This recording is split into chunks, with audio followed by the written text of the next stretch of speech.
Hello, everyone. Hello, Sarge.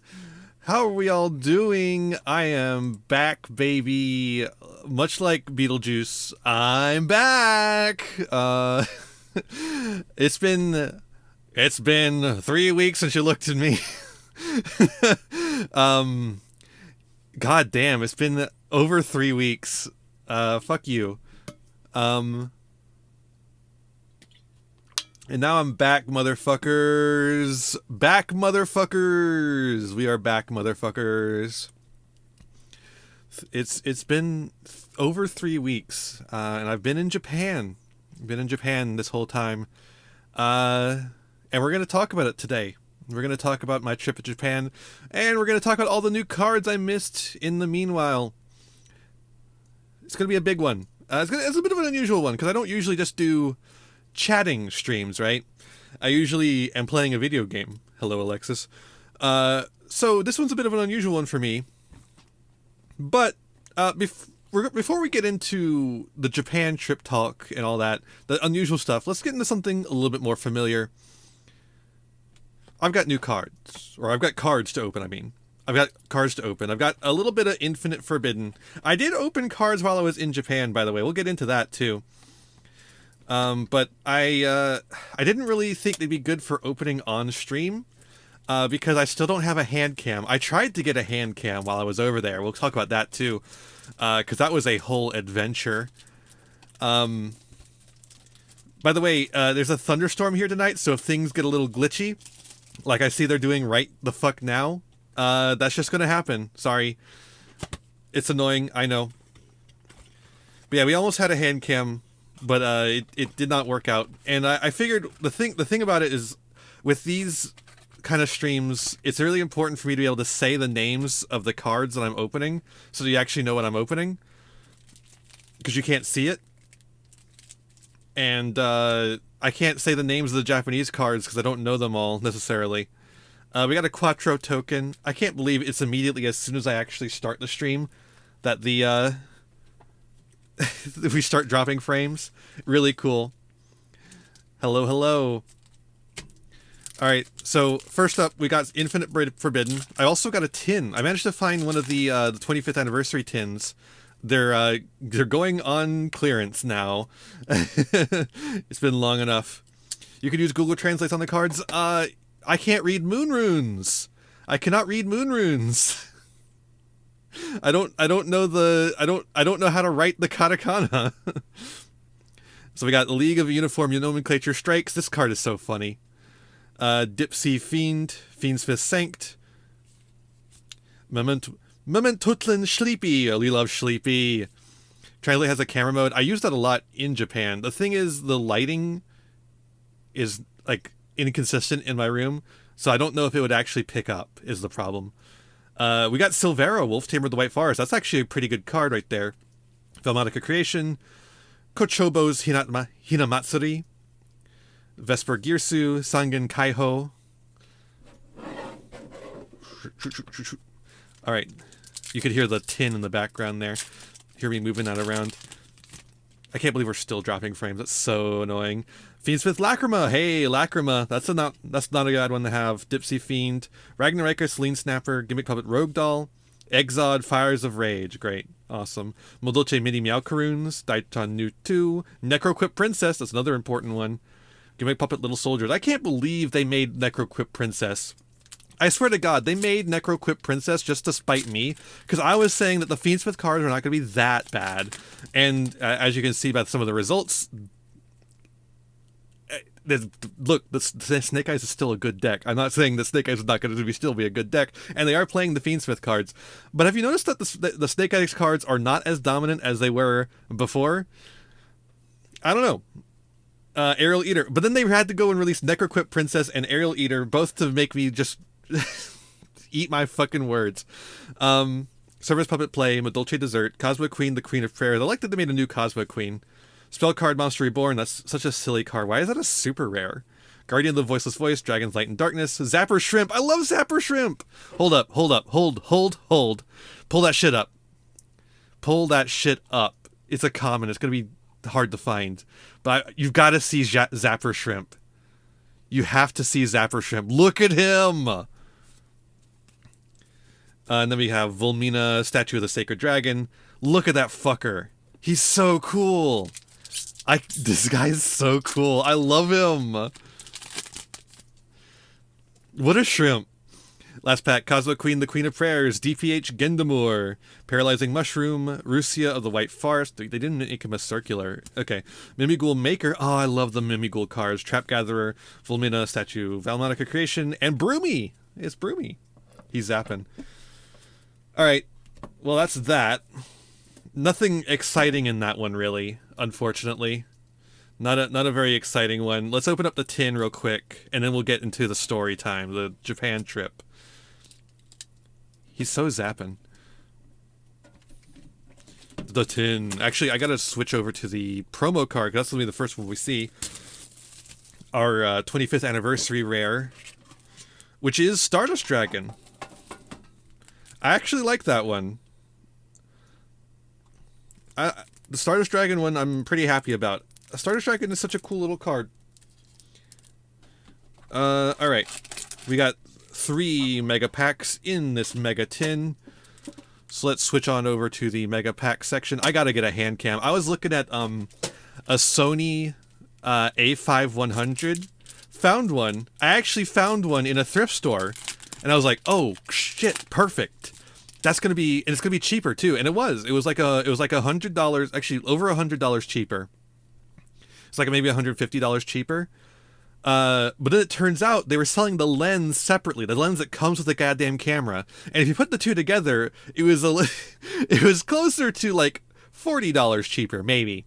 And then it turns out that you can't change the language on the Sony A5100. So it was only in Japanese, and I was like, I'm not saving enough money to get a Japanese version of this camera. We got Digit Jamming, Stovey Torby, Therian Cross, Blackfang Feather Whirlwind, Black Shadow Squall, Kagero, the Ninja, Dogmatic Kurgi, Smile Potion, Camelot, Realm of the Noble Knights, Noble Arms, Illegal Knight, I love him, Psychic and Punisher, what a cool guy, Bristol Rebellion, Amazon Silver Swordmaster, Labyrinth Setup, Scareclaw Astra, Exorcist Returnia, Ichiroku's Ledger Book, Turbo Tainted Hot Rod, GT19. I've got so many of that card. I have so many Turbo Tainted Hot Rod.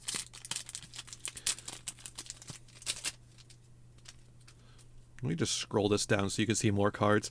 Scareclaw Acro, Weather Forecast, Blackwing Twin Shadow, Kuklok, Fair Welcome Labyrinth, Dragonese Senatus, Endless Engine Agro System, Exosister Carpe Diem, Salamander Catalyzer, Odd Eyes Pendulum Graph Dragon, Water Enchantress of the Temple, Kashtira Ogre. I actually think I have a playset of Water Enchantress now.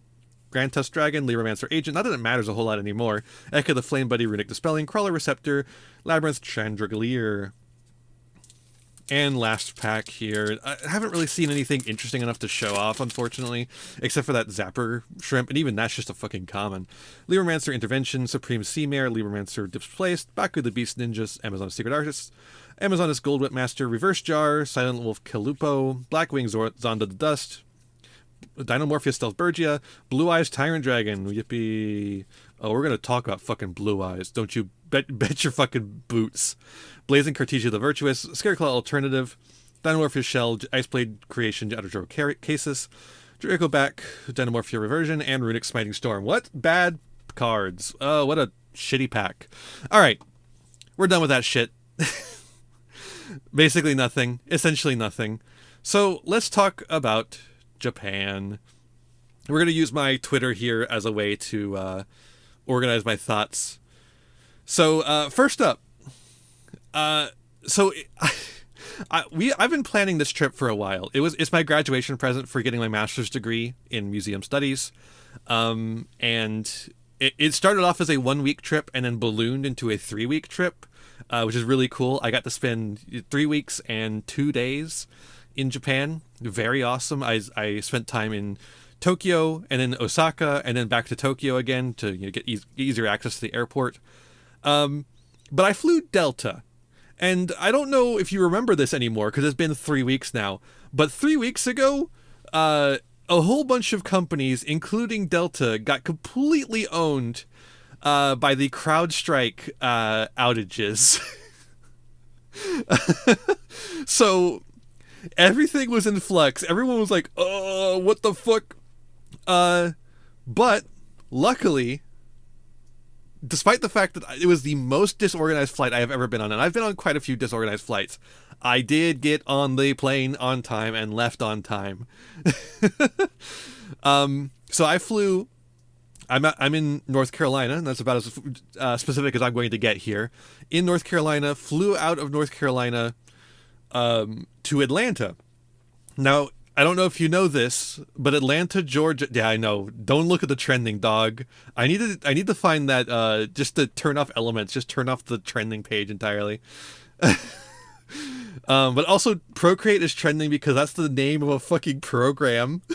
the guy who owns Procreate came out against AI, and that's why that's trending. Don't know why mating is trending though. I think it's because that mating press meme. Anyways, this is gonna be a really good one for getting stun locked. I can tell already. But so I did get on the plane. It's like a little over an hour flight to Atlanta. Not a flight like barely a flight at all. I could have driven to Atlanta and would have been fine. The thing is, though, if you buy a direct flight from Atlanta to Haneda Airport in Japan, it's significantly more expensive by the factor of several $1,000s than if you buy a flight from, say, RDU to Atlanta to Haneda. Why is this? I don't fucking know. You get on the same flight. It's the same fucking flight. What? I don't get it. Also, as soon as I left on my flight, the flight from Atlanta to Haneda takes like 14 hours, but because you're moving forward in the time zone, you also skip a day. So like a lot of time passes seemingly when you're on this flight, and like every single goddamn Yu-Gi-Oh card in existence got announced as soon as I left. Like as soon as I recorded that last video before I left, every fucking card you can imagine got announced. And Biden stepped down. Yep, we'll get into that too. Insane, just insane. Like it was fucking crazy. So yeah, I end up on the plane from North Carolina to Atlanta. I did have to do the poor walk, as I say here. I hate this about planes. I hate the way if we got rid of the class system in our planes, everything would be more efficient. Just like in real life, if we got rid of the class system, everything would be more efficient. In planes, we load the first class first because they pay money to load first. But that just means they get in the way of everyone else trying to get on the plane. They're in the way! Load from the back front. It only makes sense. And then unload from the front back. Why the fuck do we do it front back? It's because of the money, but like it would make everything significantly faster. We could get to our destination faster, which is what we all want in the first place, if we just load it from the back front. So yeah, you got to do the poor walk so that all the rich people can look at you and go, you didn't pay for first class.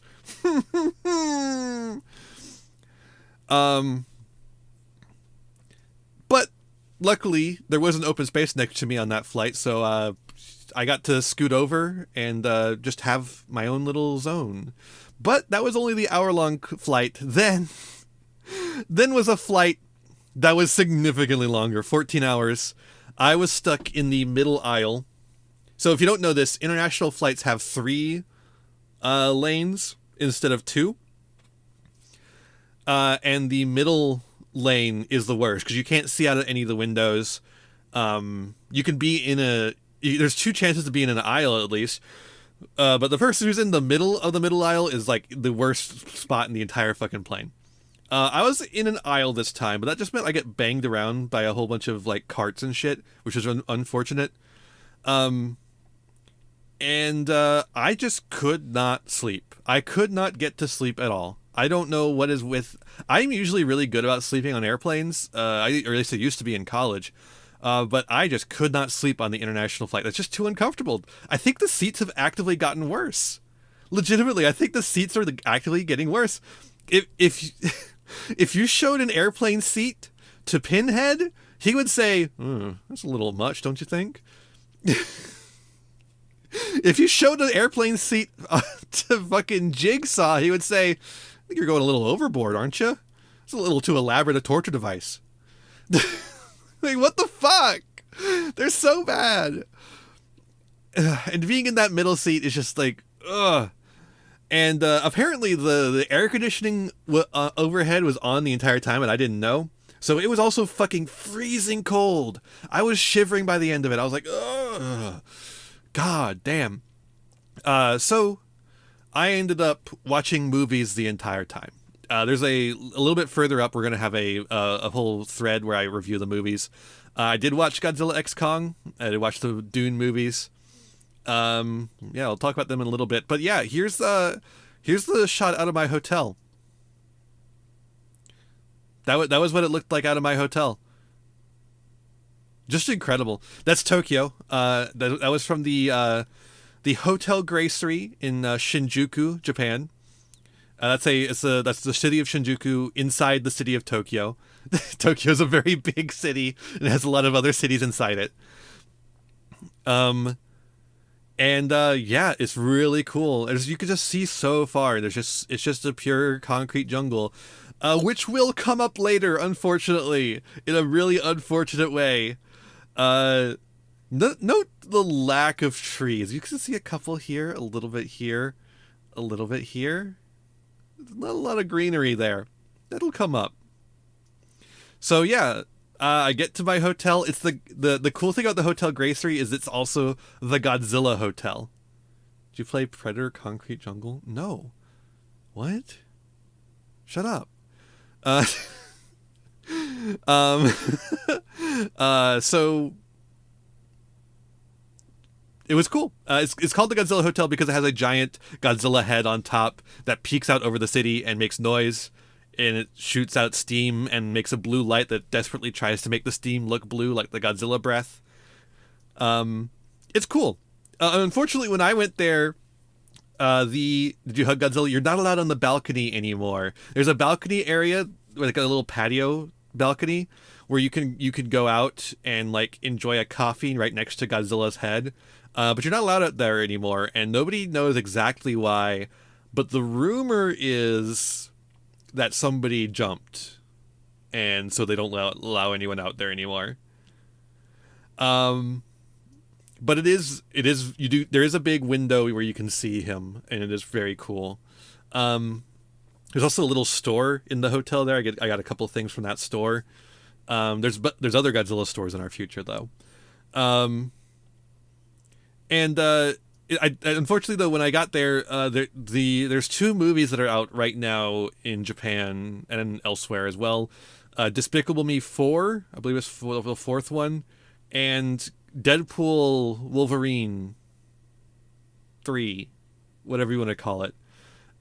Which means that they have a giant fucking sticker of Deadpool and the Minions on the side of the hotel. So if you want to see Godzilla, you got to see the Minions and Deadpool. Two of my least favorite things. This was my last 3 a.m. tweet. Here's some Japanese TV for you. I got to watch sumo wrestling on the TV. It's fun. Sumo's cool. It's cool. I saw a fucking guy. I did not know you were allowed to do this. I saw a guy lift up another guy and just put him over the line. So like the idea of sumo is you're wrestling, you're pushing each other, and you're trying to push each other outside of the squared circle, which is also on a platform. I did not know this. The squared circle of sumo is on like a platform of dirt. They actually have fucking dirt in there in the stadium there. That they're walking on. It's a little plateau they've made out of dirt. And yeah, you get to there's rules. Sure, yeah, there's rules, but there's not as many rules as I thought there would be. And yeah, if you can manage to do it, you can just pick someone up and carry them outside the circle. and then drop them down. And I saw someone do that. It was insane. It was crazy. Very cool. Oh yeah, here's the fucking Deadpool and Minion sticker. You can see Godzilla's claws right here. Just awful, man. It had to be the exact time I was there. They have the fucking Minions and Deadpool on there. This is in the hotel lobby. They just have a setup. This is for the anniversary of Godzilla Final Wars. Very cool. That's Godzilla Final Wars, and then Monster X, the final boss of Godzilla Final Wars. Not his Kaiser Ghidorah form. That's a little too big. But it's a lot of nice detail in here. The cityscape looks pretty good. The jets that they use in the movie, very cool. Like that a lot. And occasionally Godzilla music plays here. All right. Here's my movie thread. Let's talk about the movies I watched. Godzilla X Kong. It's not a good movie, but it's not the worst movie I've seen that features Godzilla and Kong. So, there's that. Godzilla vs. Kong, I hesitate to call a movie. It is half of a movie, and the rest of the movie was taken out and left on the cutting room floor. Godzilla X Kong is a movie, which puts it above Godzilla vs. Kong. It wasn't a particularly interesting movie, nor was it a particularly thought-provoking movie, nor was it a particularly great movie, nor was it... I'm surprised I didn't fall asleep during it, frankly. But it was a movie. And by that matter, it's better than the last one. So, yeah. Ugh. This is what they're making in America while they're making Godzilla -1 in Japan. I just want to point that out to you. You can make award-winning films out of Godzilla, but America chooses not to. They choose to make shit like this. I don't know. Dune. It's peak. It's peak. Lisan Al Gaib. It's fucking peak. It's incredible. Wow. I mean, it's just so good. And so is Dune 2. It's so good. Godzilla -1's director is apparently war crime denier. I've heard a lot of shit about him. I'm not sure who's true and who's not. So I don't know. I don't know. I've heard that it's not true. That he just worked on a movie with a war crime denier. I don't know. I don't know.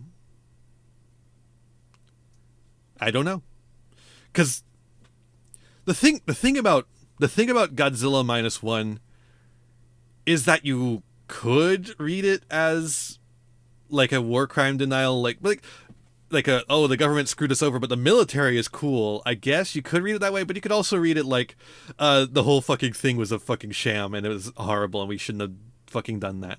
I don't know. Anyways, Dune, really good. But Sting wasn't in the movie, so 5 out of 10. I'm sorry. You don't have Sting in the movie. Best I could do is a 5 out of 10. I'm so sorry. It's unfortunate. I could have sworn I was watching the movie. I was seeing this guy. I could have sworn he was Matt Smith. Not Matt Smith. He's not Matt Smith, but he looks like Matt Smith when you shave him bald. He does kind of look a little bit like Matt Smith, shaved bald. Oppenheimer, very good movie. He's Elvis. I know. He's white. He's white. This one's really interesting to me because I remember when this movie came out, a lot of people complaining. Oh, also hello, Ferret Lord. A lot of people complaining about the movie glorifying Oppenheimer or like being like a oh my god, a bomb. We made the most horrendous thing. We made the most horrendous thing possible, and now I have to live with the consequences of making the most horrendous thing possible. That's not what the movie's like at all. The movie is specifically criticizing that narrative. Like, it's not a pity party for Oppenheimer at all. The movie is not a pity party for Oppenheimer at all. Everyone on Tumblr. Oh, on Tumblr, they don't like this movie. They were all saying on Tumblr, oh, it's a pity party for the man who made the nuclear bomb. It's not like that at all, folks. It's not like that at all. I don't know, man. It's just not like that. Did you watch the movie? Did you watch the same movie I did? It very much criticizes Oppenheimer. The scene where he gets interrogated by the one guy. The scene where he talks with Albert Einstein. The last scene of the movie where he talks with Albert Einstein, and Einstein's like, you know how you parade me around to give me awards to laugh at me for my rejection of quantum theory? They're going to do that to you about the atomic bomb. And Oppenheimer has to just be like, oh God. Incredible. Oh, so good. Also, not a good plane movie, though. Not a great plane movie. Especially a plane trip to Japan. I realized this as I was watching it. I'm watching a movie about the man who made the atomic bombs that were dropped on Japan while flying to Japan. Great. Thanks, Gaijin. But also just the fucking sex scenes. I had to, like, move my head over to block the view of my screen from the people behind me.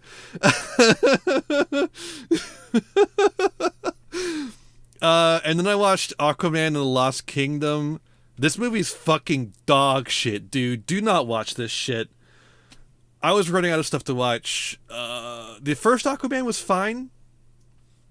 It was fine. I liked I would say I liked the first Aquaman movie, but it was fine. It was an okay movie. This one though,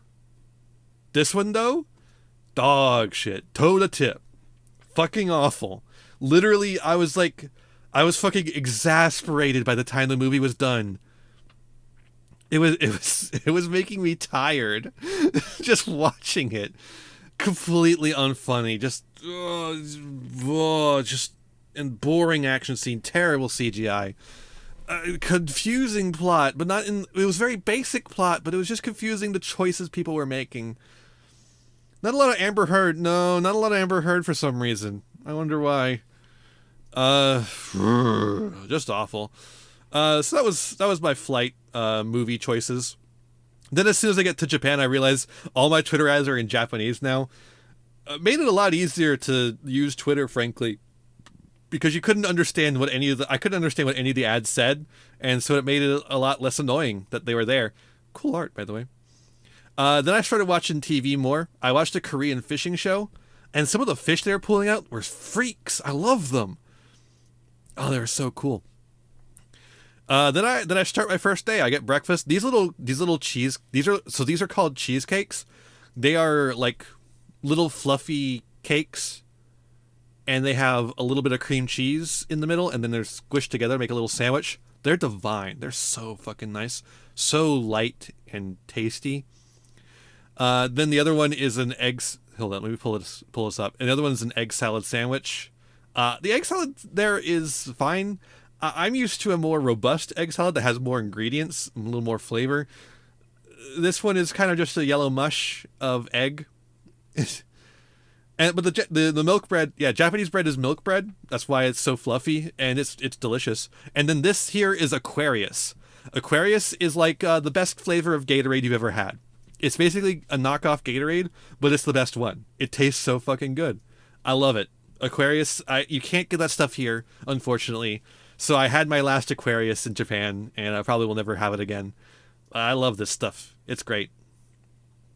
Then I go out into Shinjuku and start exploring, and then I immediately get... So, for those who don't know, Shinjuku is the red light district of Japan.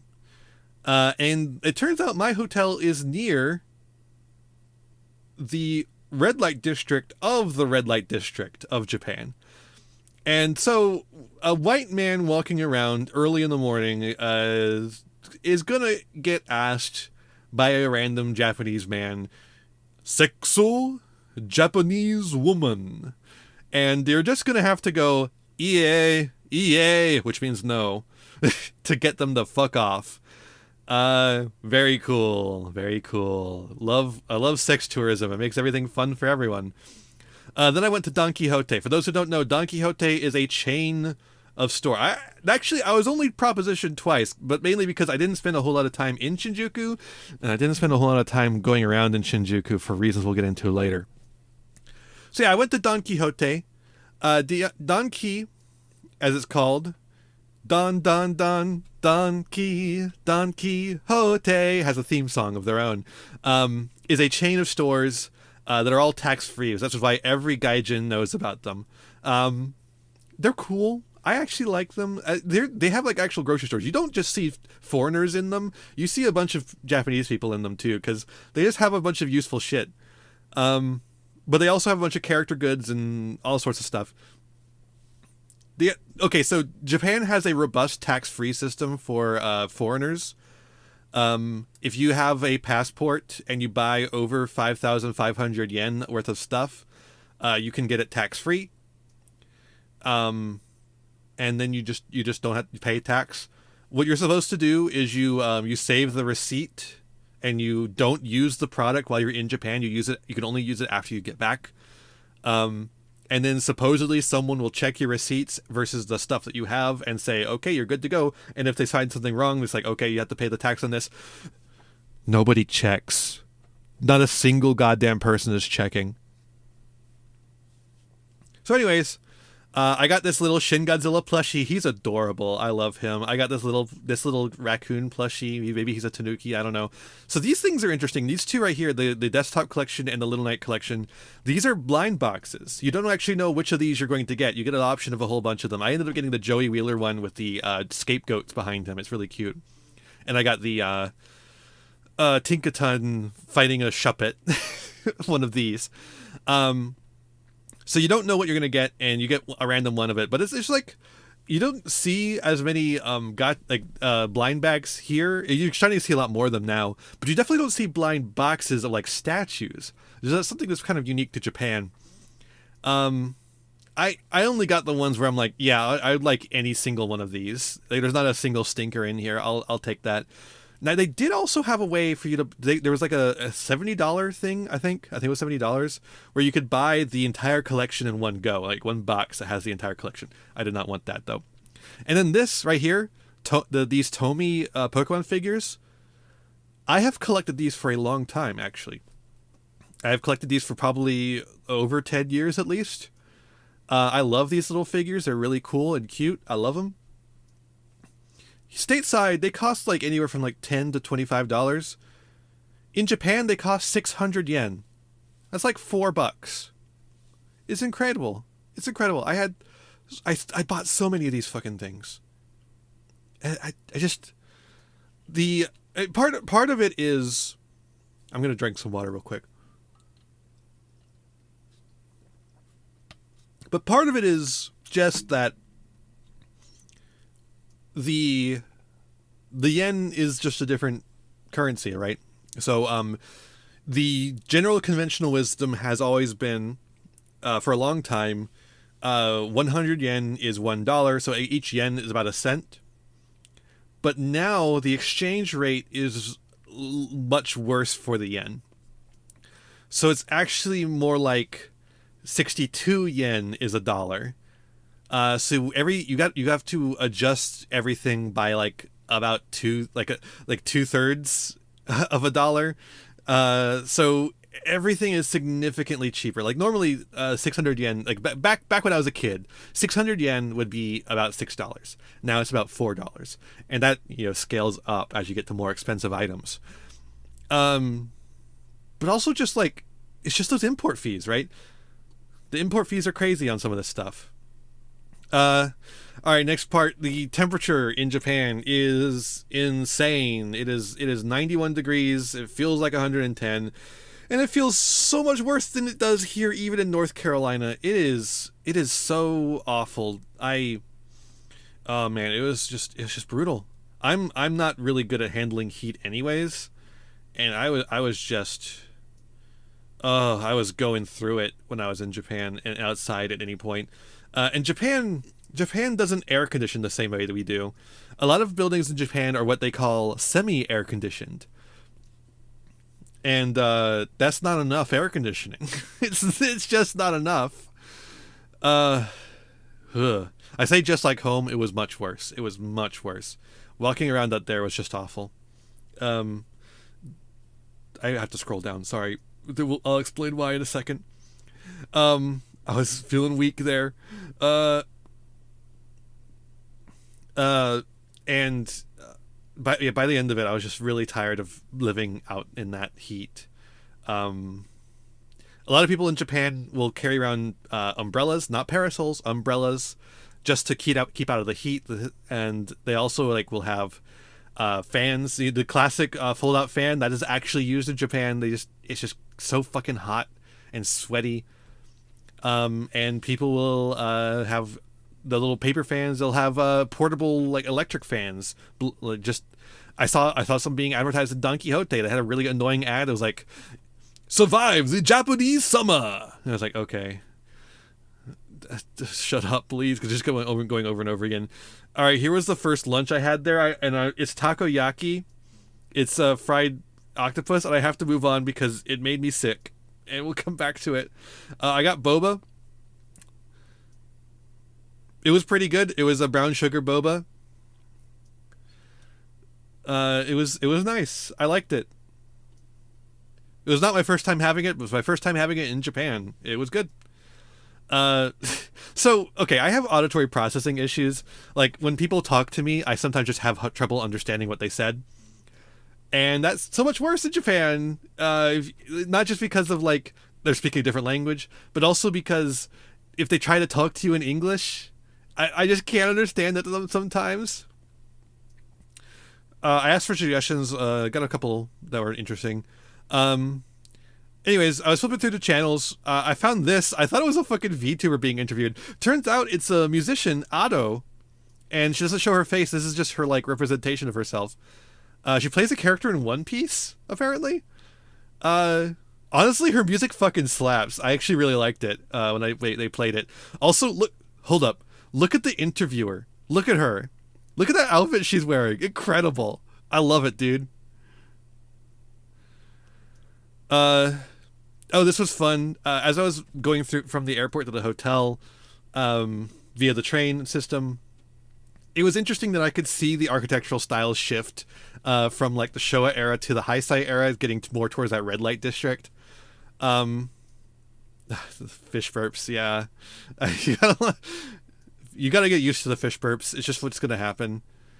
Being in that time zone fucking sucks as far as like just getting lonely, but I got used to it fairly quick. I got used to also carrying a spare battery around. Well, have you not had a lot of fish, Sarge? When you have a lot of fish, you'll get burps they just smell of rancid fish. And here's another thing. And I'm sorry to say this. So many people, like half of all Japan, just has fish breath at all times. And it's awful. You'll be standing in a train and someone will breathe in your face by accident, and you're just like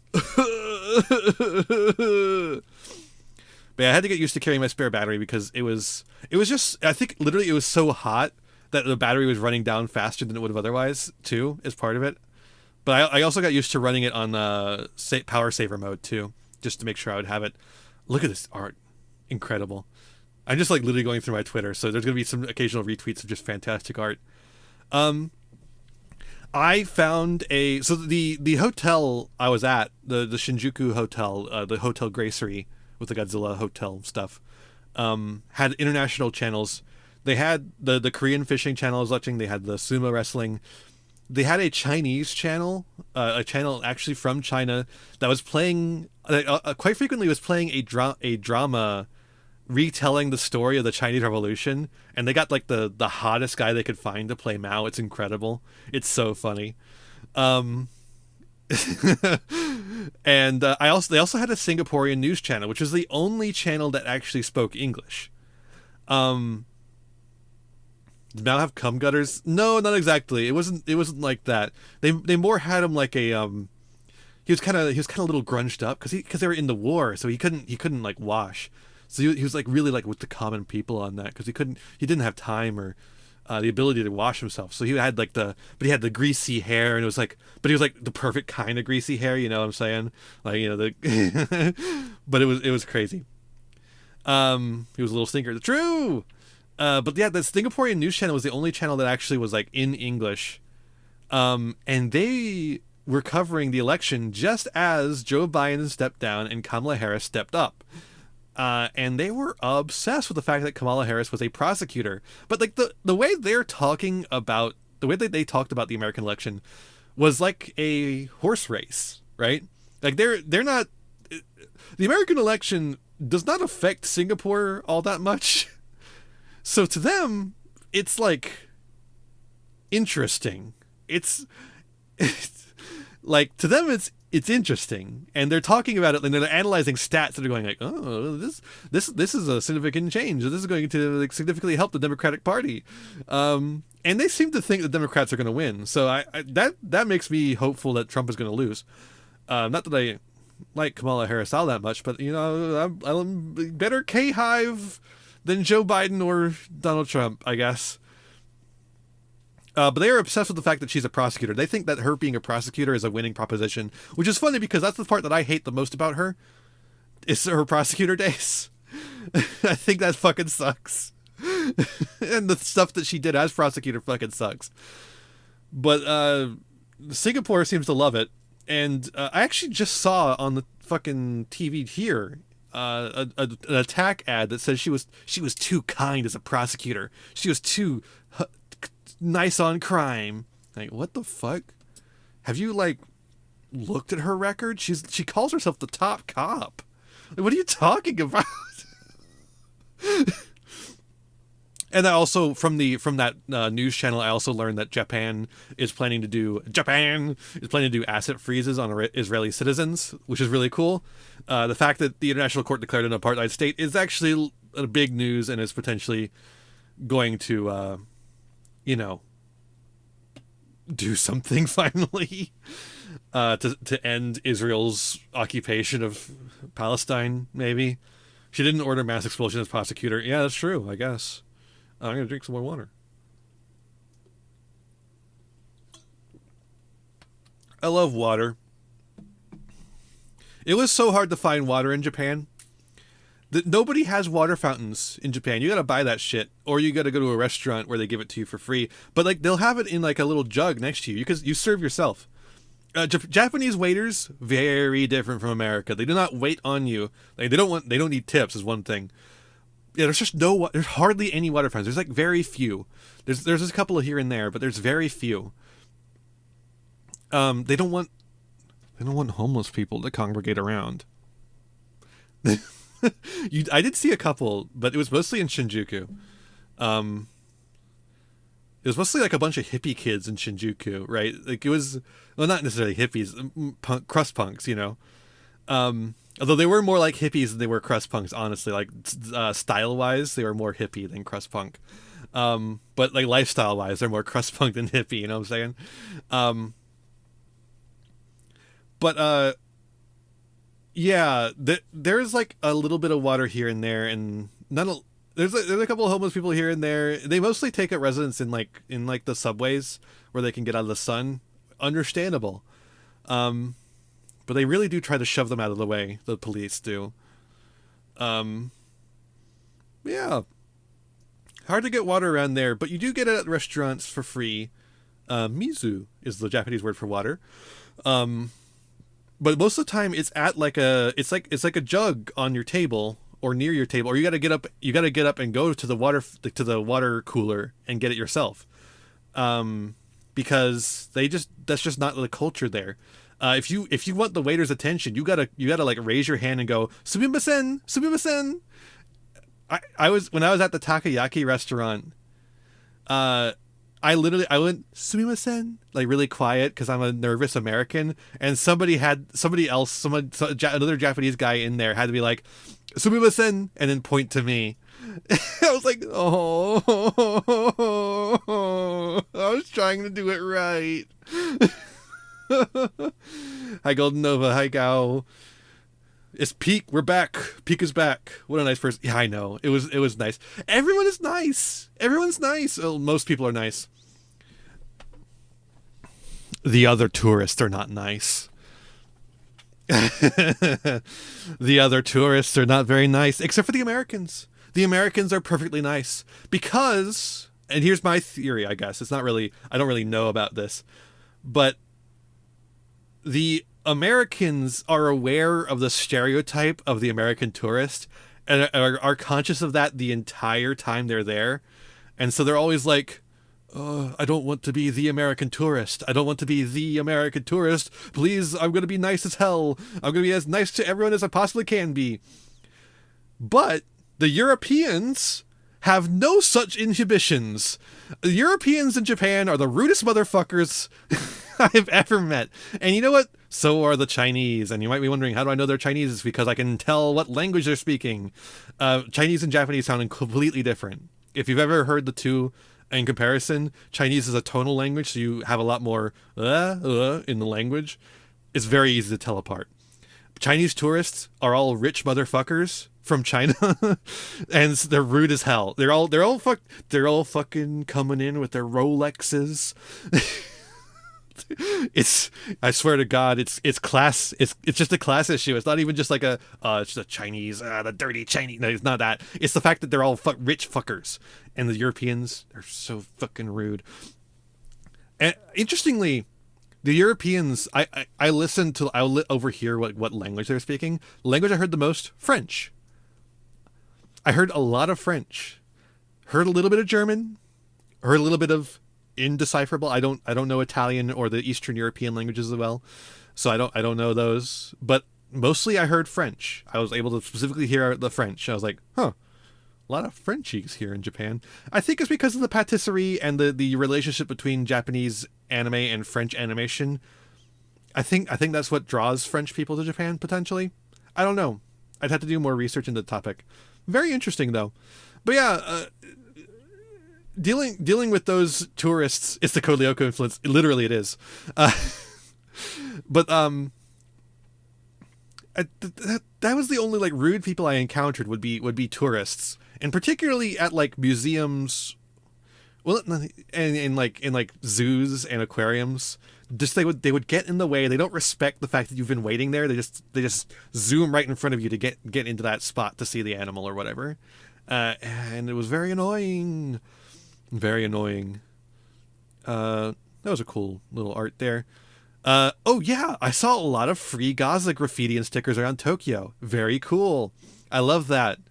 I adore the street culture of Tokyo and Osaka. It was really cool. Based. Let's just move right past that.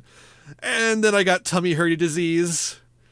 The fucking takoyaki gave me food poisoning. I was sick for 2 days. I was sick for like 3 days. It was awful.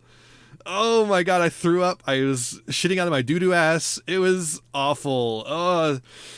Not squid. Squid was fine. It's all octopus. The octopus, they're too intelligent to eat. This was the culmination of a bit I've been doing for a long time. I always say that octopus are too intelligent to eat. The one time I eat octopus, I get smited from hell. Do not anger the octopi. They are too intelligent to be eaten. They have their own religion, and theirs, unlike ours, is real. I was divinely punished by Octogod. Sick while on a trip fucking sucks. It's true. It was the worst. It ate up a lot of my Shinjuku trip, unfortunately. And even after I was better, I was still not feeling well enough to move outside of a certain radius. So I was kind of trapped in Shinjuku. And the thing about Shinjuku is that it's a really cool place for a while. But all you can do there is shop. There's not a lot of things to do. I literally had to stay off TikTok. There was too much food there, made me queasy. It literally did. It was rough. Even right now, looking at the picture of the takoyaki made me feel ill. The worst part about the takoyaki is not the octopus itself. I don't think it was the bonito, which is fish flakes. Like, it's fucking dried ass fish that's been shaved off a fish and put on top of it. Gross, dude. It didn't taste good, and I think it's nasty. And the more I think about it, the more I want to throw up. Ugh. Good post here. Very good post. So yeah, the next couple of days were just me fucking feeling miserable and reposting art that I found on Twitter. I did live, though. I'm still here. I wanted peanut butter crackers. Did you know they don't really eat peanut butter in Japan? Peanut butter's just, like, not a big thing in Japan. No peanut butter crackers. I could not find them. So annoying. I had to get fucking, just, like, some random-ass shit that was, like, maybe gonna not kill me. I was so fucking bad. I was getting dizzy and shit. I took like 50 million baths. By the way, bathrooms are a little different in Japan. George Washington Carver couldn't reach Japan. True. Are you sure you're alive? Well, undead. You know what I mean. The bathtub and the shower are both in this, like, the only thing I can call it is a gas chamber. It's like the glass chamber you would keep a shower in, right? But it encompasses the bathtub too. Instead of just encompassing the shower, it encompasses the bathtub too, and it is a full chamber. There's no upper area where the steam can get out. No, all the steam stays in there. So I got dizzy quite a few times.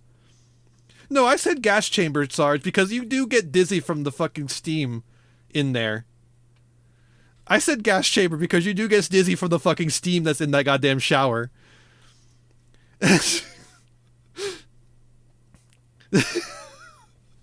I was going to pass out several times from the steam of that shower. But the bathtub was really nice in that hotel, unlike the sheets, which were fucking sandpaper. But my first full meal after recovering was KFC. Because I hate myself, apparently. Japanese KFC is fine. I don't know, man. It's just fucking KFC. It wasn't... I didn't have fast food for the rest of the time I was there. It's just fast food, dog. Fast food Japan, it's not for me. Fast food but Japanese is not my thing. Here's where I realized that Shinjuku doesn't have anything to do other than shopping. I got an ad from 7-Eleven Japan on Twitter, and I was like, dog, I am only eating 7-Eleven food right now. You don't have to do anything for that. Here's the picture of the Godzilla head. Look at that. I wish I could have gone out in the balcony. It would have been really cool to get a better picture of it there, but, it is what it is. It's actual size Godzilla head. Oh yeah, I got a lot of Duel Links ads in Japan, which featured somebody winning because of Drowning Mirror Force, which is so fucked up. I hate that shit, dude. Why are you advertising Drowning Mirror Force? I hate that card in Duel Links. Fuck off. There's so much minion shit in Japan. I was wondering why the hell there's so much minion shit in Japan, and then I realized, oh yeah, it's like a mascot character that has a crude sense of humor. Of course Japan loves it. Right? Just makes sense. Anyways, I was looking for places to eat, and I found this review by a guy named Ramen Man. Which monster was he fighting? The city of Shinjuku, which is a monster in and of itself, because of its lack of trees. That's another reason why I couldn't go very far in Shinjuku, is because there wasn't any trees to get shade from. The only shade you can get is from fucking other buildings. But yeah, fucking Ramen Man is like, delicious fatty broth at a decent size. The egg was perfect, even though uncut, which might prove difficult for tourists with less chopstick skills. They offer salt and soy-based ramen emoji, in a few virarities. The broth was rich and fatty, and the meat tender. The service was fairly fast. The bowl seemed small at first glance, but turned out to be plenty. The price was average, and the place is fairly well visited by tourists as well as locals, which might be partly due to its excellent location. But the waiting time is minimal, if there is any. All in all, a fairly good place to go for an evening snack. Greetings, Ramen Man. Incredible stuff, man.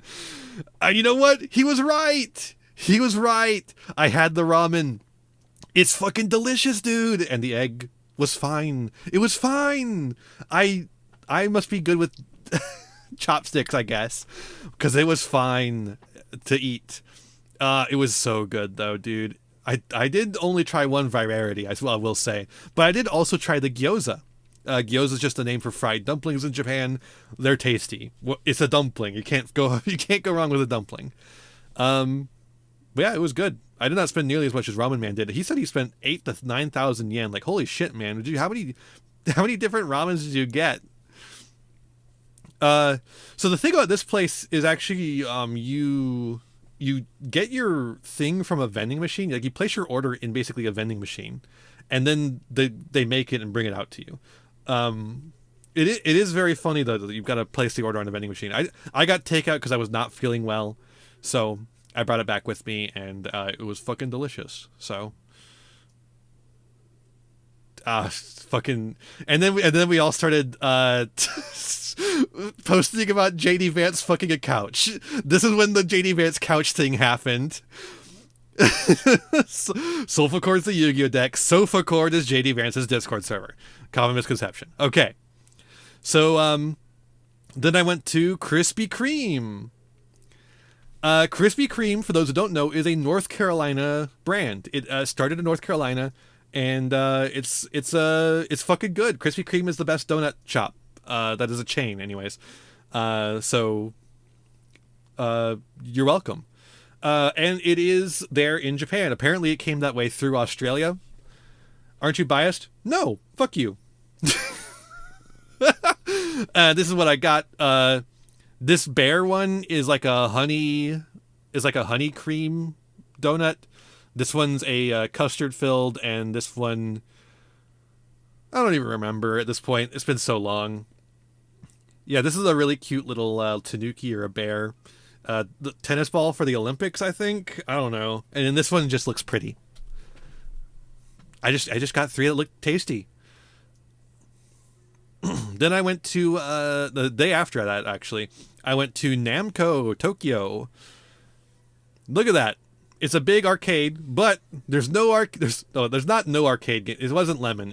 I would have hated that shit, dog. I fucking hate lemon cream. It's so nasty. Just don't put lemons in my sweets unless it's a literal lemon candy.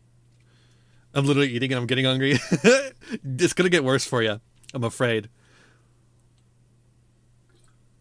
So yeah, the Bandai Namco is mostly claw machines. It's claw machines and gachapons. Let me pull up the gachapon tunnel. It's mostly gachapons and claw machines. There are a couple of actual arcade machines shoved off in a corner, and most of them are the drum one, the drum game, the taiko game, the rhythm game where you got to play the actual like drums, which is cool. But yeah, I went to Namco Tokyo. It was actually really cool and fun. I enjoyed myself there, and I won a bunch of shit. So I got these 2 fuckers in one go. One go. I actually failed at a whole bunch of other ones, but these 2 I got in one go each. I am the claw machine master. I got this. This is a little keychain I got. It was part of a lottery thing. So if you got 3 pulls on a Pokemon Pokemon claw machine, you got a lottery to get something Pokemon related. This is what I got from that. I did not pull any Pokemon from the claw machine. I almost did, but it was a little more difficult than that. And the gachapon I got, it was a Goblin Shark. That's a Goblin Shark statue. It's really cute. But yeah, Toon Summon Skull and Blue Eyes. They're actually already set up. They're on my shelf up here, which you obviously can't see, but they're cool. I like them. The Blue Eyes is a pain in the ass to set up, actually. It doesn't actually stand on its stand. You gotta like just kind of affix it there and hope it doesn't fall down. I almost take back what I said about Shinjuku not having anything but shopping, but it's gashapons and claw machines, so it is still shopping in a way. Got some Yu-Gi-Oh cards. I got a lot more than this. I just didn't post about every single thing I got. I of course got the Max C. Look at that fossil dig, dude. Dinos, motherfucker. Aeromaster Raffy Jasmine. I got the 2 Japanese exclusive Evil Twins.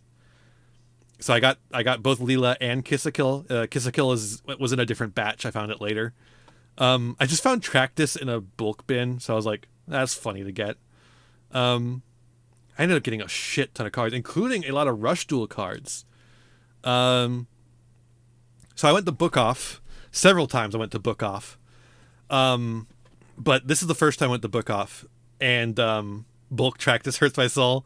Yep.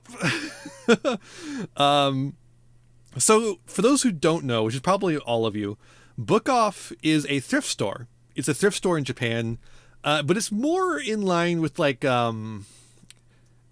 not like a Goodwill. It's more like a McKay's. If any of you have been to a McKay's, it is a fancier thrift store. It is still a thrift store, but they like know what they're selling, and they sell it for a closer to market value, but they still not a market value really. And the Book Off I went to first had a shit ton of Pokemon plushies. This is not even close to all the plushies. I made a rule that I would only get the ones that were a good deal, that were like basically at or under 1,000 yen. And I made an exception for the big Jirachi plushie, but everything else basically falls under that rule set. Regirock. And so a lot of these are the Sitting Cuties line, which in Japan are actually called Pokemon Fit instead of Sitting Cuties. And they're like my favorite plushie line because first of all, you get like a plushie of every single Pokemon, even the ones that don't usually get plushies. And secondly, they're all like a nice little size, and they sit and they're cute. They're adorable. I love them. And they're just all over Japan. There's so many of them, just like in stores in Japan. Whereas here you have to like get them from the Pokemon Center website or from like importers. Maybe at a convention you can find an import store that has a couple of them, and you have to make sure they not getting a knockoff. But yeah, it was so nice to just go into a fucking thrift store and get some nice Pokemon plushies. Yeah, for sure. But I was also in Osaka, and the prices were like similar there. That's just how Book Off is. The Book Off gets a lot of like statues and plushies and stuff that are like a little bit more high end items, and they just like price them appropriately. I don't have a problem with them pricing them like that. But yeah, very cool. I got so many more plushies in that too. God, it was so bad. Like I said, I need a fucking still suit to survive out there in the Japanese summer. It really feels like it. I sweat so much. I'm so glad I brought deodorant, because if I hadn't brought deodorant, I would have been the stinkiest man in all of Tokyo. It was crazy. So then, yeah, that night I went to Moyan Curry. So Moyan Curry is actually the inspiration behind the Yu-Gi-Oh card Muyan Curry. The Konami devs, like the card devs, would go to Moyan Curry for lunch, which is actually a chain. So I didn't go to the specific Moyan Curry that the Konami employees went to. I went to the one in Shinjuku, which was right next to my hotel. But it's so I didn't actually go to the specific one, but it was part of the same chain, and I got to try the Moyan Curry that is in the card. So the thing about Moyan Curry is that they actually they age it. It's like a 2-year process to age the curry, I believe is what they told me. It's fucking delicious. It's so fucking good. It was a little spicy for me. It was just like it just hit, like when I first started eating it, I was like, oh yeah, that's the perfect level of spice.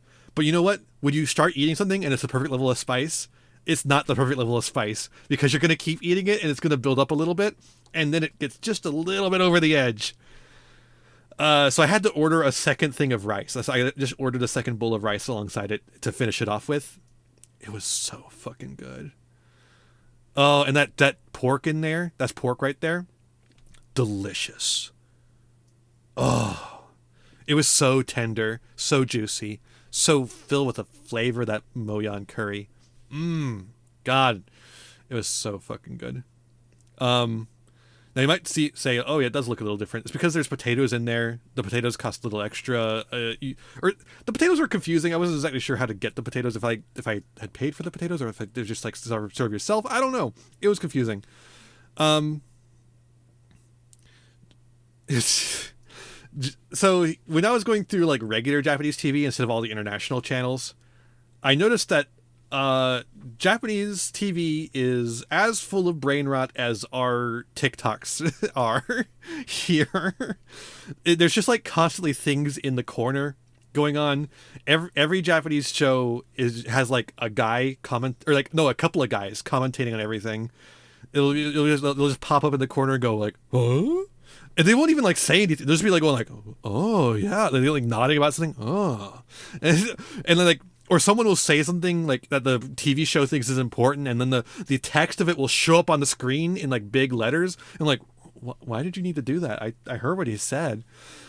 I don't understand it because I'm not Japanese, but like I don't understand the text either. Oh my god, it was so weird. It was so weird. Reposters are universal. It was literally like watching fucking like Hassan fucking react to something or whatever, you know? It was that level of shit happening, but it just happens on regular network television there. But then the next day was my last day in Shinjuku. Checked out of my hotel. Went to Toho Wonderfest. For those who don't know, Toho Wonderfest is a convention held by Toho, where they celebrate models. I actually have a lot of pictures of it. I didn't post them on Twitter apparently, unfortunately. Maybe I'll find some way to put them in. I could. It's so difficult to get them in this setup, but yeah, a lot of people were just bringing their homebrew kits. They showcased a whole bunch of cool ones. A lot of really cool statues and models and stuff going on. A big focus was Godzilla, and Tokusatsu in general. That was like the focus for this year, and that was really cool. Very cool to go around and see all that. It was really neat. And then I hit the Shinkansen, or the bullet train as we call it here. Shinkansen is just Japanese for new main line. But that's the bullet train, and it got me to Osaka. It was a long ride. I did an AMA, but nobody asked any questions, so cool. It was 6 a.m. for most of my audience, so I don't think that would be something anyone would do. I got a brief glimpse of Nagoya Castle on the way, and you might be thinking, how could you see Nagoya Castle? It was at nighttime, right? Yeah, no, not fashion models. I mean like models, like statues. Little statues. You were sleeping. Good excuse. But yeah, how could you see Nagoya Castle? It was nighttime there in Japan. Well, it was all dark. You couldn't see it. Well, it's because they have Nagoya Castle constantly lit. It's just like they got like lights shining on it at all times, apparently. But yeah, then I check into my hotel. Japanese TV is just so fucking weird. Like, what is this guy doing in the corner here commentating on the stuff happening on the screen? I don't fucking get it, dude. It's so weird.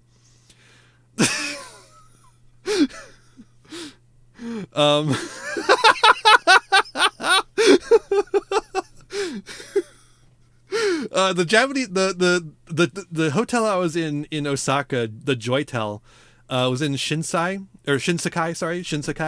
in Osaka. Beautiful little place, Shinsekai. Shinsekai is like a little almost like a fairground surrounding this tower right here. And the Joytel, which by the way, Joytel is just a terrible name for a hotel, but the Joytel, a fantastic hotel. I loved it. It was such a good hotel, and it had one of those smart TVs that could do YouTube, so that was really fun. But yeah, this is Shinsekai, and this little Buddha statue is like their mascot here, and that tower is like a big landmark. And here's what it looks like under the tower.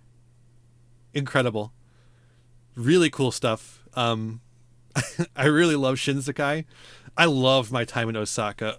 Osaka, So Tokyo is a lot like New York, right? And I don't know if you've ever been to New York, but it's a lot.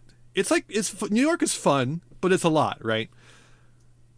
Osaka's more like Chicago or Charlotte, if you've ever been to Charlotte, North Carolina. Beautiful, wonderful. City vibes, but not too much city vibes. That's Osaka. Then I managed to borrow Trident Dragon from a friend. That was really nice of my friend. I got the fucking Astral Language Utopia.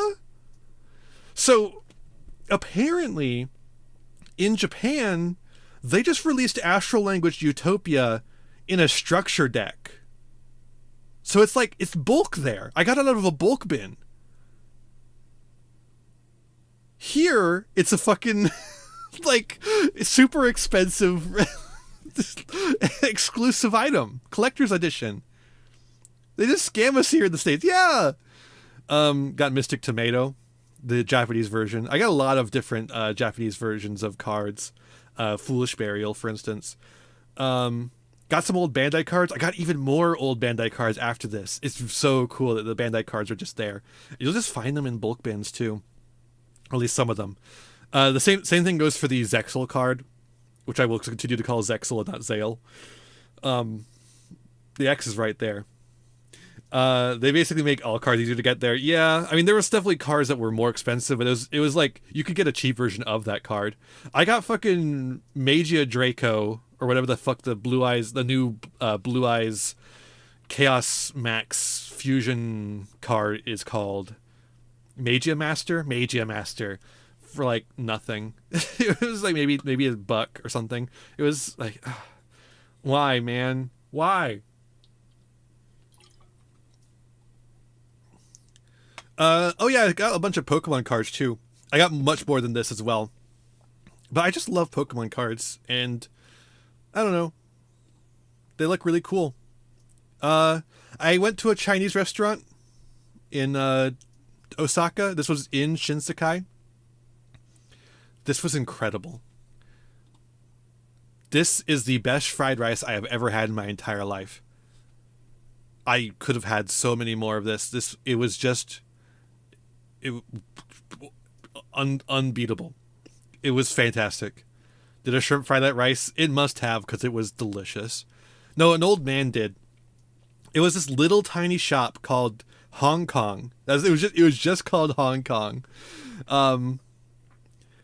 And it was just like this old man just cooking food. At this little tiny bar for people to sit in. You could barely fit in. Oh, Japanese Chinese food is just incomparable to American Chinese food. But the thing is, though, they don't have the fried chicken and the sauces as much as we do here. And I love the fried chicken and the sauces. So who's to say who's the winner? Gotta say, though, Japan, as long as we're talking about food, Japan is 10 million years ahead of us on snacking. Their snacking technology is so far advanced beyond us. Japan has the onigiri, which is just good food inside of a ball of rice. It's delicious. The ball of rice makes it portable. It's fantastic. Delicious. Very cheap. You could just get it from any konbini. And the konbini, which just means convenience store, in case we're not aware, they're everywhere. There was a Daily Yamazaki right next to my hotel. It became my mecca. It was fantastic. And then you, of course, have the your Famichiki, Nanachiki, Daily Chicken, whatever you want to call it at that time. It depends on which konbini you're at. But what it is just a little sheet of fried chicken. That's it. It's fantastic. It's full of grease. It's glorious. Don't let it get cold, because then it tastes nasty as hell. It's an uncomfortable mouthfeel. And then Yu-Gi-Oh! TCG revealed that Blue Eyes is going to be on the tin. Whoa! I went to Tennoji Zoo. I love that they sell the kiwi plushie in the fruit holder. It's incredible. I love Red Panda. The lions fucking stared at me, dude. Look at that. Look at that. Those fuckers wanted to eat me. Those fuckers were going to kill me. Giraffe. Uh, kiwi. So these pictures are shit because the kiwi are nocturnal animals and they need to be kept in a dark environment. Is that the zoo at Chiton? No, it's Tennoji Zoo in Osaka. Look at that. That's so fucking blurry. Man, why are you so fucking blurry? Penguins. Penguins. Everyone likes penguins. They had a whole bunch of chain, like the Japanese zoos don't understand that this makes for terrible pictures. The rhino. He was getting wet. It was a really hot day, so they had a big sprinkler, so he was getting some water. That hippo, fucking looking behind the shoulder like, yeah, I'll fucking kill you. Hokkaido ice cream. Oh, okay, so I was getting really hot and sweaty and tired at the zoo. So I was like, okay, I need something to cool me down a little bit. They called this Hokkaido ice cream. Now, I later found another place that sold what they called Hokkaido ice cream as well. I do not know if Hokkaido ice cream is a brand or a style of ice cream. I have no fucking clue. What I can tell you is it's really good. It is light and creamy. It is very creamy, almost like a French ice cream where they add like the extra egg. But it is very light as well. It was delightful. Exactly what I needed. Then there was the red pandas. Red panda. Red panda. Look at that red panda. Got some kitties. These guys, so the Osaka Zoo is an older zoo. It's being upgraded now. I do not think these guys are in a big enough environment for their size, frankly. It was a little uncomfortable. Here's my brethren. A bunch of bats. These giant alligators. They're really cool. Yeah, as I say, it's a old zoo. There was places that were under construction when I was there. Some of the areas look a little dated. Alligators or crocodiles. I can't see their faces, so I can't tell. They really need a better wolf enclosure, though. Those guys, they were just like pacing in these tiny little enclosures, and I was like, ugh, that's really uncomfortable. Yeah, here's something interesting. So I am a very picky drinker. I don't drink alcohol. I don't drink soda. I don't drink coffee. I'm only like a fan of some teas, particularly sweet tea of the southern variety. I liked green tea fine. I had green tea several times there, and I was like, yeah, I like green tea fine. But I was worried when I was going over there that I wouldn't find anything I like. Oh, I love Thai tea. If you've ever had a Thai iced tea, that's the fucking best shit right there. I get that every time I go to a Thai restaurant or a Vietnamese restaurant. They'll often have those too. But yeah, so good. But when I was there, I was like, oh, I'm not gonna be able to find, because I don't like sodas, and there's probably just gonna be sodas there, and I'm like, I'm not gonna find what I want. But it turns out it didn't matter because I was always fucking dying of thirst, so water was all I needed. But yeah, that night I had eel rice. It's just some barbecue eel with the eel sauce on top of some rice and a miso soup beside. And you know what? It's fucking good. It was really tasty. It was really good. I forgot to take a picture before digging in, so the picture's a little bit more of a mess than it would have been otherwise. You know what? That's it. It is what it is. It was just too good. I really like eel. It's just like a fishier fish. And the thing about eel from Flavor Profile's perspective, it is just a long fish. And you know what? That's basically what it is. It's just fish, but it's long. I think it's a little fishier than other fish. I think a little bit. Here's where I'm talking about that fucking convenience store fried chicken, the Family Chicky, what have you. This is great. Also great. Fucking GameStop saying, bet y'all wish you bought physical copies now. As if they're not the ones that destroyed the physical copies. Yeah, then I went to Osaka Pokemon Center. They had these giant statues of Moltres, Zapdos, and Articuno out there in front. A lot of sitting cuties right there you can see in the background. it was a cool little spot. It's expensive stuff, but you know. And then I also went to the Osaka Godzilla store, which has this giant statue of the Heisei era Godzilla out front. I bought so much stuff here. I literally spent like $300 here. To be fair, though, I was also, you know, trying to get presents for other people.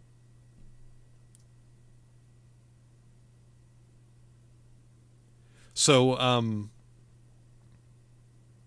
that's part of why it was so expensive. Is just I was getting gifts for people, but a lot of it was for me too. So, I also went to the Ghibli store in the same floor.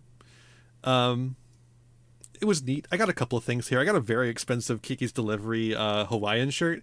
It's so nice though. It's really cool. And there was a Lego store there as well, which has the tower. It has the tower in Shinsekai.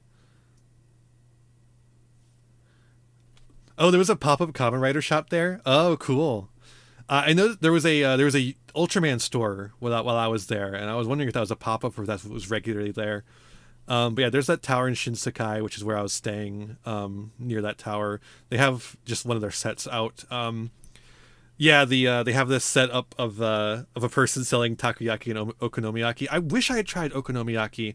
I really wish I had tried that. I was the one thing I wanted to try and I didn't get to.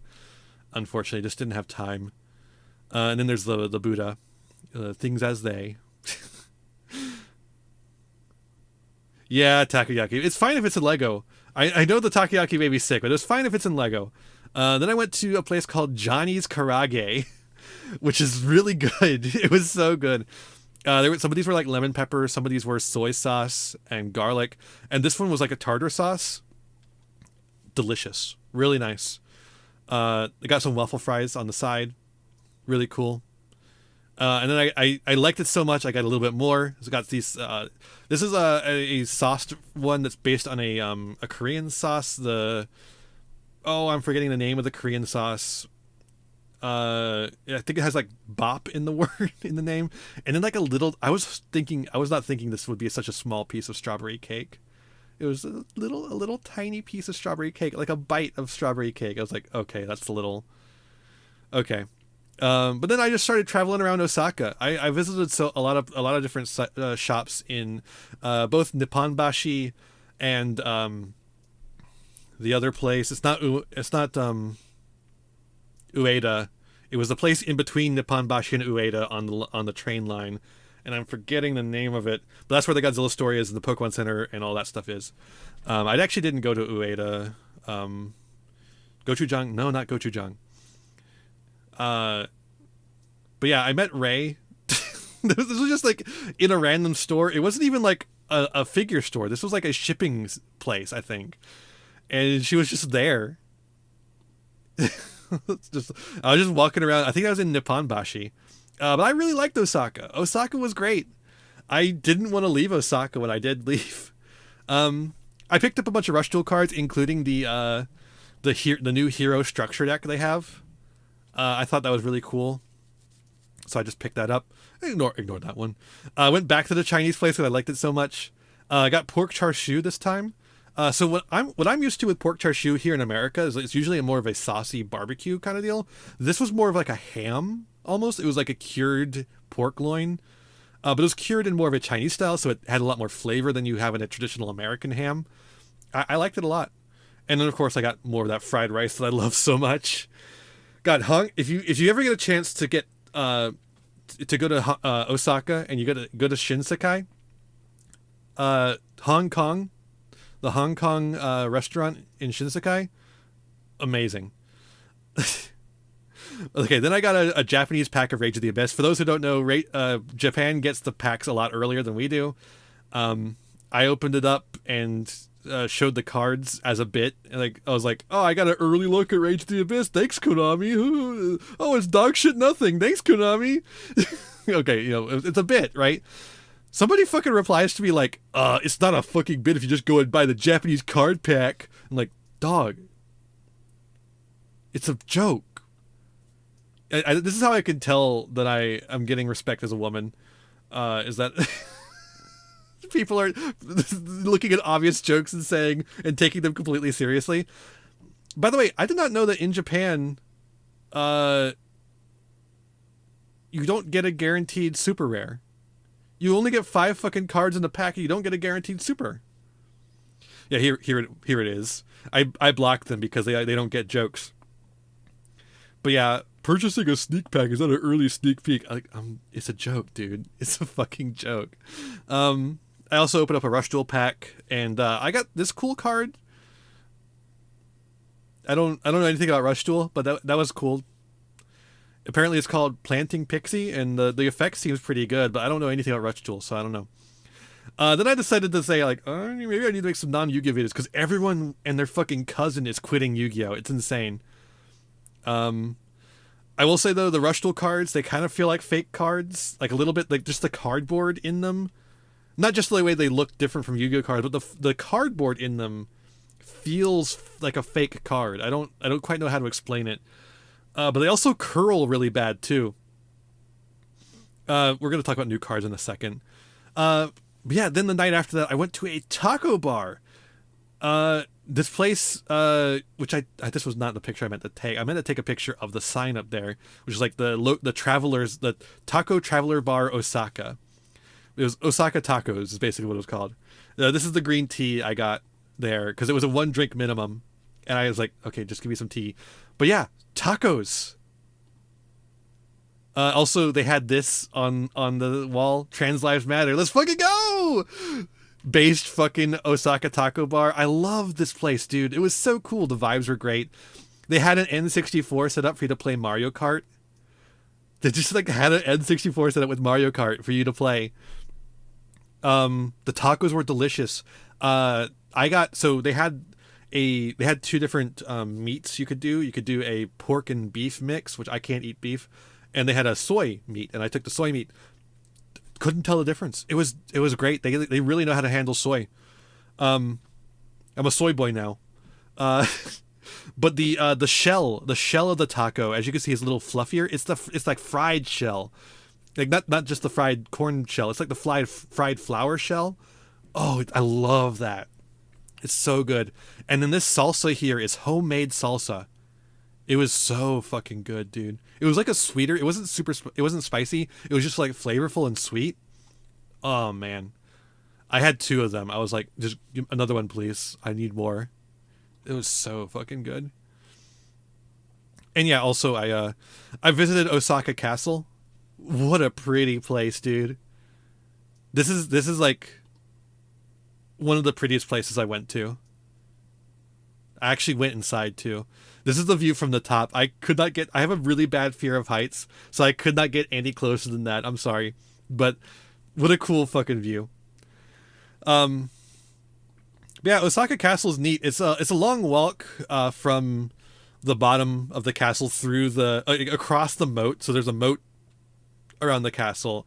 You got to go over the bridge into the castle walls, up the long pathway through the various castle walls up to the castle itself, which is how they protect the castle, of course. And then you're basically at a little park area. There's also like a shrine before you get to that this upper area here. There's like if you take another path, you could get to like a shrine area. I took some pictures of that as well. But you can go up here to like this little park area, and that's where the castle is itself. The castle happened. So I got to the castle really late because I had gone to the Osaka History Museum, which I might have pictures of here at some point. But the Osaka History Museum was really cool. It was a neat little place. It had some English, so I could actually read, but I was mostly just like looking at stuff. I will say what was in the English was like not a particularly interesting. So like here's where I go museum professional on your ass. It was not like a great interpretation. It was like a really basic interpretation. Like it felt like for kids, but at the same time, it also assumes a lot of knowledge, like prior knowledge that a lot of people particularly tourists aren't going to have. So like the English section feels like a bit of a misstep for me. Like it's really basic, but also requires a prior understanding of Japanese history. So it's like, what's the point of it then, right? It's just providing context for the items and not really interpreting them at all. But also like requires you to understand what the Jomon and the Yayoi people are. And like, I know that, but who else does, right?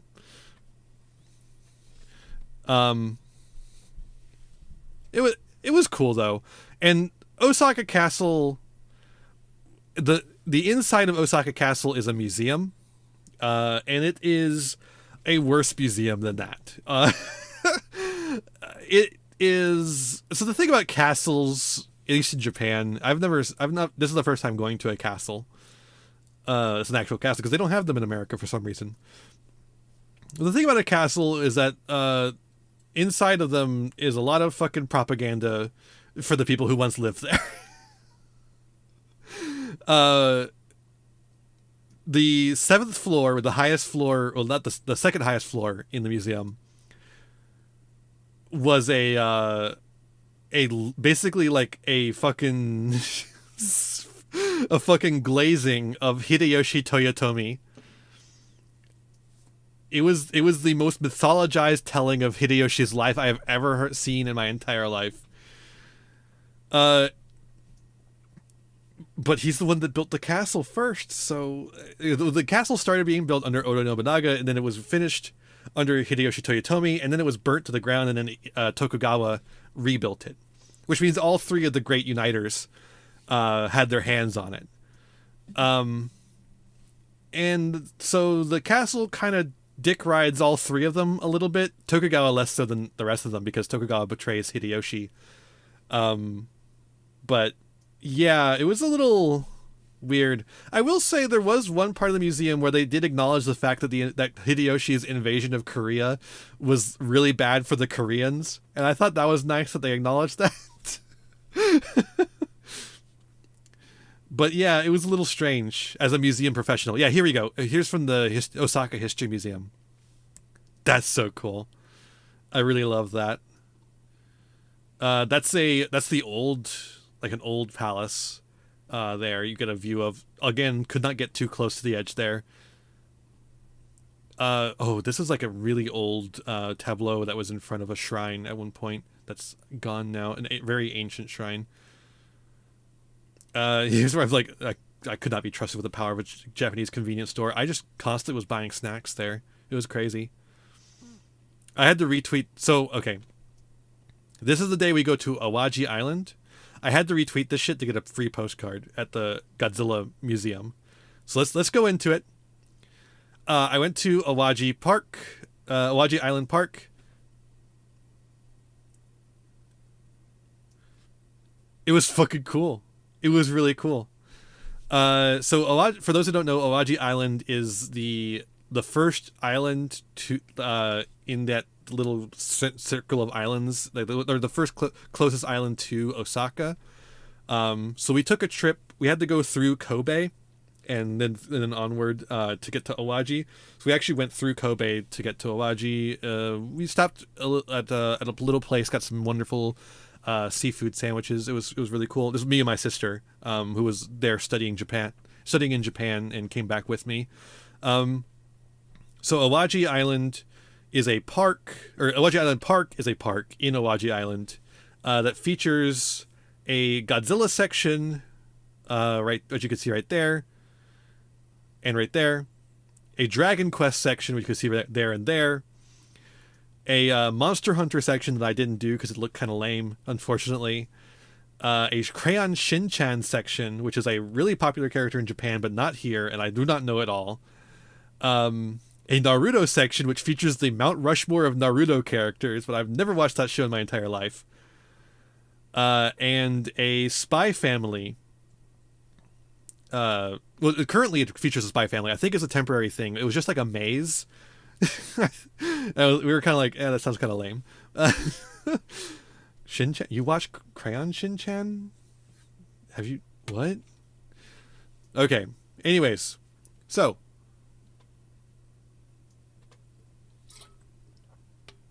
Let me tell you about Awaji Island. First off, very hard to get there. Very hard to get there. It was a long train ride, and then we had to take a bus over the bridge to the island, and then we had to take another bus that specifically goes to there, but we didn't know that, and we just started walking, and it turns out you can't just walk there. There's like a bridge that you need to get a bus to cross, so we had to walk all the way back and then get the bus and then go there. But then we get there, and we go immediately to the Godzilla thing, because Godzilla. So what the Godzilla thing is they got a whole, like, it's like a whole theme park thing going on. They've got like a whole story. So their story is that Shin Godzilla, this is what they have there, but they treat it more like regular Godzilla instead of Shin Godzilla. But anyways, Shin Godzilla awoke, is like an ancient evil, and he awoke, and then he attacked Japan, and he came back, and they had a plan for him this time. Their plan for him was to lure him to Awaji Island, blow up the ground underneath his feet to bury him underground, and then while he was buried underground like that, shoot a missile into him that deactivated him, like the same juice that deactivates him in the movie. And that's what they did, and now that's why he's partially stuck in the ground there. But what you got to do is you got to go in his mouth. You got to zip line into his mouth to investigate to make sure he's not activating. How you get out on the other side? Why there's a giant hole on the other side? I don't know. That just go with it. You gotta just accept some things. So now you might remember that earlier I said I have a very bad fear of heights. Yes, I do. I do still have that bad fear of heights. And I did the zip line anyways, because when else are you going to zip line right into Godzilla's mouth? I was like, I'll just do it the one time, and it'll be over with. It'll be over. It was awful. It was awful getting on. It was awful. It was really awful getting off, because the guy was like trying to get me figured out, and the zip line started carrying me backwards. And I was like, I'm going to die. I'm going to get stuck in the middle of the zip line, and I'm going to be stuck there, and they're going to have to like do the fucking get. It's going to take forever for them to get me off of there, and I'm going to be just stuck there, like hanging over the side of the. But he eventually got me. He got me before I ended up getting off, sliding off. But man, I was like, I'm not doing that ever again. And then. So okay, when I was buying tickets, they had a series of different levels to buy tickets at, and like, so they had like a VIP ticket, which got you a special jacket, of which there are only 250 in existence, is what the lady said to us. So of course I needed to get that. But they also had a level just below that where you got a Shin Godzilla backpack, the most adorable Shin Godzilla backpack you've ever seen in your entire life. And so my sister and my sister's boyfriend were there with me, and they just like the lady had told us that we couldn't get both on one ticket, so they just got both, and then my sister's boyfriend gave them to my sister. They gave them both to my sister so she could have them, and that worked out for them. But like that also means that only one of them got the unlimited zipline pass. And then I get my jacket, and I'm like, can I also please get the Shin Godzilla backpack, in my most like gaijin voice I can? And the lady was like, we could work something out. Do you have cash? I was like, no, I don't have enough cash. I was having trouble getting cash out of my bank account for most of the trip. It was really annoying. And I was, please, could I do card? And she was like, are you sure you don't have any cash? I was like, yeah, I really don't. I really don't. I have coins. I don't have that kind of cash. It was like 6,000 yen. And I was like, okay, we could just do it by card. And there's like, thank you so much. And then my sister was like, God damn it. We ordered in Japanese. We get jack shit. And you order like a fucking gaijin, and you get the full treatment.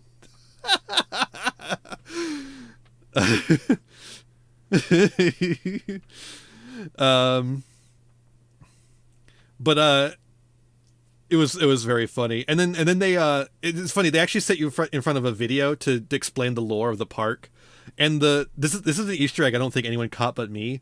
The name of the person who's delivering the video to you is like in the character that's doing the video, her last name is Saigusa, which is a or the name of the character is Yuri Saigusa, which, first of all, Yuri, but Saigusa is a reference to a very popular character from the Heisei era movies, which are all in one continuity and feature a lot of characters coming through across the movies. Which one of them was Miki Saigusa. So it's supposed to be like a relative of Miki Saigusa, I guess. Really cool. But yeah, then you do zip line. After you do the zip line, there's like a little arcade shooting gallery where you can shoot the Godzilla cells, the G cells that are trying to like basically little cancerous cells in the ground trying to activate Godzilla or something, and you like shoot them, and then you have to duck for the Godzilla fire blast beam, or else you lose points. It was fine. It was not much. It was just fine. But after that, you get to go inside the Godzilla Museum. A lot of cool statues in there. And what they also have on display currently, it seems like this is their rotating exhibit, is the actual suits of Space Godzilla and Mogera. This is an actual Godzilla suit used in the actual film. So those spikes, those are crystals. Space Godzilla grows crystals out of the ground, and he can control them with his psychic powers to attack. That's like his thing. He also has his Corona beam, which is why his Magic the Gathering card was called Death Corona.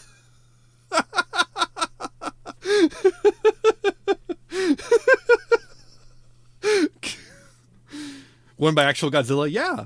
Yeah, they both Mogera and Space Godzilla. You might be wondering how I can tell they're the actual suits and not statues.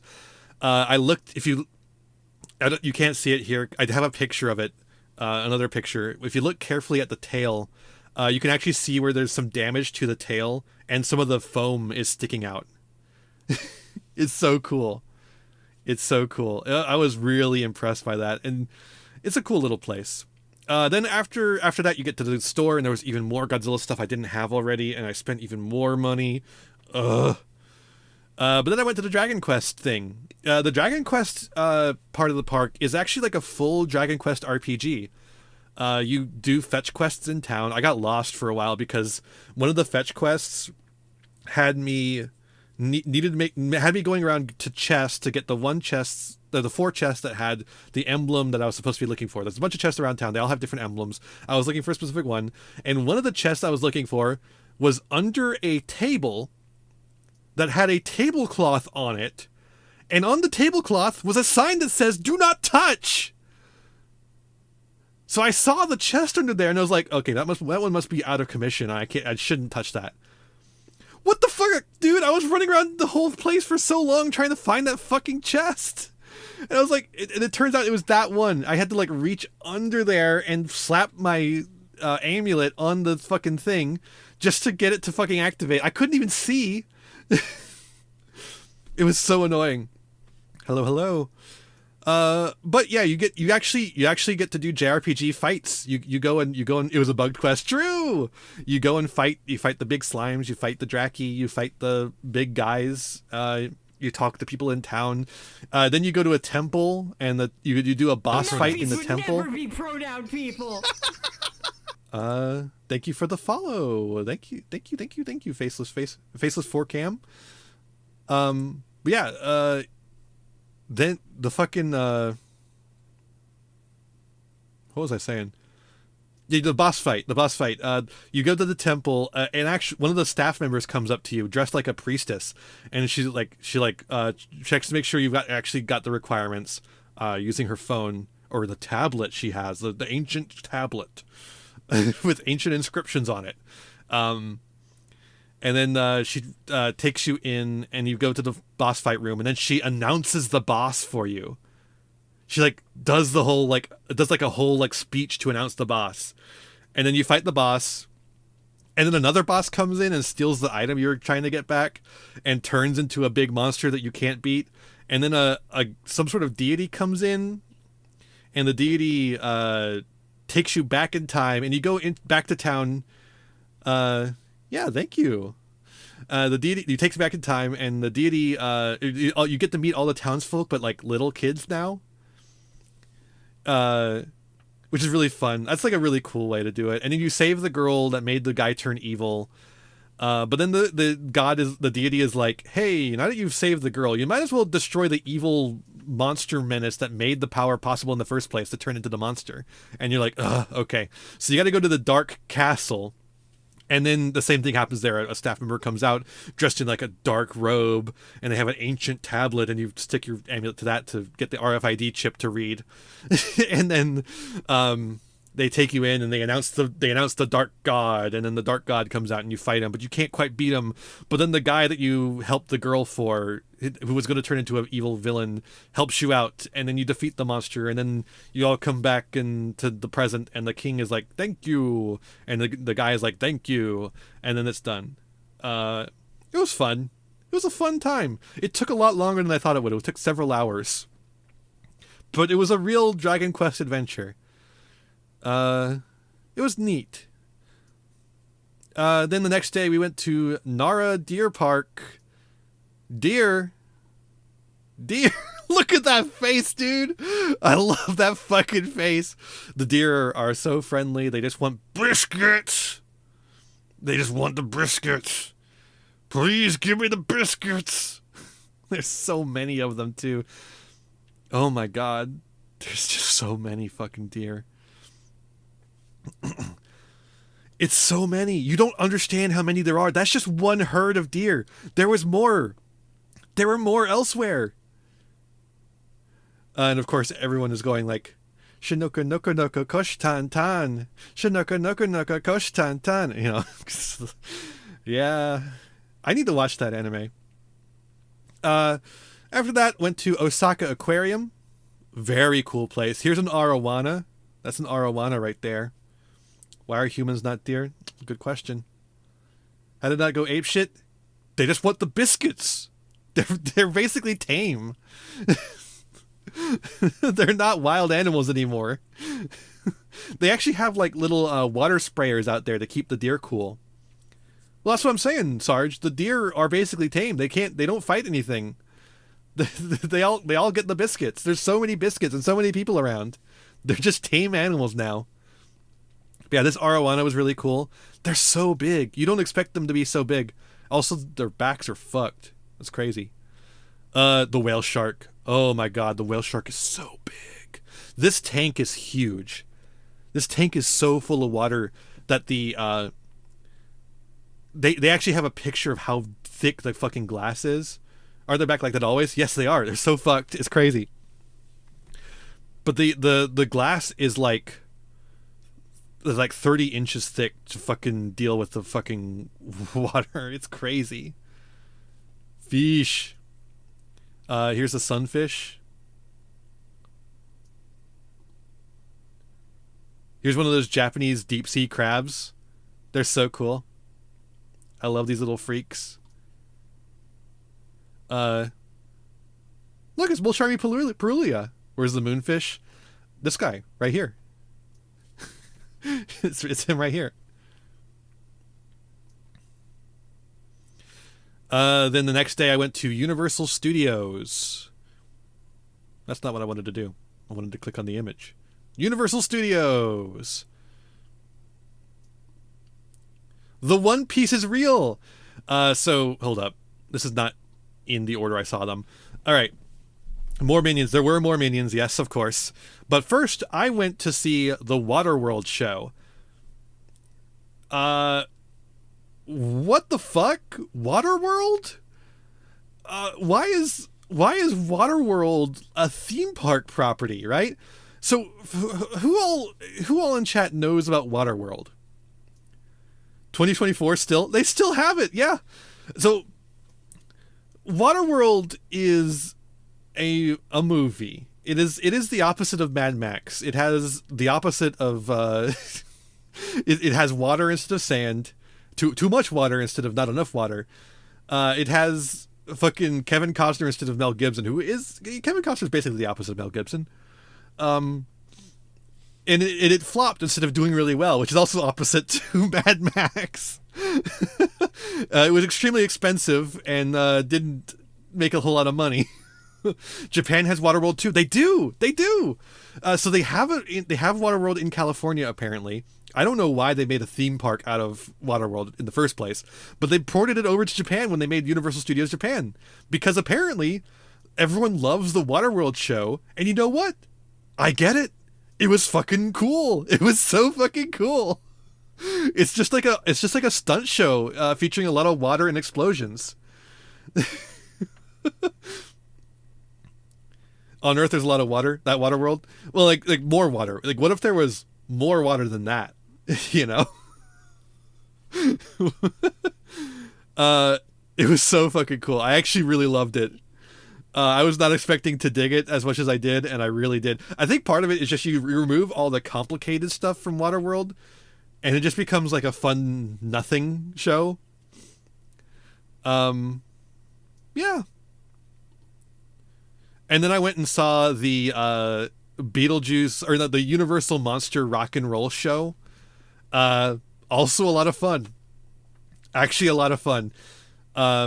Expect nothing, get the best show you've ever seen in your life. It's really perfect, yeah. This was really cheesy. It was a cheesy kind of fun, but I dig it for that. Universal Monsters includes Beetlejuice. They own him, so I guess so.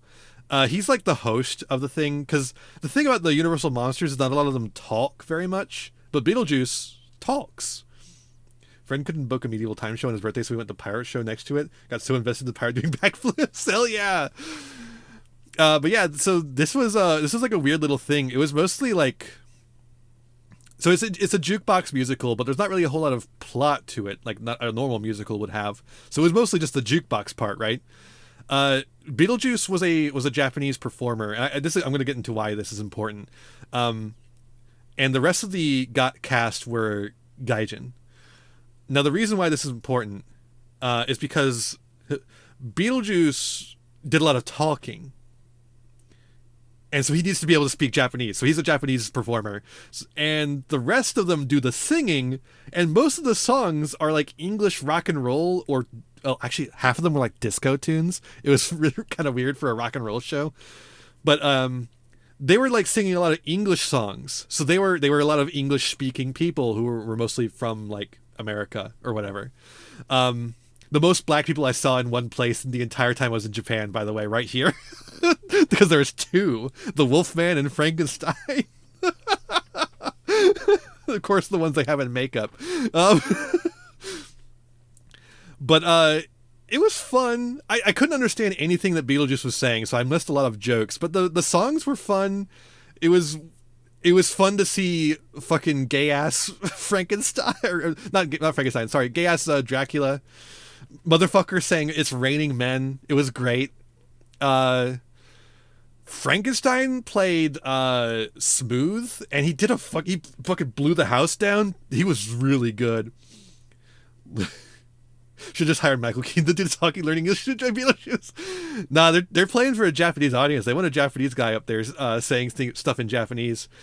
They don't care about any gaijin that come to Universal Studios. Now you might be wondering, okay, so we got Beetlejuice, we got Dracula, we got Frankenstein, we got the Wolfman, we got Buraido. They just call her bride. They don't call her Frankenstein's bride. But who the fuck are these two, right? Gay Dracula as opposed to, well, you know, they made him fruitier is what I'm saying. This is hip and this is hop.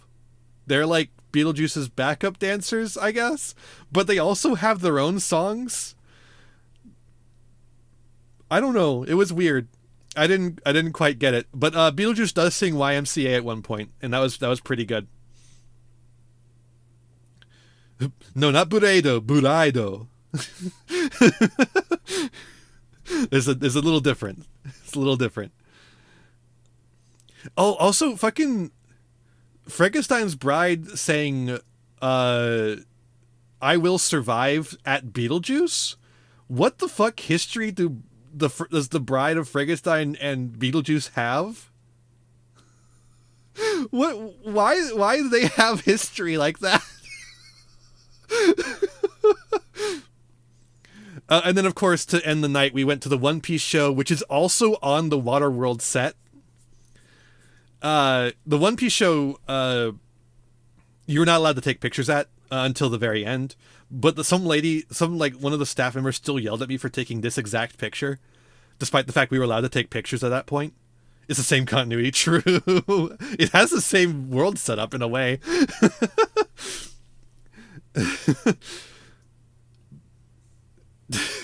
Waterworld set carrying Universal Studios. It's true. If you don't want to do roller coasters like me because you have a fear of heights, the Waterworld set is the place you're going to be spending most of your time. Should have done Beetlejuice on a boat. I really want to see that now. This show was a lot harder to follow, mainly because I don't know One Piece very well. I just know what's in the live action show because that's the only one I've watched. So I don't know who this fucker is. I don't know Tony Chopper. I don't know who this fucker is. I don't know who this fucker is. Is there anyone else there? Oh, I don't know who this fucker is. Mr. Skeleton McGee. The One Piece is real though. And they had a whole bunch of characters from like really later arcs. Luffy goes into fifth gear. It's like a current. This is supposed to be the first show where Luffy goes into fifth gear. So they've set the show further in the timeline than most of them. And it was a lot. There was a lot of flashbacks to things I don't understand. Except for there's a couple of flashbacks to things I did understand, but yeah. I didn't know what any of their powers did. So there was a lot of action scenes, but the action scenes were like really kind of lame because they would like do a punch and it would be like a foot away. Like the punch would be like a foot away from the guy who's being hit, and the guy would be like, "Whoa!" Oh yeah, the super guy. He did that a lot. He did the super quite a few times, and then everyone in the crowd was like, "Whoa, super!" I don't know. I was very confused by this one. It was hard to follow, and it went a long time too. Did he drink cola? No, he did not. I don't think they had a sponsorship here. Well, I didn't know to ask for a refund at the time, so I don't know enough about him. Maybe he did drink a cola, but it was imaginary. Maybe he drank a cola like he was just like, I'm gonna have a cola after this. There was one moment where I couldn't understand what they were saying, but I could see just by the way that they were talking and the way they were running that Zoro did get lost. Zoro did get lost at one point trying to leave the stage. He went the wrong way, and Sanji was like, "You're going the wrong way." I think said, "You're going the wrong way. Come this way." I think that's what was going on. So yeah, they had that at least. Okay, we're getting a little bit shit canned by the internet again. We love to see it. But yeah, this one was a little bit more confusing for me, but it happened. It was fun. Still, it got a little long in the tooth though. A little bit long in the tooth. I was starting to get a little tired of it by the end. FPS has been bad. Well, I can't really do much about it. Luckily, it hasn't been doing that for a while, so hopefully it'll just calm down. All right. Then we went to Kyoto the next day. I checked out of my room. This was my last day. I went to Kyoto. Kyoto, of course, being the old capital of Tokyo. Went to this big shrine. It's got a really cool lion. And then there's like a park. There's like a little garden park behind the shrine, and I checked that out. Got some beautiful pictures. Really cool. Really cool place. And then I went to a Frieren exhibition. This was like a special thing they were doing while I was there. It was just like the 7th floor of some department building was set up as a big Frieren exhibition, and it cost like 2,000 yen to get in. It's like something like $17. They had the recreation of the statue of Himmel. Really cool. The Fern was there.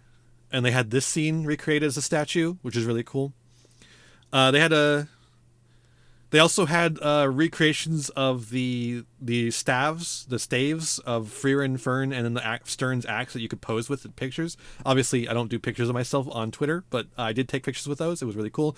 They also had a mimic. They had a prop mimic that you could take pictures in as if you were trapped in the mimic, like Frieren. Really cool. Took pictures in that as well. It was a neat little place, and then had a store that you could buy a bunch of shit in. Really cool. I got a bunch of free run merchandise, and then finally the Yu-Gi-Oh. Finally the Yu-Gi-Oh. Okay, and then I went to I got orange juice that just had like way too much pulp in it for some reason. It was nasty. But yeah, I was back in Tokyo. This time I was more in the center of Tokyo. I was near Chuo, very close to Akihabara. There was literally one train station away from Akihabara, so I spent a lot of time in Akihabara in the second part of the trip. I found a lot more joy in Tokyo than I did the first time I was there, but I still think I like Osaka a bit more. But yeah, the weird thing about being so close to Akihabara is that there's nothing near you.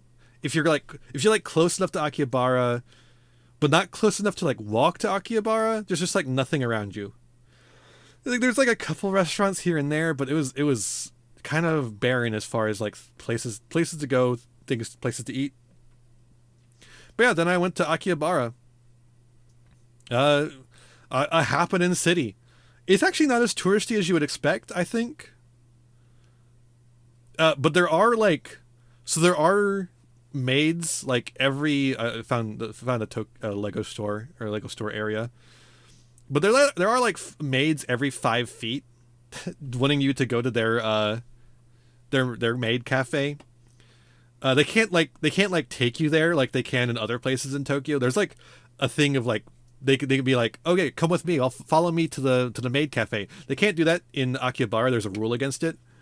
But what they can do is they can give you a flyer and then let you come yourself. But yeah, every 5 fucking feet there's another maid giving out flyers. It was crazy. But it was a fun place. A lot of interesting shops. Not a lot to do except for shop. But I bought a lot of shit there. So I got some higher end stuff. This is a SH Monster Arts. SH Monster Arts is a very expensive brand. I got it for 98,000 or 9,800 yen. 98,000 yen would be a lot. 9,800 yen, which is about $65. Why is that a rule? Because they could fucking scam you. they could carry you off to somewhere and there's been problems of people getting scammed by people taking you off to like their establishment and then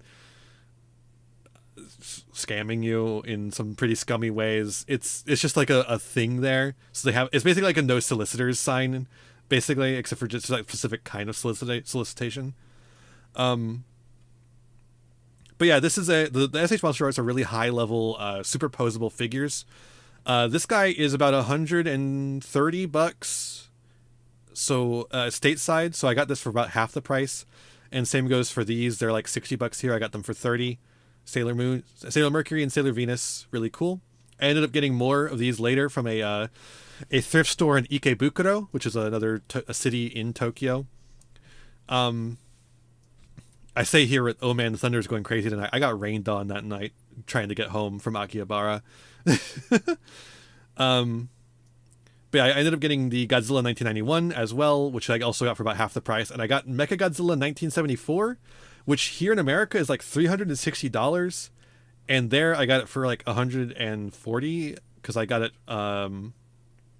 without a box. So it was like a used out of box. And so it was a little bit even cheaper than it would otherwise be. So I'm pretty happy about that one. But then it turns out they put Speedroid Terratop on the tin. So the tin is actually cool and based now after they revealed that. I love the 25th anniversary tin 2. 25th anniversary 2. Because, like, hold up. The last tin was called the 25th anniversary tin. Why is this one also called the 25th anniversary tin? You can only have one 25th anniversary. Come on. And then I went and had breakfast at Goodies. This is a place called Goodies Sandwich Shop. This is actually the second time I had breakfast there. I don't know why I don't have a picture of the first time. Wait, no, this was the first time, wasn't it? Yeah, okay. I got confused because of that. But yeah, just orange juice and a lumberjack breakfast. 2 pancakes, an egg, double fried egg, and then bacon. Delicious. really nice. They got a really nice char on the bottom of the fried egg. So good. It's the second 25th anniversary. I guess so.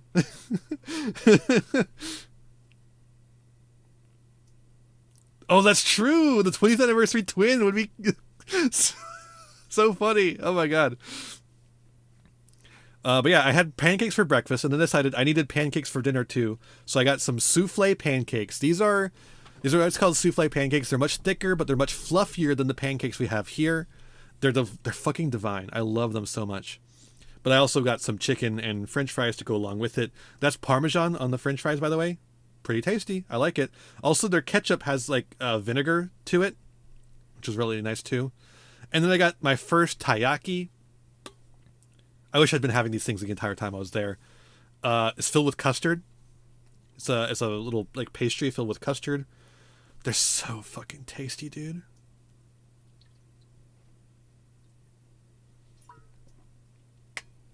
I love these things so much. I could eat 1,000,000 of these forever. All right, and then I go to a shop called Sushiro. Sushiro is a conveyor belt sushi place, except they've converted all their conveyor belts to a tablet ordering system. So they still use the conveyor belt to get the items to you, but you order through a tablet. And so here's all this. This is like the first sushi I actually had in Japan, which took me a long time to get to it actually. So this is all I had. This is like salmon with salmon roe on top. This was a tuna platter, just a bunch of different tuna sushi. That's like a seared tuna right there. This is fried squid. What if you miss your food? It has a little there's a little place it comes out to.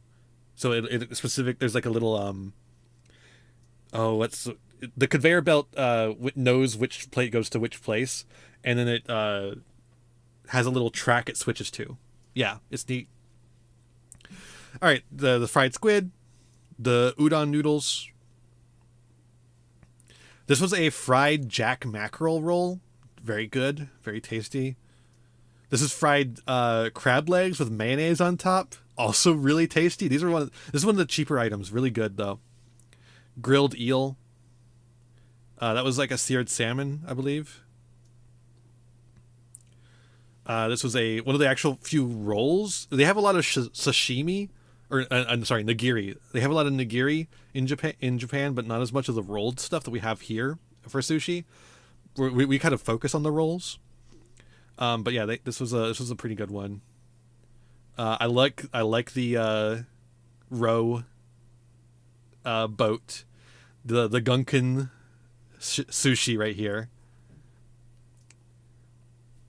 This was the like taste of the sea roll, which has like a piece of every fucking fish in the restaurant in it. Insane. Was way too big to eat. And then this was like a tuna and pickled radish roll. Very tasty. I like these a lot, and they were really cheap too. So I actually ended up going back to Sushiro the next night, and because this ended up costing $25, so I got a bit of a cheaper option, and it was a lot of this guy, and a lot of this guy, and some other stuff. I still ate plenty. It's just I ate cheaper that time. Did you Ixies any of the suships? I got close to it. I did get my shari. And then I just kept releasing cards while I was gone, dude. It was unfair. So yeah, here's when I went to. This was a huge trip when I was. This was one of my trips in Tokyo, but I went to Ikebukuro where I found this cool little park that had a music symbol, a treble clef. And this is where I found that shop, that really cool thrift store that was just like entirely statues, and they had them for really good prices. Got a lot of stuff there. I got a Frieren statue that's right here, a Fern statue that's right here, and a Marseille statue. She's really cute. Love them. Love to have those. I'm into anime statues now. I think they're actually really cool. And then I went to the Tokyo Godzilla store in Shinjuku. So I went back to Shinjuku after Ikebukuro. And the Tokyo Godzilla store had even more stuff I hadn't seen yet. And then I went to the Nintendo store in Shibuya. And then I went to the Pokemon Center in Shibuya, which is right next to the Nintendo store. This was a very long trip. It took me all day. Ikebukuro is pretty far from my hotel, and then it's just a short train ride down to Shinjuku, not too bad. But then the train ride from Shinjuku to Shibuya was a lot. And then I just took a train ride back to my hotel, but man, that was a lot. Breakfast the next day, I went back to the French Toast Factory, which is where I got those souffle pancakes, and got, this is called the Sisters plate. The Sisters being the French toast and the souffle pancakes. And you know what? The French toast is fucking bomb too. It's like so gooey in the center. They must be soaking it overnight, because it was, oh, it was so nice. Yeah, if I lived in Japan, I'd have a lot more of those fucking statues. They're so cheap over there. And then the next day, I also took a lot of trips around Tokyo.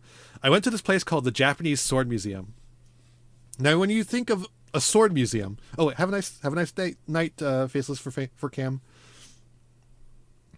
When you think about a sword museum, I think you usually think of like, oh, there's gonna be like historic swords. Maybe they'll have one from Oda Nobunaga himself.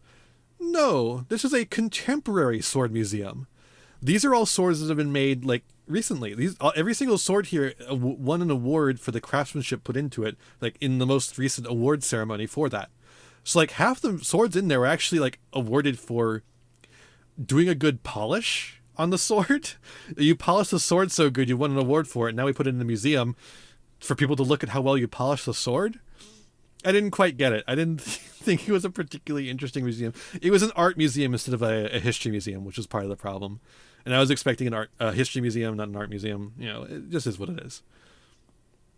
Then I went to the National Museum, which has the Dogu. That's like the most famous Dogu out there, and it's there.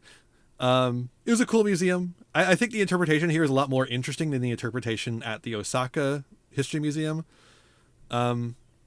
But it is also the National Museum, so therefore it also props up some interesting things.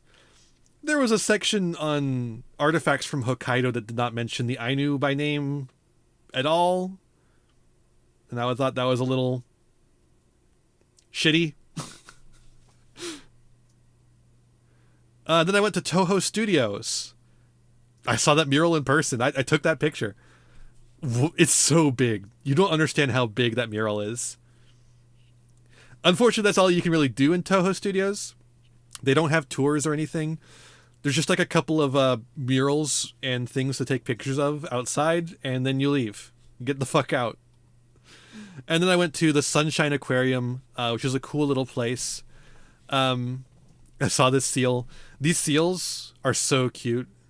When you get up close to the glass, they come up to you because they're curious, and they come look at you, and you could take really good pictures of them.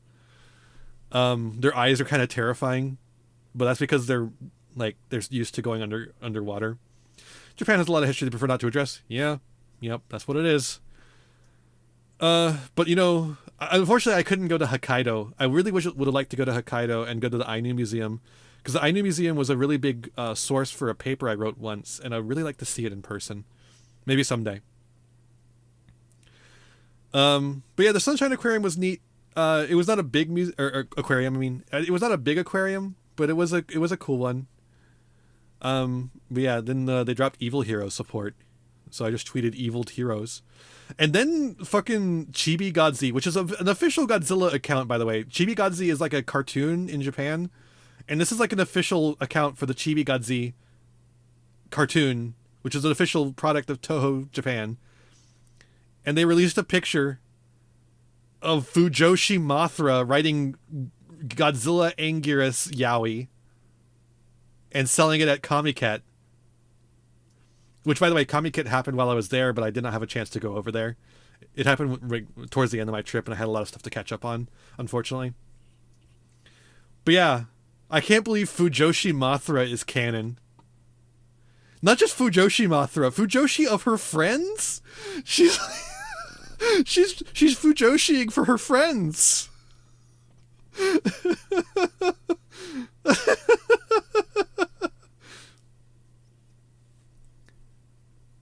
And she's like, that's not what Chibi Godzi looks like. Chibi Godzi looks like that. He looks like that little freak. So they think she's made like sexy man versions of her friends to Fujoshi over. Okay, and then I went to Matsu's getting booted from the group Discord. Then I went to Ueno Zoo. Ueno Zoo has pandas. That's like their claim to fame. They have like the famous panda Xiao Xiao. This is not. This is Xiao Xiao. This is Xiao Xiao right here. He's eating bamboo. That's what they do. I don't know if you know this. Pandas, they like to eat bamboo. They also have a shoe bill. These freaks are so fucking funny. Unfortunately, I didn't get to hear him make his call. He didn't do it while I was there. But I did see him stalk his prey, and that was terrifying. These things are he fucking spread out his wings, and he fucking attacked the water, and there's a clack when his beak hits the rocks. It's like, what the fuck, dude? This is a dinosaur. Oh, there he is. There he is with his wings out. Fuck, dude. Look at that. And I saw the tigers, too. It was a little hard to get pictures of the tigers because there was a lot of people crowding around them. Tourists. I also went to Skytree Tower that day.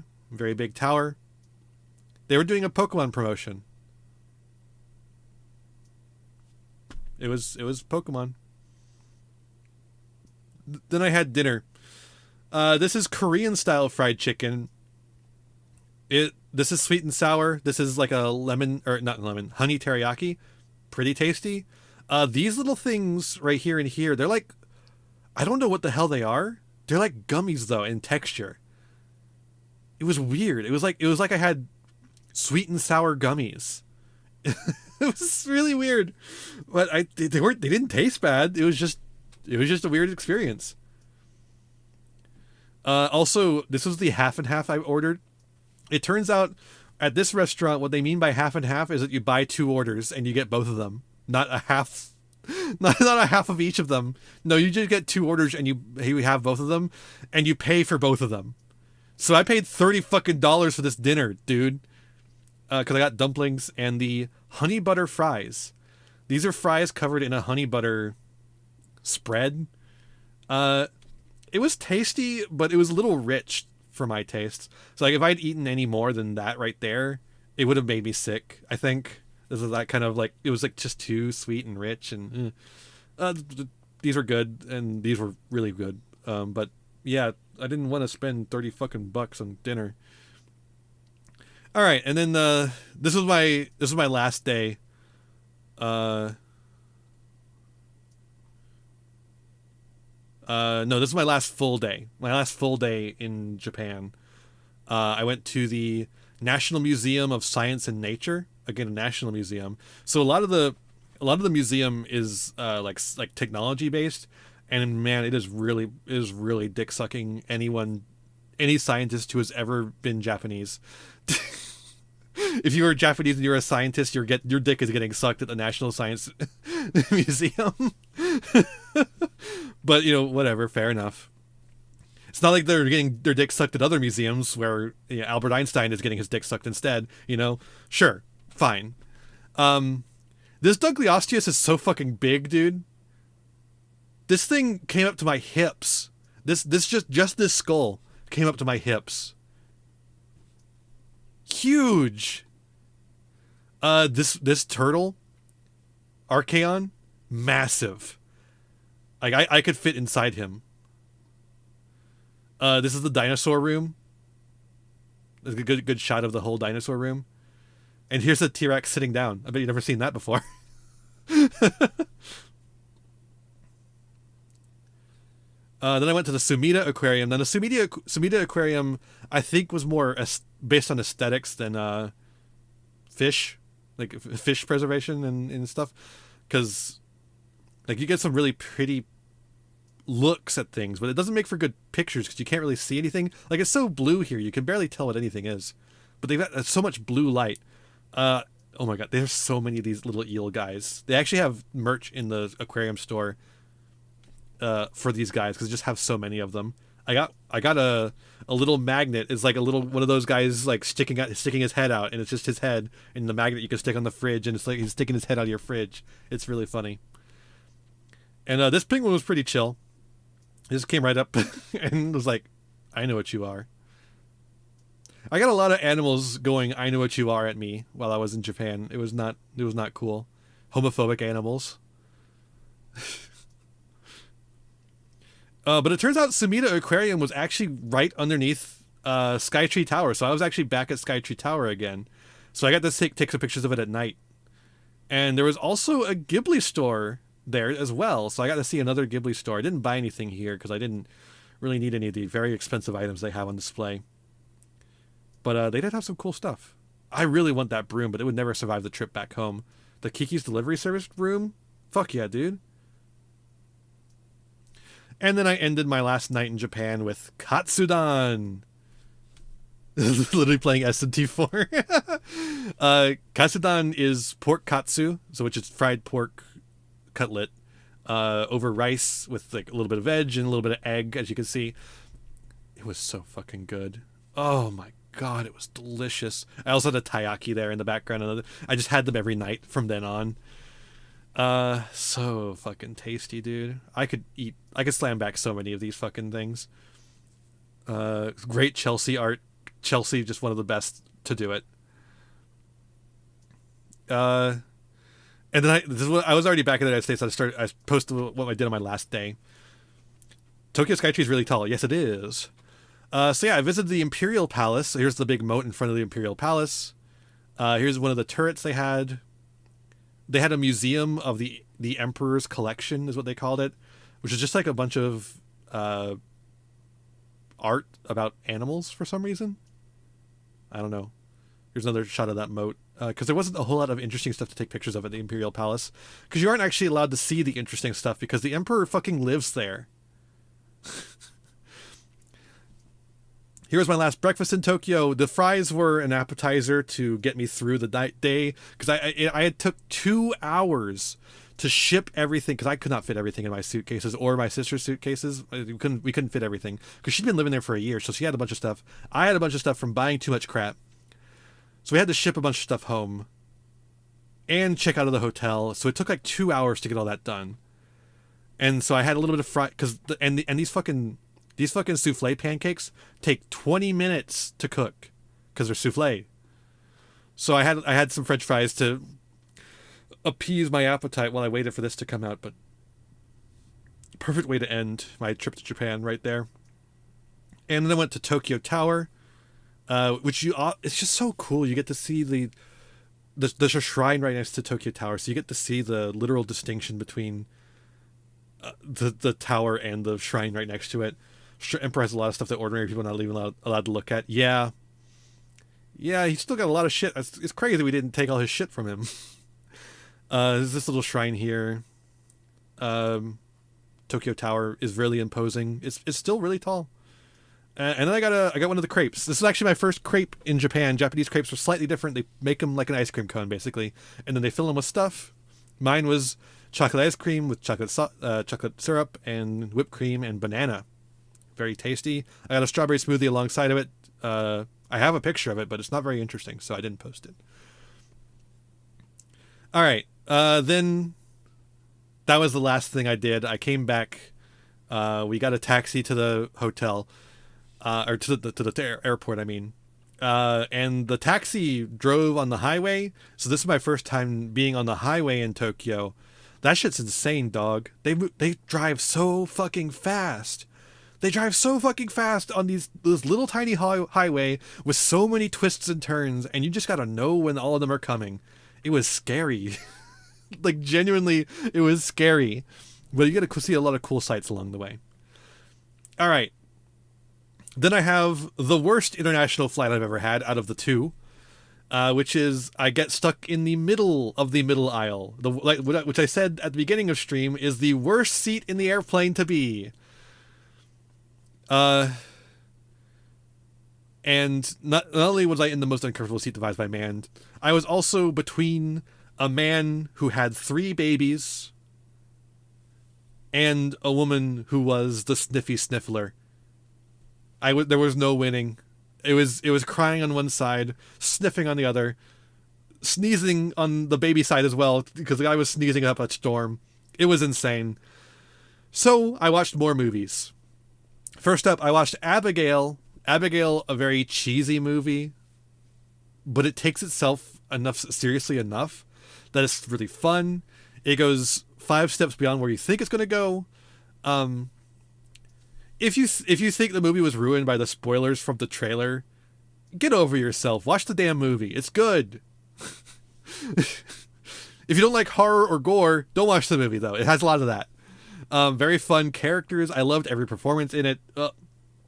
Like, there's nothing in there that I would say, like, oh, that was a bad performance. No, everything was generally pretty good. It was a lot of fun. I liked it. Good movie. Good movie. Then I watched Monkey Man. What is there to say about Monkey Man? What is there to say about Monkey Man? It's good. Watch it. I don't know what to tell you. It's got good action. It's got good themes. It's got good politics. It's got good gender politics. It's Monkey Man, man. Watch that shit. I heard the King Diamond album, Abigail. No, everyone. The thing about Abigail is everyone on Twitter was talking about how the trailer for Abigail ruined the movie because it spoiled the twist. So the plot of Abigail is that I'm literally going to spoil it for you right now. The plot of Abigail is that a couple of people are like, it's like a heist movie, right?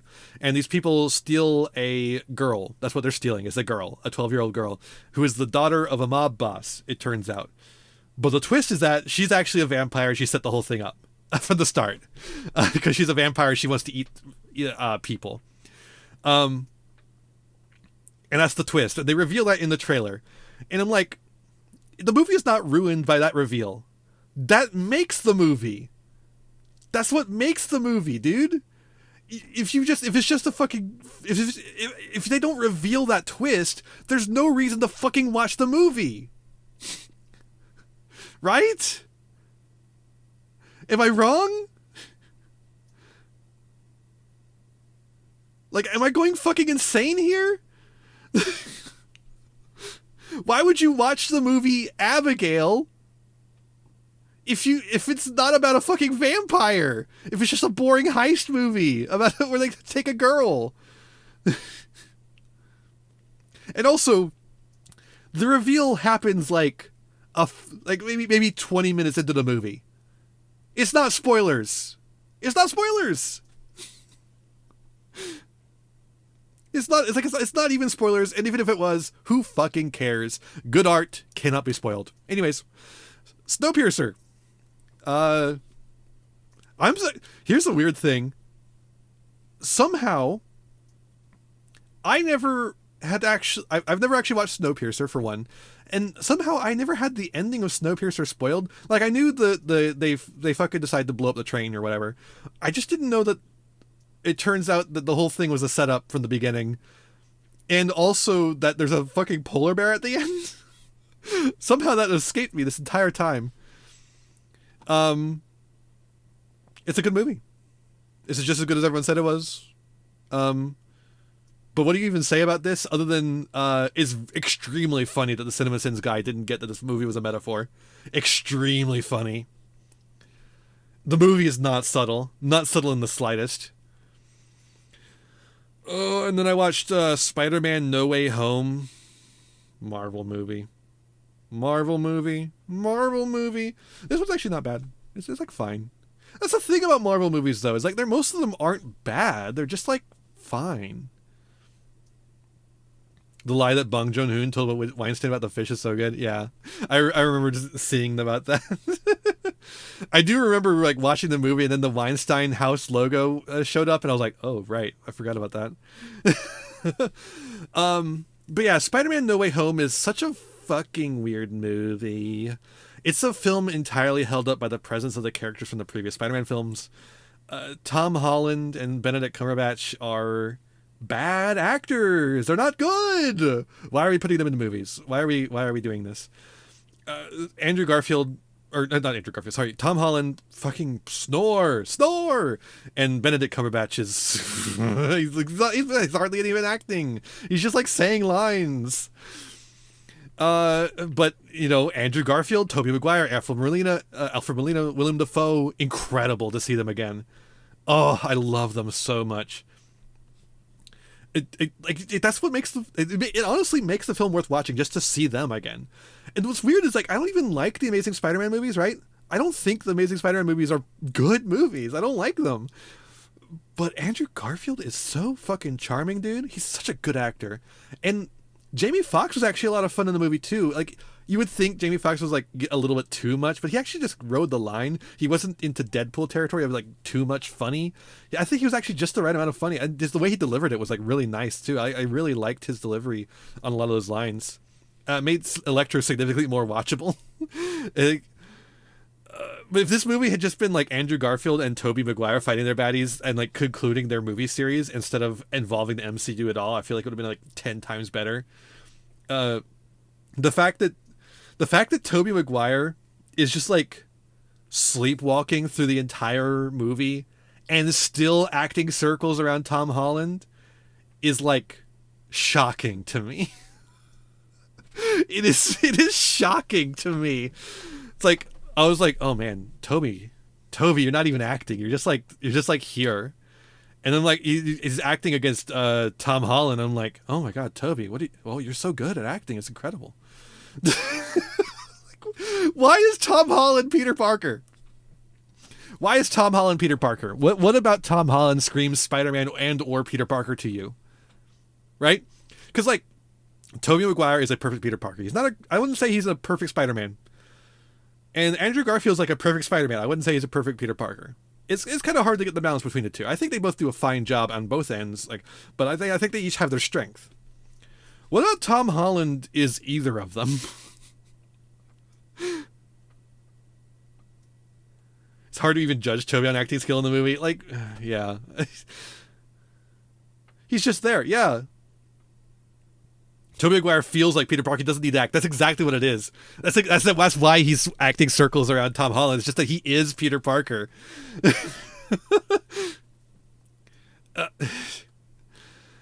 Alfred Molina was a blessing. Oh my god, he's just so fun. Every line he does the stupid Marvel movie jokes right. He delivers them correctly. He does the thing that Robert Downey Jr. used to do. Remember when Robert Downey Jr. was like good at playing Iron Man and it was fun. It was fun to watch him. Molina gets that. He gets that energy, but like better. He's like better at it. I don't know. And Willem Dafoe is a delight. I love his Green Goblin performance. My dad hates it, but I love it. I adore his Green Goblin performance. Why'd they have him break the mask, though? What is with the MCU movies and their obsession with taking the masks off of characters? It is so annoying. Just put him in the damn mask. I know he actually is funny because he actually looks more accurate to the comics a little bit when he's wearing the fucking purple hood and all. But he's not the comic version of the character. He's the Tobey Maguire Spider-Man version of the character. Make him put on the mask. Oh, I just love it, dude. Spider-Man.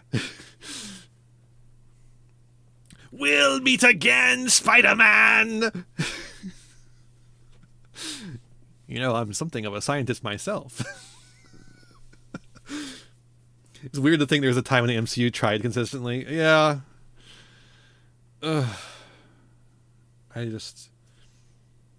Very funny that the start of this movie is just like Spider-Man and Doctor Strange fighting over a box, and it just takes forever to get, and it takes forever to get to anything interesting. I guess like the only returning cast that was like, I guess Sandman didn't make a huge impression on me, but he comes from the bad Spider-Man movie, right? That was not a good movie either. That was not a good one. And then the Lizard also was pretty boring, but also I didn't like that movie anyways. So yeah, it turns out the worst performances were the ones from the worst movies. Crazy that works. I thought Sandman added an interesting twist to the story though, as far as like he just wants to get home, right? And actually gives him full closure, yeah. Seeing some more of Daredevil for 5 seconds, yeah, that was kind of fun. I liked that Daredevil show for a while until it got bad. It was good until it got bad. Yeah. I think that's basically everything about the fucking Marvel movie. Can you imagine if they made good Marvel movies again? That'd be crazy. I can't wait for Doctor Doom to make stupid quips because he's fucking Robert Downey Jr. now. I would agree with that. Spider-Man 3 is not the worst out there for sure. Oh, right, the fucking end credit scene. I wanted to say something about this. So I never actually watched the Venom movies. Never watched them. Didn't feel a need. And so they have a cameo by what's his face? Tom Hardy, who plays Eddie Brock, and I assume it's Eddie Brock, right? My favorite Marvel movie is Empire Ian plays Midnight Suns. True, it's literally written better. But so Eddie Brock and Venom show up at the end of the credits, and why is Venom and Eddie Brock sound like Strong Bad and Jesse Pinkman? Why does Venom sound like Strong Bad? And why does Brock sound like Jesse Pinkman?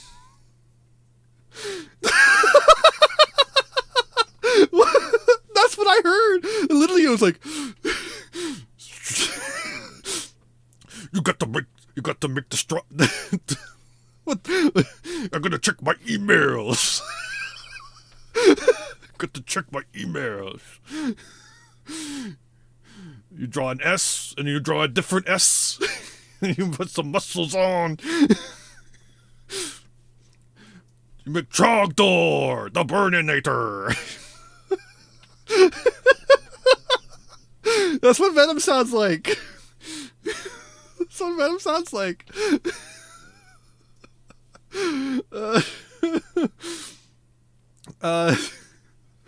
And Hardy just sounds like Jesse Pinkman. I don't know. I don't know what to say. But yeah, then I watched Kung Fu Hustle. For some reason, I never sat down and watched Kung Fu Hustle. It's a cult classic. But the humor is actually really fun. It's like really fresh, especially after watching a Marvel movie. Goddamn. And the action is good. It doesn't slack at all. Both work in tandem perfectly.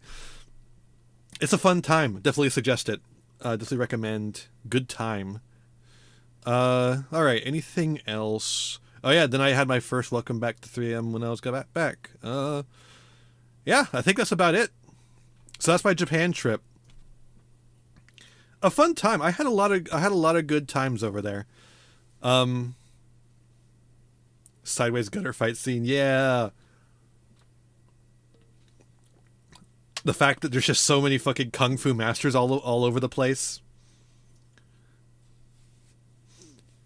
Oh yeah, the music fight, the fucking that instrument. I don't know the name of the instrument. It's not a mandolin. Mandolin's a very different instrument. Oh yeah, there was one time I was going through a couple thrift stores and I found that camera I was looking for, the Sony A5-100, and yeah, it's just like I wanted that DSLR so I could do card openings better. I could actually show the hands and stuff, but unfortunately it just didn't work out because first it was like a comedy of errors. Like they get it out. I have to be like, oh, that one, point at it, because I can't speak Japanese. And they pull it out, and then they're like, okay, look at it. And they're like, wait, it doesn't have a lens. So you're going to need to pick out a lens. And I was like, okay, how much more is that? And then I find the lens, and it's the lens that's supposed to come with the camera when you buy it, because this is a thrift store. They separated it out and sold them separately. So I get that lens, and I'm like, okay, that lens brings the cost up almost to the price I could get it in England, or not in England, in America, in English is what I was trying to say, in America. But whatever. It's still cheaper because it's tax-free and there's no shipping, right? And it's still a little bit cheaper anyways. So I'll just get it here. And then they're like, okay, so you could try it out. Oh, but the battery's dead. We'll have to charge the battery. Like, could you wait 10 minutes? I was like, okay. So I wander around the store for 10 minutes. And then I come back and then we start testing it and it's all in Japanese. And I'm like, okay, yeah, that makes sense. It's a Japanese camera. It's going to be all in Japanese. How do I change it? And I fiddle with it for a bit, look through the settings. I can't find it. I just figure it's a language issue. So I show it to the guy. and like, hey, can you? The camera seems fine. The picture quality seems fine. I can't figure out the language. And he says, oh, language. Because he didn't understand the rest of what I said. And he's like, okay, language. I could try and figure that out. He has to look it up. And he figures out that you cannot change the language. So I was like, no. So I was just like, no, I can't do it. I can't. Even if it's cheaper, the ease of use that comes with it being in the right language is worth it to me to get it in America. But yeah, I've got a ton of cards. I wish I could do like opening reactions. But if I got in that DSLR, that's why I wanted it, so I could get that DSLR so I could show you all the stuff I got. I got a lot of T-shirts, really cool T-shirts, graphic tees, you know, from like the zoos. I got like a cool Shoebill shirt, really fucking cool. I got a Palace Cat shirt because the Palace Cats there they're incredible. They have such funny faces. They're so grumpy. I got a lot of Godzilla shirts. I got a lot of Pokemon shirts. Got a lot of Pokemon cards. Got a lot of Yu-Gi-Oh cards. Got a lot of Rush Duel cards. So many Rush Duel cards. I basically got every shiny Rush Duel card they had in that one shop I went to. Palace, yeah. Pallas, yeah. I got a lot of statues. I got a lot of little things, little statues, little trinkets and stuff. That were like, it's like 800 yen. Sure, yeah, I got you. I'll take a Asuka statue for 800. Sure, I'll take a Commander. Oh, what the fuck is her name? The fucking Commander from Evangelion. I'm blanking on it for some reason. 800 yen. Gotcha. It's like about maybe 4 inches to 6 inches tall. It's just like a little thing. And it's like from the same line as the Asuka statue too. They're like from the same line together. And a couple of Sailor Moon things that were from some gacha thing. You can find a lot of gacha stuff in thrift stores, just like opened already, so you can see what you're getting. I highly suggest doing that instead of buying the gachas yourself. Yeah. It was, and then you just had a lot of fun eating a lot of good food, a lot of convenience store food too that I didn't take pictures of because why bother? But like, it's just like good stuff too. It's just like really tasty. Just like I had a lot of fun in absorbing the culture, just like kind of digging what was going on. I talked with the guys at the Osaka Taco Bar, and they had a good time chatting with them as best we could because it was a bit of a language barrier. They didn't speak English perfectly, and I don't speak Japanese at all, so. Yeah, it was a fun time. Interesting thing about Japan is Japan, at least in Tokyo and Osaka and a lot of places just outside of those, is set up for tourists, especially English speaking ones. There's everything has fucking English on it. There's English all over the goddamn place, which made it a lot easier to get around and to like do anything. Like if America had as much Japanese on everything as Japan has English, right, the Republicans would have a heart attack. They would have a full-on heart attack. It's really nice being somewhere with so accommodating to you specifically, but it's also interesting to be in a place. So this is like an interesting thing for me as just like an experience, being in a place where you are not the majority, right? I am as a white person, I am a minority in Japan, and not a oppressed minority. I'll say that right now because everyone thinks you're a rich motherfucker, and they treat you well because of that. But you are a minority, right? And so that was like an interesting experience. Just in general. Aren't you trans already? Sure, but I'm not visibly trans. Let's just say it's a little harder to tell. I have the ability to boy mode pretty well. Yeah, so it was interesting, like being a racial minority in a place. How about that? Even though it's not the same as like being black in America, not by a long shot, because again, you are a white person, you have money, you are being treated well. if I was Korean in Japan, the experience would be a lot different. This is another thing I was talking about earlier about tourists, about like how Chinese tourists and European tourists are pretty rude in Japan. Korean tourists, very different story. Korean tourists are very polite there. I had no plan to live there. That's also true. I had no plan to live there. I had a passport on me at all times, so that also makes me. That also puts me in a better position. Yeah, Korean tourists are very polite there because they know they're going to get their ass kicked by the police if they step out of line at all. That's just like the thing of it. The racial dynamics in Japan are very different, but they're fascinating. In what you can see as a tourist there, which is not much, by the way. Just to be clear. But yeah, that's like the kind of things I just noticed there. I don't know. I'm a weird sociologist, historian, nerd, so that's just the kind of things I noticed when I'm around in a place. It's just like the way people interact with each other, and like the particulars of that. Something interesting. Oh, another funny thing about that Korean chicken place. I was about to scroll down to it. I decided not to. The Korean chicken place. I think the people who worked there were actually Korean, particularly because they had no interest in speaking Japanese to me at all. They spoke to me in English the entire time, even though I like responded in Japanese sometimes. We're like, I can say some Japanese. And they're like, oh yeah, here you go. Thank you. I said arigato gozaimasu, and they didn't say arigato gozaimasu or whatever. The response, the normal response, they just said you're welcome. It's like, okay.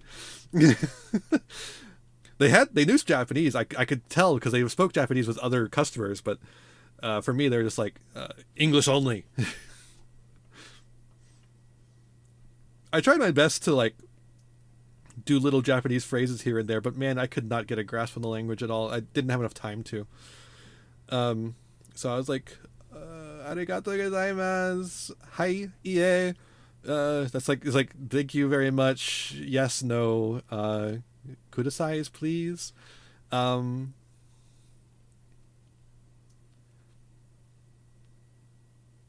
Mizu is water. Ocha is tea. Yeah, like I didn't have a whole lot. Man, also fucking hell, Duolingo fucking lied to me, dude. Duolingo fucking lied to me, which is not surprising at this point considering their use of AI. But Duolingo fucking told me that Ocha means green tea, and I asked for Ocha at the taco bar because it was a 1 drink minimum, and they were like, okay, which one? I was like green. It was like green or oolong. I was like, I thought Ocha was green tea. I want green tea, please. Have a nice night, Sarge. But yeah, that's my trip. Look at this guy. Japan. Any questions? I guess I don't know. We're about to do new cards, PogChamp. It's already 1:00. Holy shit, that went longer than I thought it would. Cool. That's perfect, actually. Actually, I would have probably preferred it to end right here. Maybe? I don't know. We can go to 2. It's fine.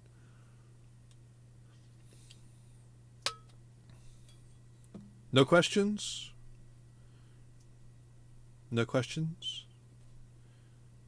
Was Japan real? I think so. It's either that or I got sent to China instead, and everyone was a very convincing actor. Everyone spoke fluent Japanese and just pretended they were in Japan. Oh, when I was in Osaka, I saw a guy with a shirt on that said, "Fuck Tokyo, I love Osaka," and I kind of felt that at the time because I was so sick in Shinjuku, and then I came to Osaka, and it was so great. So that's when Osaka was really when the trip started getting good for me, because like in Shinjuku I just was so sick, and then everything was like miserable from that perspective. Even though I had some fun here and there, Osaka's really where it really took off for me just because of that, and so that shirt I really felt. I did get one touristy thing besides like just little souvenirs from the gift shops of like museums and stuff. My one touristy thing was getting an Osaka shirt just because I loved Osaka so much. It was a good one. I didn't get like a bad one. It was a good one. Okay.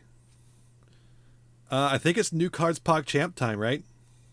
New cards, PogChamp. There's so many new cards, dude. They released so many cards while I was gone. Bullshit. All right, first up. They had a whole show where they released cards as soon as I left. Literally, as soon as I left, they had the OCG Times show, which means I couldn't even watch it on the TV. That would have been so cool to watch this on TV. But yeah, so there's only one thing revealed in this section. There's a bunch of stuff revealed we're going to look at later. But, oh yeah, let's do a little intro here. Let's actually do a little intro here. Hello everyone, Vampire Ian here with new cards. I'm back, baby, back from Japan. I'm live, actually. You can see the chat up above me. I'm doing a stream where I explain my Japan trip, which you can also see on the channel right now. I'll have an edited version which just has the Japan information going up at some point, and then all these are going to be edited into videos that you can all see. First up, we're going to talk about what's in the OCG Times release. Which there's only one free agent in the OCG Times. Thanks for invading Konami HQ to get all the info for us. You're welcome. This happened exactly as I left. This was happening on the plane as I was heading that way. So Ultimate Dragon of Pride and Soul. This is the fusion version of the Dragon of Pride and Soul, which is like a retrain of Blue Eyes White Dragon. It's a really weird thing to do, frankly. Ultimate Dragon of Pride and Soul, level 12 Dark Dragon Fusion Effect Monster. 400, it's got the Blue Eyes Ultimate Dragon stats. Jesus Christ. 3 monsters with 2,500 original attack and defense. Sure, whatever. Opponent cannot target this fusion summon card with card effects. Also cannot be destroyed by their card effects. Oh, that's like a decent Towers effect. This fusion summoned card gains 4,500 attack and defense while you have 25 or more cards in your graveyard. Stupid. Once per turn, if your opponent has 25 or more cards in their graveyard, you can destroy all cards they control. Okay, a bad card, but to be expected. Doom Caliber Knight, 25th anniversary rare? And Swords of Revealing Light, that actually makes sense, but... Okay. Next one. Oh yeah, Battle Wasps. So here's the next one they revealed as Battle Wasps. This one was surprising as hell to see in the airport. A Battle Wasp support. What? First up, we got B-Force Mogeki no Rapier. Battle Wasp Rapier the Furious. They call him B-Force in Japan? Oh, that's so funny. Level 5 Wind Insect Defense Monster, Effect Monster, 1900 attack, 0 defense. You can only use the first stick to if you control no face-up monsters other than insect monsters, you can discard one other insect monster, place a Battle Wasp Wind from your deck face up in your spell trap zone, then special summon this card from your hand. Also, you can put one extra for the rest of the turn for insect monsters. If you have this card from your graveyard, reduce the level 1 insect monster you control by 1. The second effect seems fine. I don't know if that matters. The thing is, I just don't know the Battle Wasps, right? It's time to do what I do every time I film a fucking new card PogChamp React stupid thing, which is pull up Edo Pro and then pretend like I know the cards I'm looking at after looking at them for 5 seconds. What is this fucking Battle Wasp win? Oh, it's a new card. Okay, we'll get to that later then. Grand Partisan the Revolution. Holy shit. What a name. Level 12 Wind Insect Synchro Effect Monster. Tuner and okay, generic. 3,000 attack, 2,000 defense. You'll use the third effect card once per turn. Cannot be destroyed by card effects. Okay, fine. Insect Synchro monsters you control gain 200 attack for each of your banished insect monsters. Okay, sure. This card becomes banished. You can special summon it, and you can destroy your cards your opponent controls up to the number of banished insect monsters. Then inflict 500 damage to your opponent for each card destroyed by this effect. Huh. That doesn't seem very good. I don't know. Maybe it's good. This doesn't seem very good to me. For a level 12 synchro monster, right? Like that doesn't make much sense. Okay. Level 6 Wind Insect Synchro. This is the Ritual Bow, Sachi. My scroll wheel is starting to fuck up. Great. You can only use... this one's not generic. Requires an insect tuner. You can only use the third effect of this card once per turn. If this card is synchro summon, you can treat it as a tuner. You can return one continuous spell you control to the hand. During your main phase this turn, you can normal summon a Battle Wasp monster in addition to your normal summoner set. Okay, so that would be the new card. That's the continuous spell you put to your hand. And then you get to normal summon for free. If this card is sent to the graveyard as synchro material, you can inflict 100 damage to your opponent for each of your banished Battle Wasp monsters. Is this what we're just trying to do? We're just trying to do fucking burn with banished insects? We already have a burn deck. That's really good. Oh my god, this shit is in the way. Get it out of here. Oh, my scroll wheel's still fucking up too. Armament Swarm. You can only activate one card with this card's name per turn. You cannot special summon for the rest of the turn after this card resolves, except for insect monsters. Also special summon an insect monster with 1,000 less attack from your hand or deck. And if you special summon from the deck, special send one monster you control to the graveyard.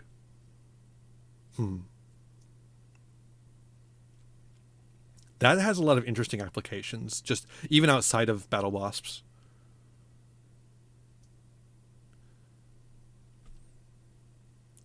That's Armament Swarm. If a face-up insect synchro monster you control is destroyed by battle or card effect, while this card is in your graveyard, banish this card and add a Summoning Swarm from deck to hand. What is that card? Is that actually worth searching?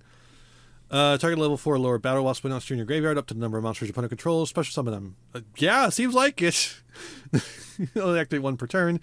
You cannot special summon the extra deck the turn you activate these cards. They're insect monsters. Yeah, sure. Seems good enough to me.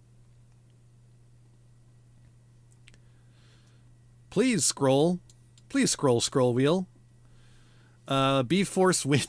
Sorry, Battle Wasp Wind. This is the card you get off of the other card. You only activate this card once. You only one card with this card's name per turn. Up to twice per turn. If a Battle Wasp monster's normal summon or special summon to your field, you target one of them, add a Battle Wasp monster with a lower attack from your deck to your hand. Holy shit, it's... What the fuck? What the hell? They just gave them better Black Whirlwind? What the fuck? I mean, I guess it's Battle Wasp, so sure, why not? Once per turn, you could target an insect monster you control that has a level. If you use it as synchro material this turn, you could treat it as a tuner. Okay, just freely turn this thing into a tuner, sure. Seems alright, yeah. But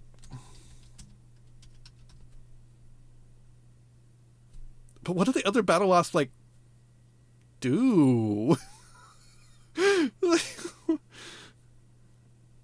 What's with the banishing thing?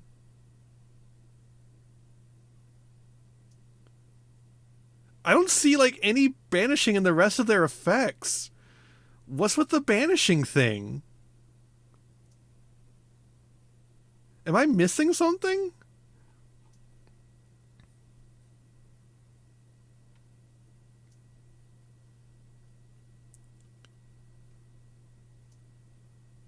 Wattlebosp. Drew. What's going on here?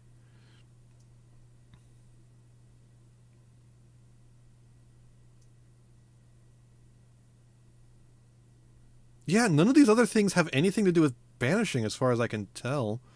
No, okay, Ballista the Armageddon does.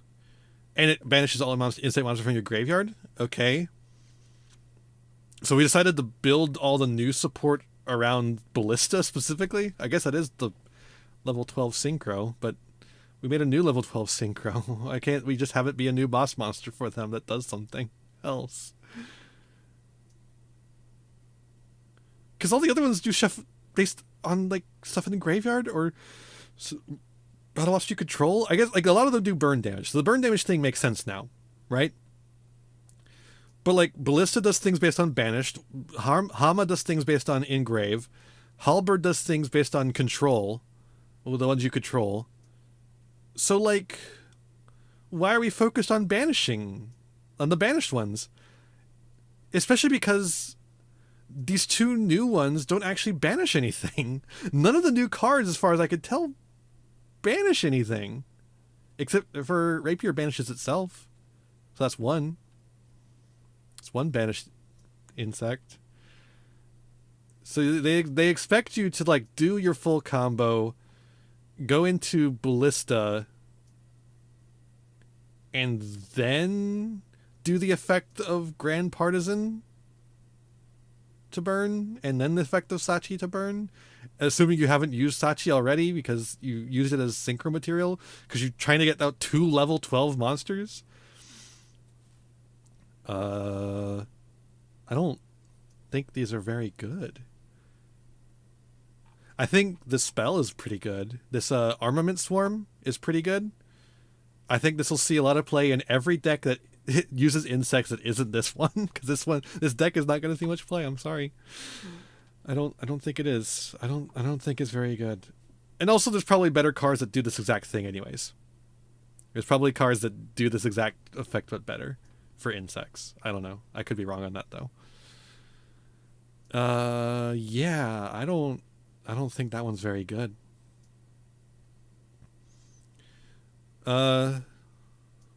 Okay, sure. That's Beat Troopers.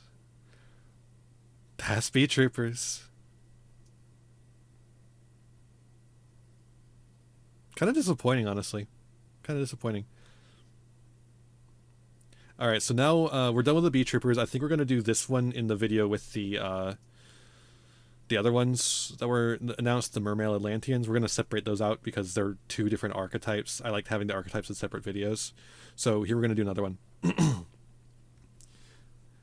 Hello everyone, Thempyrian here with more new cards. These are more the OCG Times releases, which again came out while I was on the plane to Japan, which is very annoying. This one's called Puppet Shark Style, which combines Gimmick Puppet and Shark together. Very strange choice, but kind of cool. You can only activate one card with this card's name per turn. Detach and execute material from a monster on field, and if you do, activate the top 4 cards for your deck, choose one of them, and apply this effect based on its type. Also place the rest on the top of the deck in the same order. Monster or spell, add it to your hand. Trap, set it. It can be activated this turn. And that I don't think actually does anything for either deck, frankly. It's a trap card, and it just kind of sucks. I don't know. Doesn't seem very good to me. All right. Here's the big one, though. Mermail Atlanteans. And my cursor is fucking up again. Great. So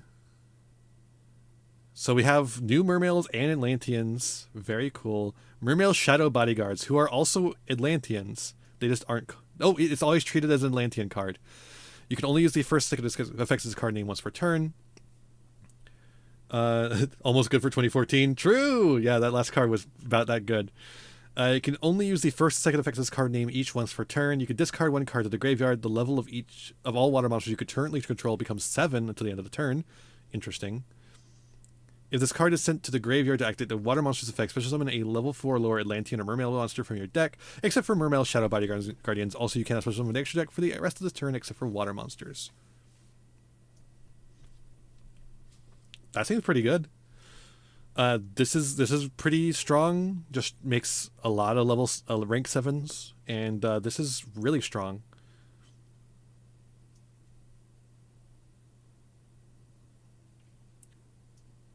Although you have to discard a card for this, and it doesn't have any way to special summon itself out. But that's unfortunate. All right, Abyss Shrine, the Atlantean Spirit, which is also a Mermail card. You can use the first and second effect of this card's name each once per turn.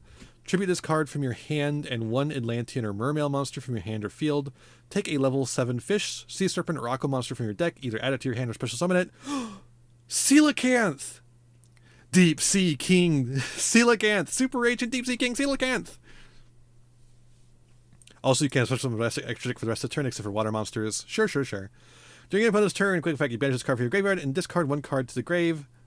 Draw one card. Why? Oh, I guess it procs the effects of a lot of the card, like Mermail and Atlantean cards that can when they're and when they're sent to the grave for the effect of a water monster. Yeah. Okay, so like theoretically, this guy could just be sitting in hand for that. Cool, pretty cool. This is a pretty good one. And you tribute it from your hand to do that. Actually, that's crazy. And one Atlantean or Mermail monster, so you'd have to have a couple of them around. That's so cool, actually. This is a pretty powerful card, I think. Next up, Poseidra Abyss, the Atlantean dragon deity, a level 7, or rank 7, I mean. A retrain of Poseidra. Once per turn, you can also Ixie summon Poseidra, the Atlantean dragon deity, using one Atlantean or Mermail Ixies monster you control. Oh, so you can... Okay, you could use that one Mermail Ixies. I don't remember the name of it. What's his face? Abyss Gaios. You can use Abyss Trite. Yeah, okay. Abyss Trite I don't remember, but Abyss Gaios is the one I was thinking of. Abyss Trite is probably more useful. I don't know. I don't know that card very well.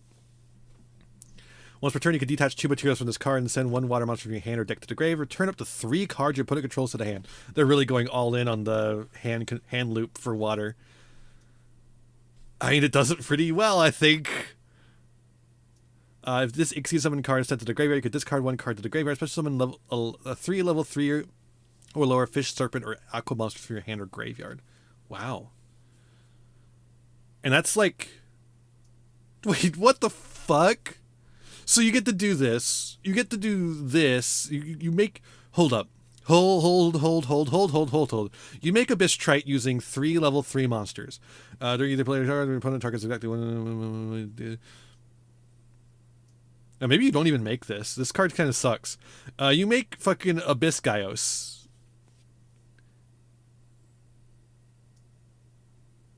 And you negate... Okay, here's the play. Here's the fucking play. You make Abyss Gaios. You detach 1 material to negate the effects of all face-up monsters your opponent currently controls that have attack less than that card. So that blanks some of the cards on your opponent's field. Then, although by the time you get to this point, you probably are interrupted already. Whatever. Then, you Ixies into Poseidra Abyss. You detach 2 materials, the last remaining material and the Abyss Gaios, to return 3 cards your opponent controls to the hand. You send a water monster from your hand to your deck to the grave. And you proc its effects. Because that's how this deck works. Then, after you return 3 cards your opponent controls to the hand, bouncing all those fucking cards, you get to discard a card.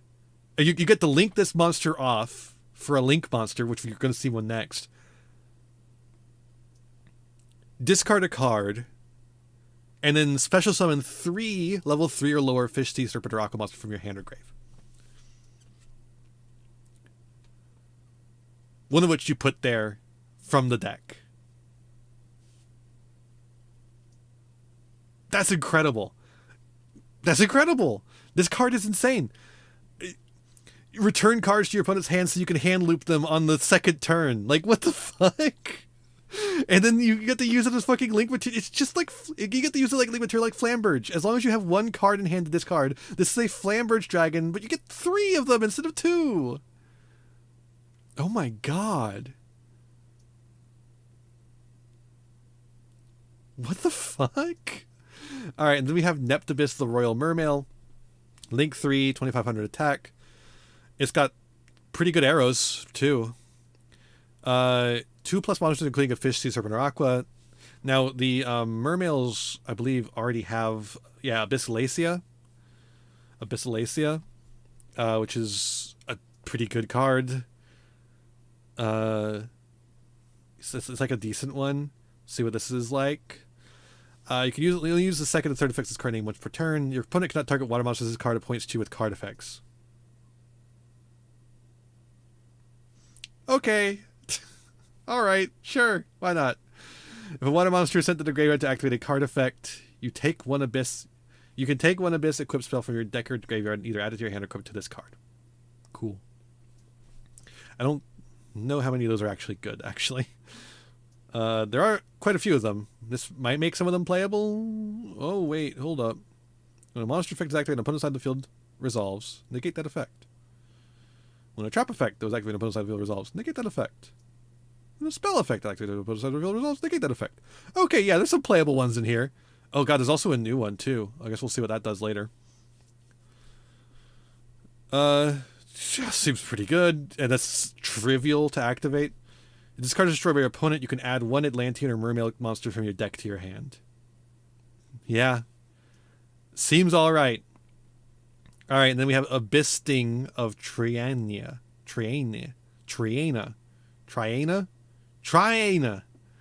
Got Abyss Sting of Triana. can only use one card with this card's name per turn. You can only use the third effect of this card name once per turn. So summon an Atlantean or Mermail monster from your hand or graveyard, and if you do, equip it with this card. Wow. Wow, wow, wow, wow, wow.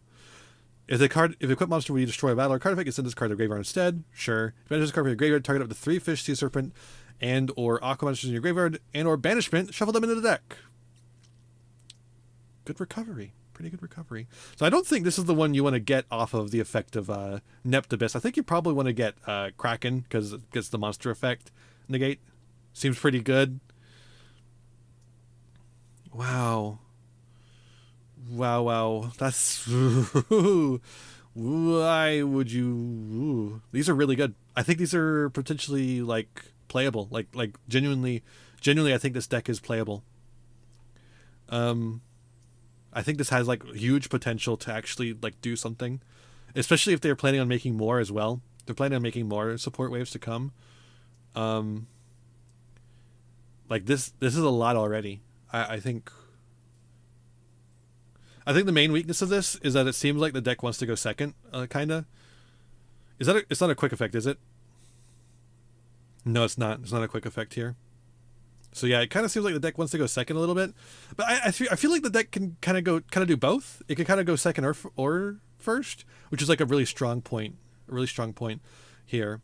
I do think it still loses to Shifter a bit though, so it doesn't really put it above Snake Eyes. So unless there's huge hits coming to Snake Eyes, which it seems like there is, we'll see. Is Mermail Atlantean stuff still expensive? I have no idea. Literally no clue. Let's find out. Let's just type Mermail. Oh my, that's an ultimate rare. But that's just a secret. Abyss Megalo, $16.99. $8 for Abyssland. Okay, well here's an Abyss Megalo. It's 40 cents. That's fine. Is there not another print of Abyssland though? I mean, some of these are like not horrible, but like a little bit pricey. Dimension Shifter ruins everything, so the deck's a play. That's the thing though. Like that's what the format is right now. It is the deck, the most powerful deck in the room, and the decks that beat it by playing a bit like Shifter or like other things that just smashed the thing. So yeah, it seems like decently affordable. One more card here. We have Surging Clash on Blazing Seas, which is kind of support for the Atlantean deck and kind of support for the Fire King deck, which came out recently and was significantly supported by Snake Eyes. Surely we'll have reprints. I probably just like, it might take a little bit. It might take just a little bit. So yeah, here we have a normal spell card. You can only use the first and second effect of this card name once per turn. I have one of these effects. Discard a water monster to the graveyard, then target one face-up monster your opponent controls, destroy it. The destroying effect is like, yeah, sure. But the fact you discard a water monster for it is like, hell yeah, dude. It's just like it's targeted destruction, sure, but it is also a discarding a water monster. But I don't think the deck needs help discarding water monsters though either, is the thing. And then destroy a fire monster in your hand, then you can draw one card. Again, the deck does not need help destroying fire monsters, right? If only your opponent controls a monster, you can banish the card from your graveyard, then target one level 7 or 8 fire or water monster in your grave, special summon it. It's like fine. It's fine. I don't think it's particularly good enough to be played in Fire King, especially, and probably not in Atlanteans either. Sure, they get right on it, like Trident Dragon. I mean, they will eventually reprint Trident Dragon. They said they will. It will happen eventually. But I do think these new cards are pretty good for the Atlantean archetype. They seem pretty strong to me. I think the deck has huge potential to play, especially if there's a big hit to Snake Eyes, which Konami seems to be implying is going to happen. We'll see if it actually happens. Yeah, I'm impressed with these. Very impressed. All right, we're going to do some more cards, but this is going to be a separate video here. I'm just trying to fix my fucking scroll wheel. Trying to get it to like work. I don't know what's going on with it. Like, hold up. It works fine on Twitter. I think it's just Yu-Gi-Oh! That's the issue. Yu-Gi-Oh! Being zoomed in this much, I think, is breaking it a little bit. Oh well, there's not much I could do about that. Let's see here. Trying to see how I want to organize this.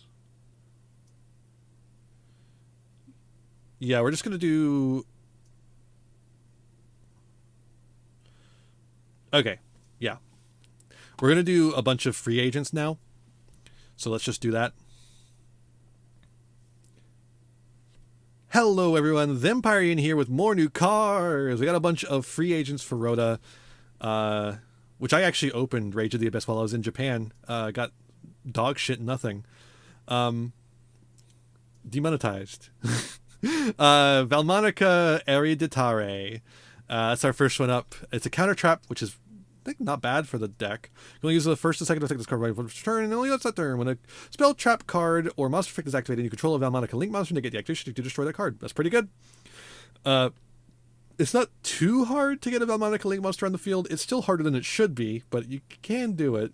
You can banish this card from your graveyard, shuffle Valmonica cards in your graveyard, banishment, or face up extra deck in the deck up to the number of resonance counters on your field, except for Valmonica Ereditare. Yeah. Then you can draw one card for every 3 cards shuffled. That's a whole lot of sentence to say a whole lot of nothing, because that's a bad effect. It gives you some recyclability, which the deck desperately needs. So it's probably worth it just for that. And I really like the negate, the counter trap negate. It just gives you a bit more options as far as what you're doing. But the thing is, the deck doesn't have enough searches to support another fucking trap card in the thing. The deck has so many cards you need to search and not enough search effect. And it has a lot of search effects already. It's strange. I don't know how I feel about that one. Next up is 2 Centurion cards. We've got Centurion Chimella, a level 4 Dark Pyro effect. What does she look like? She looks like an evil version of the other one. I guess goes figure. It must be the one equivalent to the evil equivalent to the dragon girl, the one that has the dragon mech or whatever. You can only use the first and second effects of this card name once per turn. When you put an activates a monster effect as Chainlink 2 or higher, quick effect, you can make that effect become your opponent places one Centurion monster from their face-up field or graveyard face-up in their spell trap zone as a continuous trap. Huh. Interesting. Chainlink 2 or higher is interesting. And then, also you can special summon Centurion Camellia for the rest of the turn. During the main phase of this card as a continuous trap, you can special summon it. Yeah, sure. Huh. That's a really interesting effect. I think that actually does help Centurion quite a bit, have a bit more of identity outside of make RDA pass. Or I guess pass make RDA is actually the order of operations there. And we got a new Synchro, Spellcaster Synchro tuner effect. Level 8 Light. Centurion Primera Primus. You can use the first and third effects of this card name once per turn. If this card is Synchro Summoned, you can add an Emblema card from your deck to your or graveyard to your hand and destroy one card you control and one card your opponent controls. That's not bad. This special summon card cannot be destroyed in battle unless it was summoned from the extra deck. Huh. If a face-up Centurion card you control leaves the field by an opponent's card effect, special summon a card from your graveyard. Well, there you go. That's actually kind of interesting effect as well. These two are really interesting. I don't know if they're good or not, but they're really interesting. I like the card design going into these. As far as whether they're good or not, I mean, they seem all right. They seem pretty good, and like something Centurion actually needs to like get out of the RDA once RDA finally gets banned. I'm interested to see what these do for the deck. I guess that's what where I'm landing. I'm interested. Then we have Area the Water Channeler. We finally have a water version of the Channeler cards, which I think we currently have Ausa and Win. Do we have Hita as well? I feel like I would know if we had Hita, right? Level 5 water spellcaster, that's how they all are. Treated as a charmer, yep. Use the first deck to discard remaining once per turn. You can discard this card and one other water monster, add a water monster from your deck to hand, and the level equal to or higher than the other discarded monsters. Also, you can activate non-water monster effect to turn. When your water monster is destroyed by battle, you can special this card from your hand. It's cool. I like the charmer cards. I think they're really cool to add archetypal synergy, consistency. I remember playing Win in Speedroids. It's like, it's not bad, but you don't want to be playing it. And we dropped it once we moved to Kashtira Speedroid, which also wasn't very good either. So, you know how it is. It seems fine. It's like, obviously it's fine. It's another one of these cards. Obviously we're doing like a water theme right now, so it seems like a good time to do this. I wonder if we're doing like a year of water. I would like to see a year of water. Water is an underserved archetyping, but I would love to see a year of wind, because wind is even more underserved. But whatever. And we are getting battle wasps, which are wind, so I guess there's that. Yeah, neat. All right, and then we had the remaining cards from Rhoda. Just a bunch of crap. Tartarus no Kaijin, Transient Titan of Tartarus. Level 9 Earth Zombie effect monster, 2600 attack. You'll use the first and second attack card once per turn, only once that turn. If this card is sent from the deck to the graveyard, send as many cards you control as possible to the graveyard, and then if you do, special summon this card and send cards your opponent controls to the graveyard up to the number of cards you sent to the graveyard by this effect. Neither player can activate monster effects in response to this card effect's activation. The fact you can't respond to it is really cool, is really powerful. I'm not going to say cool, it's really powerful. I kind of don't like it, but it's really powerful. I get it. Descend from deck to graveyard. It's a zombie deck. Easy. It's a zombie monster. It's an earth monster. It's easy to get this thing in the grave. And then you get to do some wipes. It's equal wiping depending on how much you have. And then you special summon a zombie so you can continue your zombie combo. Seems pretty cool to me. And then if this card is sent to the graveyard except from the deck, you can send one card from your hand to the graveyard and send one card on the field to the graveyard. Also good for like earth decks, like your Vernisylphs. This card seems cool. I don't know how much play it's going to see, but I think zombies and Vernisylph are both going to be testing with this for sure. Then we have Perfect Lander. I actually did see this around when I was in Japan. Level 2 Earth Beast Flip Effect monster. You can only use the first stick of this card when it's returned. If this card is sent from the hand or deck to the graveyard, you can special summon it face down defense position. If a monster is sent from the hand or deck to the graveyard, while you control this monster is flipped face up, you can target one of them, special summon it in face down defense position. It's it's a joke about cats always landing on their feet. You see, it's like fallen and it lands on its feet perfectly. Perfect Lander. But it's like not good. It's not good. It's just filler. Perfect filler. And then we have a new bee, a new wannabe, but it says newbie. Level 2 light insect effect monster, 0 attack, 0 defense. You can only use special summon this with the first effect of this card name once per turn, and you only use its second effect once per turn. If you have a monster with 0 attack and 0 defense in your graveyard, you can special summon this card from your hand. Easy. Good for Relinquished, if that matters. If this card is special summon from the hand, you can apply these effects in sequence. Add one light insect monster from your graveyard to your hand, except for newbie. Place one trap from your graveyard or banishment on the top or bottom of your deck. Okay, second effect seems pretty dog shit, but let's see what light insect monsters are there. That'll be monster. That'll be I don't care.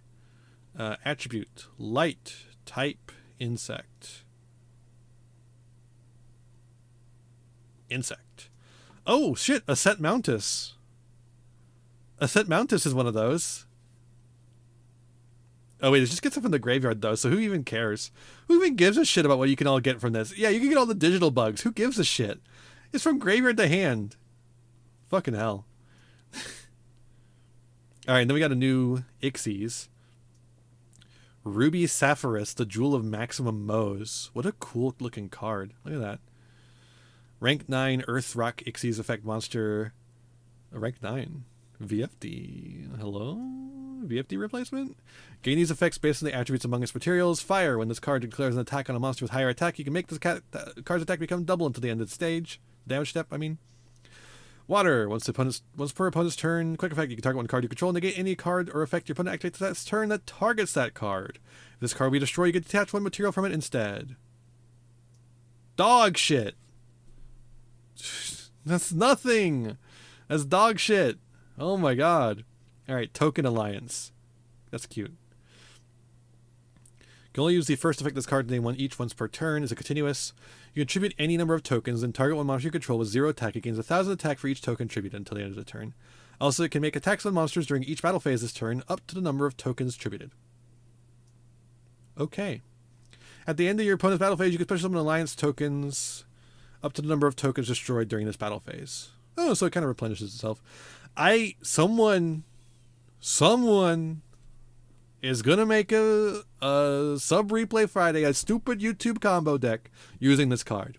A stupid battle phase FTK involving this card. It's gonna happen. I'm not saying when, but it will happen. And that's the only use that card's ever gonna get. Speaking of cards that are only gonna get used for stupid shit, this one I know, Slapdash Summer Schoolwork Success. Continuous trap card. Activate this card by placing 5 success counters on it. If a monster is special summoned from the extra deck, or a card is sent from the deck to the graveyard by a spell trap effect, remove 1 success counter from this card. Then, if there are no success counters on it, destroy it, and if you do, gain 4,000 life points. Then, set 1 schoolwork success. What by that it means Slapdash Summer Schoolwork Success. They didn't want to write out the whole thing again. Although there might be more schoolwork success traps coming. Maybe that's what they're also planning. I don't know. Probably not. We'll see. But for now, this is the only one. Then if you have 1 or less cards in your deck, you win the duel. It's an alternate win condition. Very gimmicky, of course, as they all are. But it's funny. Look at the man. He's cheering. He's cheering his heart out. He got a project done. He got them done just in time. We'd love to see it. So yeah, that's the free agents for Rhoda. Not a lot to say out of all of them. The Centurion ones are interesting. The Valmonica one probably might see play, maybe. The rest of them, yeah. Why has he got the Sims logo as his belly button? Okay, here's the thing. It's actually confetti. It's the same confetti up here, but they perfectly placed it to hide his belly button. Isn't that silly? Oh my god, that's so tiny. What is that, a picture for ants? Oh, we're almost done, folks. Oh my god, no we're not. Oh, there's so many fucking cards. Why do they do so many cards? Ugh. Okay. I'm gonna get some more water real quick. You guys can BRB, and then we'll finish the rest of the cards.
All right, we're back. More water. All right, let's do a Apodracosis. How about that? This is also going to be a separate video, so let's do the intro. Hello, everyone. Thempire here with more new cards. We've got some really controversial ones this time. Apodracosis, which also they tried to retranslate like 5 million times. It was very funny watching this from my hotel in Japan as they desperately tried to come up with the proper translation name for this archetype. People were very upset about this one, though, because, here's the whole explanation, blah, blah, blah, blah, blah, blah, blah, blah, blah, blah, blah, who cares? People were very concerned about Protoss in this one because this is a deck that can just search worms. But you know what else can just search Protoss? Any deck with 2 level 4 monsters. I saw a lot of people theorizing that this deck is why Protoss was removed from the ban list, and I don't know that Konami has that level of foresight, frankly. It's possible because they are that greedy to do that, but I don't know. I feel like they just really like taking floodgates off the ban list sometimes. They were taking other, they're just like, okay, well, Sword Soul's not good, so let's take fucking Protoss off the list, and maybe Sword Soul will be good again. I don't know. All right, first up we have Quaiba, Rugged Apodracosis of Dino Crag. Level 10 Earth Dinosaur Effect Monster, 3,000 attack, 12,000 defense. You only use the first, second, and third effect of this card once per turn. You can shuffle this card from your hand into the deck, add Apodracosis, Ascension Gate of Dino Crag from your deck to your hand. During the main phase, if 2 or more cards are destroyed this turn, quick effect, you can special this card from your hand. You can place 1 face-up Apodracosis Ascension Gate of Dino Crag if you control on the bottom of the deck. Then target other cards in the field up to the number of types among monsters on the field to destroy them. Seems fine. Next up is the Sea Serpent one, Yuanba, Abyssal Apodracosis of Serpent Fall. Level 10 Water Monster, Sea Serpent, 3,000, 2,000. You can only use the first, second, and third effects of this card once per turn. You can discard this card, add Apodracosis Ascension Gate of Serpent Fall from your deck to your hand. They all search their specific Ascension Gate. Do you get it yet?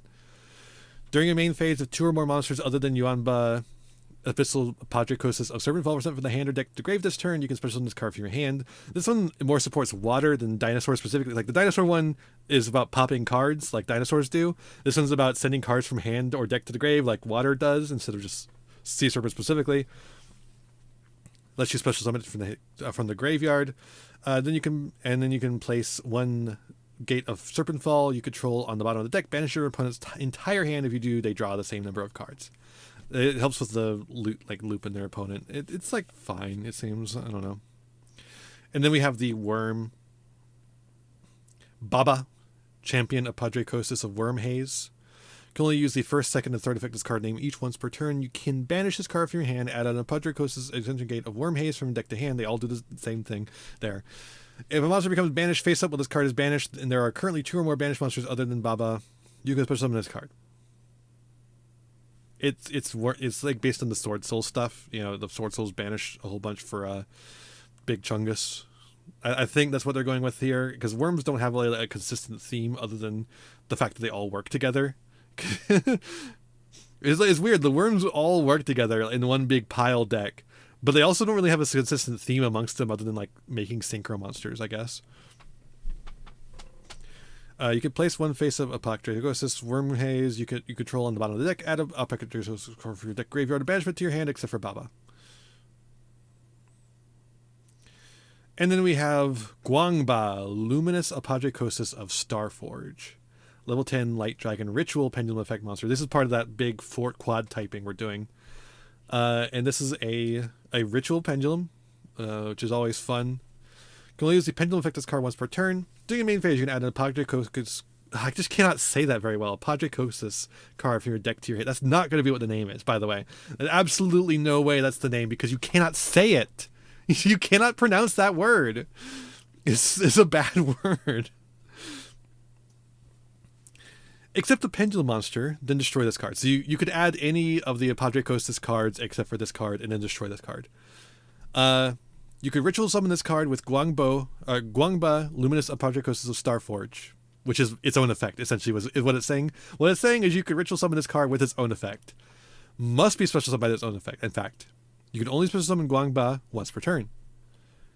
If a monster on the field is destroy a battler or effect while this card is in the extra deck, you could tribute one level 10 Pocket Dracosis monster. And if you... I'm just going to call them... Transcend Drake. No. Yeah, these are the other ones were the Transcendosaurus. These are the Transcend Drakes. If you do special summon this card, this is treated as a ritual summon. So it is properly summoned. And you can destroy up to 2 cards you control, and if you do, place an equal number of Pocket Dracosis continuous spells from your deck face up on your field. Then we have the spell, the quick play spell. Not the continuous spells that are named in every card. This quick play spell is what everyone was worrying about. No, wait, this one isn't it. It's one of the later ones. Yeah, it's not this one. It's the later. I think it's the field spell actually, which is next. All right, you can use the first second effect this card being approached to turn, and only once that turn. Add 1 Jerry monster from your deck to your hand, and then you can add 1 Jerry Pendulum monster from your deck from your hand or your extra deck face up. During your main phase, if you control a Jerry Pendulum monster, you can banish this card and 1 Jerry monster from your graveyard, special summon 1 Jerry monster from your deck with the same original type as the monster banished. Hold up. If you control the Pendulum monster, you can banish this card and a monster from the grave. Okay, I get it now. It just lets you recycle one of the ones that was in grave. Cool. Seems fine, but you have to control the Pendulum monster. This lets you get the Pendulum monster out easily, and then also adds the card. So it seems like worth playing just for the search. Okay, then we have the field spell. A Padre Coax Jerry Ascension Crest of Transmigration. You can only use the first and second effect of this card name once per turn. When this card resolves, take 3 monsters from your deck, 1 dinosaur, 1 sea serpent, 1 worm. Add 1 of them to your hand, banish 1 other, and send the last to the graveyard. Also, you can't special summon for the rest of the turn except for dragon, dinosaur, sea serpent, and worm monsters. Now, this is a powerful effect. This is a powerful effect. I feel like this is a particularly bad one. It's just got a bad mouthfeel, right? Like, yeah. There are other archetypes that other like people might struggle to say, but I'm struggling to say this one, and I'm usually pretty good at these. Apodracosis is not nearly as bad as Dogmatic Calamity or something like that. You know what I'm saying? Like, it just doesn't. It's like it's supposed to be a pun on Apocalypse, but Drac is not a pun on Apoc. And then it ends with Osis for some reason. Anyways, it's a very powerful effect. People are right to be thinking about this as a very powerful effect. I just don't think that this grabbing Protoss is like going to be the worst thing that is capable of in Yu-Gi-Oh! Considering you can literally use any 2 floors to get into Protoss. That's just the facts of the matter.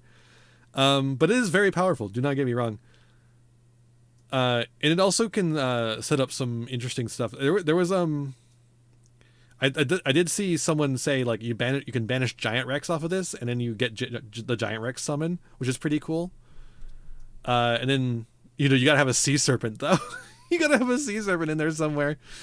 It's like you add Protoss to hand, you banish Giant Rex, and then you just have a Sea Serpent brick.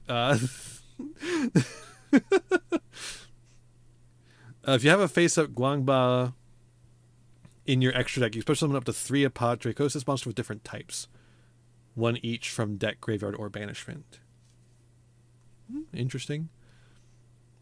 Alright, and here we have our gates. This is Dino Crag. You can only control 1 Dino Crag. Jerry monsters you control gain 300 attack. Jerry Pendulum monsters and level 10 or higher monsters original type is dinosaur you control gain this effect. By the way, can you think of a level 10 or higher dinosaur monster? Let's fucking go! Ultimate Conductor Tyranno! Once per turn, when the effect of a monster on field with less attack than this card is activated, which, by the way, Ultimate Conductor Tyranno has 3,500 attack, and it will gain 300 attack. So it'll be 3,800 attack. Every monster on the field will be can be affected by this. This allows you to place one a Padracosis continuous spell you control on the bottom of the deck to negate the activation. So a very small Padracosis engine could theoretically be used in Dinosaur. All you would really need is like the ritual monster, which can search, and the effect monster, which can search. So it seems like a pretty small package to just get a free negate in Dinosaur. Then we have Serpent Fall. You can only control one Serpent Fall. Your Jerry monsters cannot be destroyed by battle. Jerry Pendulum monsters are level 10 or higher monsters. Original type is Sea Serpent. Your control gain this effect. This one is like for no one, except for this exact deck right here you see right in front of you.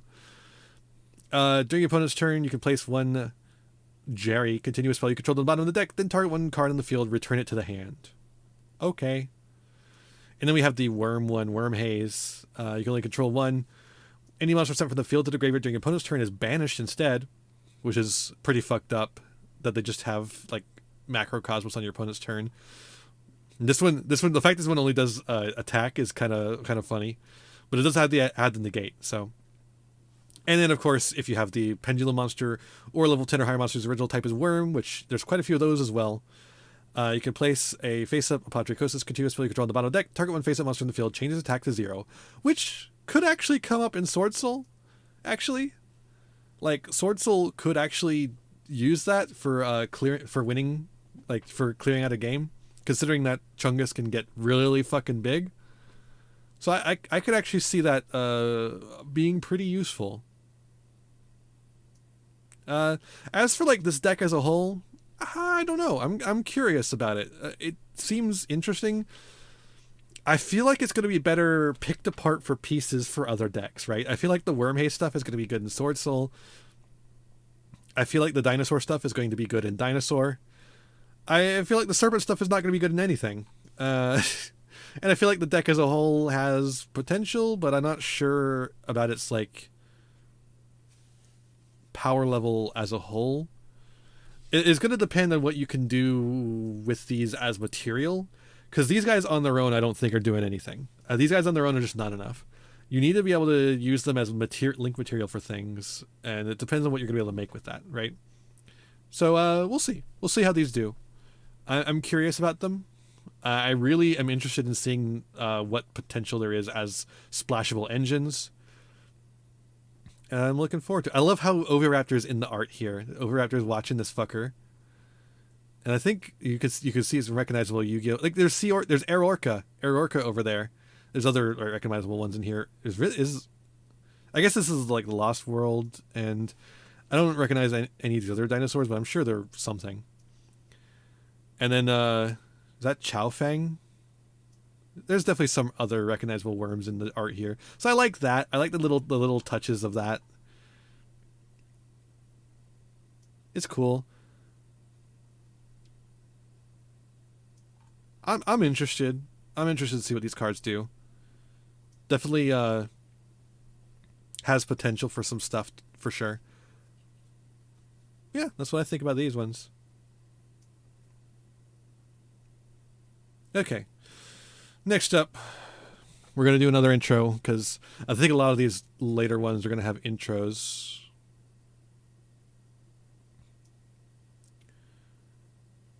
All right. There's going to be 3 more intros before we're done. Hello, everyone. Thempire Ian here with Blue Eyes. It's Blue Eyes. More Blue Eyes. More Blue Eyes. Okay. Let's get it over with. Again. You know, I've expressed my opinion on this before. Blue Eyes is actually really cool, but it is still annoying that Blue Eyes gets more support than anything else. It's just what it is at this point. But let's check out what they've got, because they've got. We were talking about last time about how they got a whole bunch of really good cards, but there was still more to reveal, because they said there were going to be 8 cards. Well, here's the rest of them. So let's check it out. First up, we got Neo Kaiser Seahorse. This is really cool, because I love the structure deck that the Kaiser Seahorse came in. I loved Kaiser Seahorse. I thought he was so cool, and I tried to use him a lot and failed. To summon the Blue Eyes, of course. That was the Kid Yu-Gi-Oh, man. There's nothing like it. It's very bad. It's very bad. You can only use the first, second, and third effect this card's name once per turn. If you control Blue Eyes White Dragon, you push them this card from your hand. Pretty good already. You can target one light tuner you control, increases or decreases level by 2, or by 1, I mean. Good for making bigger monsters like the Blue Eyes Spirit Dragon, Ultimate Spirit Dragon, I mean. If this card is sent from the field to the graveyard, you can target a Blue Eyes monster or monster dimensions Blue Eyes White Dragon from your deck to the graveyard, except for this card. So, yeah, this solves a problem I was having, actually. This card right here is a really good extender. The other effect can come up, theoretically, the light tuner thing, but more importantly, when this card is sent from the field to the graveyard, maybe by being used as material for something, the fact that it Foolish Burials a Blue Eyes monster fixes my Magia combo. You can easily make Master Magia with this. Because the Blue Eyes, I remember Blue Eyes, true! The way you make Magia Master is you need Blue Eyes Ultimate Dragon, which you can get in the graveyard pretty easily with the first wave of support from the structure deck. And you need Chaos Max, or any Chaos Ritual, but Chaos Max is the easiest one. That is a Blue Eyes monster, which you can send off of Neo Kaiser Seahorse. So if you get both of them in the graveyard, you can use Blue Eyes Ultimate Fusion to make Magia Master. So, and then this has a tuner too, so you can be searched off of the search spell. This is really good. The way you make it is by being rich. Yeah, you still have to buy it. Now, I have a copy of the card, but it's from just from Japan, where it cost like $6. Maybe it was more like $2, actually. I think it was more like $2. Yeah, it costs like a couple of bucks over there. Over here, it costs $10 million because they only printed it as a 25th century or a quarter century rare. Very annoying. I can't believe they did that to Master Magia. And now it's playable. Now Master Magia is theoretically playable. Like, you can make it very easily with these cards. We got a new trap. Majesty with Dragons of White. Normal trap. You can use the first and second effect of this card once per turn. Show up to 3 Blue Eyes White Dragons from your hand, face up, field, or graveyard. Then destroy that many cards your opponent controls. Honkshu. You banish this card from your graveyard. Ritual summon a ritual monster from your hand by attributing Blue Eyes White Dragons from your hand or field whose total levels equal the exact level of that ritual monster. Now this makes Blue Eyes Chaos Max more playable, but that's a trap. Don't play this card.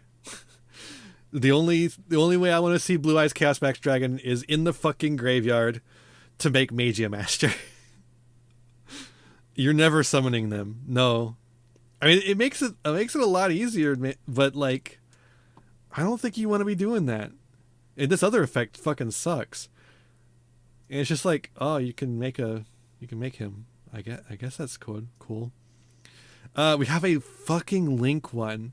This is like beyond parody at this point. The Blue Eyes Link one is beyond parody. Spirit with Eyes of Blue. Light Dragon Link 300. Level 4 or lower dragon or spellcaster, which by the way, this is a dragon. Neo Kaiser Seahorse is a dragon, despite the fact the other one was a sea serpent, I believe. So you can use him as material, level 4 or lower. You can use him as material to make the Link one, thus activating his effect to bin a Blue Eyes, making it trivially easy to make Magia Master now. You can only use the first and third effect of this card name each once per turn. If this card is Link Summon, you can take 1 Mausoleum of White from your deck and either add it to your hand or send it to the graveyard. Now this is the field spell for Blue Eyes, but it's really interesting because it doesn't say Blue Eyes in there anywhere. So you can't search it with anything except for this card.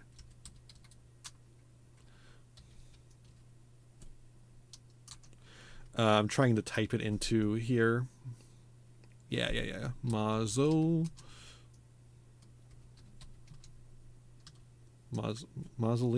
Am I not spelling it right? No, I am. I am spelling it right. Oh, it's still... Okay, there we go. Here we go. Edo Pro, get me the card. There we go. Mausoleum of White. It allows you to normal summon a level 1 light tuner in addition to your normal summoner set. Once per turn, you can target a face-up monster you control. Send a normal monster from a hand or deck to the grave, and then if you do, target a monster gains attack and defense equal to the level of the monster sent to the graveyard. Until the end of the turn, you can manage the card from your graveyard, add a burst stream destruction from your deck to your hand. This card is not very good. So Mausoleum of White sucks. Mausoleum of White is terrible. You didn't need to search it, but you can now. So this is like fine, right? I saw a lot of people like it's really funny. Like the Blue Eyes Link one is really funny, but Mausoleum of White is not a good card. So who cares if you search it? You get you another normal summon of a level 1 tuner, but you only want to play one level 1 tuner in this deck, which is the new Maiden. You don't want to play any other ones. They fucking suck. You cannot special summon except for dragons. It locks you into dragons, which is good. More locks, please. You can tribute this card, special summon a Blue Eyes monster from your hand or graveyard, but if you special summon an effect monster from the graveyard, it cannot attack and its effects are negated. So this can get the Blue Eyes White Dragon back on your field, which is good for some combos, some comboing. You can get Blue Eyes Jet Dragon on the field, but it negates its effect, so who gives a shit?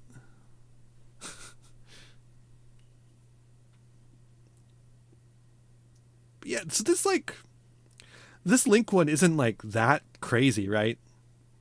The crazy one to me is Neo Kaiser Seahorse, which the only reason Spirit with Eyes of Blue is actually like even playable in my eyes is because you can make it off of Kaiser Seahorse and it fucking combos with itself by doing that. Sometimes the power of a Link one is just the fact that you can use it as a Link one. Like that's like the thing with Linkuriboh, right? It's like it's not who gives a shit about the fact that it's Linkuriboh. It's the fact that it's a Link one you can make with any level 1 monster, and then it comes back by tributing a level 1 monster, so you can just use it as material for forever. So this is just material to get this fucker in the graveyard. But yeah, these cards are really good. The last wave was really good. This card wave is pretty good. The cards are pretty pushed. I don't know that we have another 2016 situation on our hands because the end board for this deck is like a couple of negates, right? It's not like crazy strong. But if there's a Massacre ban list that hits every single deck that won the most recent YCS, Atlanteans is probably going to be the best deck. But this deck might be in there too. I don't know. It seems good though. It seems pretty good. I'm excited to brew with it, honestly. I really like brewing with Blue Eyes. You can do all sorts of crazy things with it because they keep making more cards. So we'll see what we can get up to with this. This card just blows me away. It really makes the Magia line better. Really makes it very powerful. I guess I'll see in a deck profile for this one.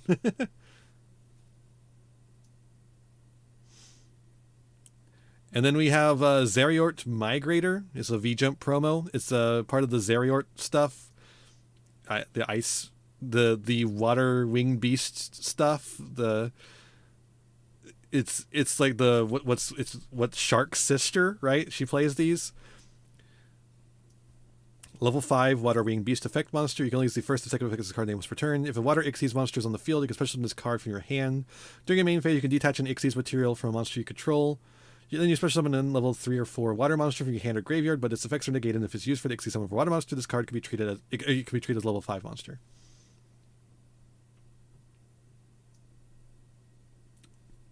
It seems fine.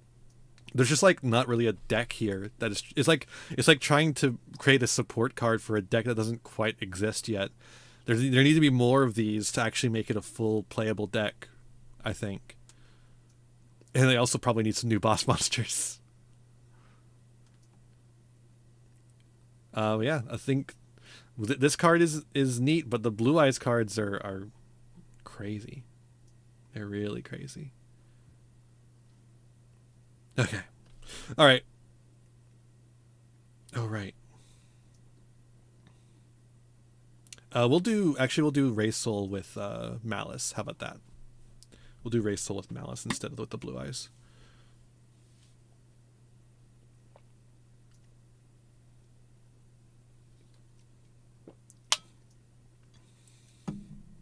My Blue Eyes statue up there approves of the new support. And my Mirror Jade acrylic stand approves too, because it's Dragon Fusions, baby. But yeah, the end boards I've had for the Blue Eyes deck are like not bad, honestly. Like the towers with negates is like not, and Magia has like 3 negates all on its own. 3 different negates, of course, but it's like you end on Spirit Dragon. Like this was like with the old stuff, and then the new stuff makes this board so much easier. So maybe you can extend further. But you can make Spirit Dragon plus Magia pretty consistently. Now it's like actually consistent. So, but you also have to own Magia. So, all right, let's do the next one. I'm gonna get some more water here. All right. Hello everyone, Thempire Ian here with more new cards. They released so many when I was gone. It's crazy. They knew. All right. First up, Raise Soul Cross. This is a new Raise Soul cards. I was not impressed with the Raise Souls the last time they came across my feed, my screen. Let's see if the field spell does anything to improve. You can use the second effective card name once per turn. You cannot Ixie summon monsters with the same name as the cards you control. Great. A restriction right off the bat. It's not like they have enough restrictions. You can target 2 Raise Soul cards in your graveyard except for Raise Soul Cross. Place them on the bottom of the deck in any order, then draw a card. Okay, that's not bad. Get some recycling, draw a card. I always like this kind of effect. It's pretty good. Once per turn, when an opponent activates... Once per turn, when the opponent's activated monster effect resolves, you can detach 1 material from your Raise Soul Ixie's monster. And if you do, negate that effect. So hold up.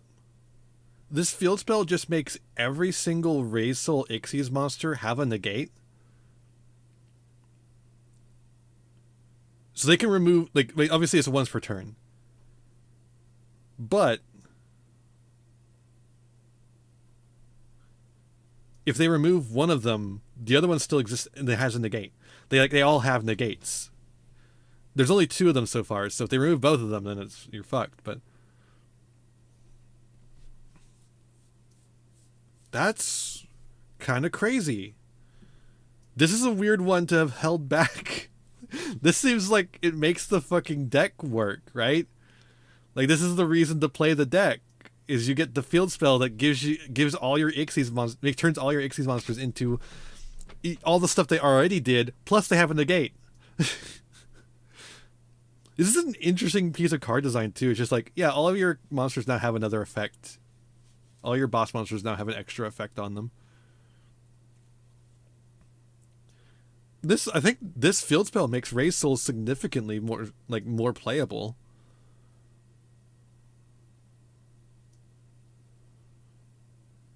But I don't know if it's enough.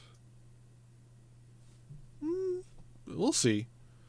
This makes me like think about it more, at least, instead of just being like, nah, it's nothing. It's like a nothing deck. Maybe. All right. We've got the Malice cards. I was looking forward to these, and then they released while I was gone, of course. Alice in Wonderland meets Hackers. Like Cyber's Hackers. It's so fucking cool.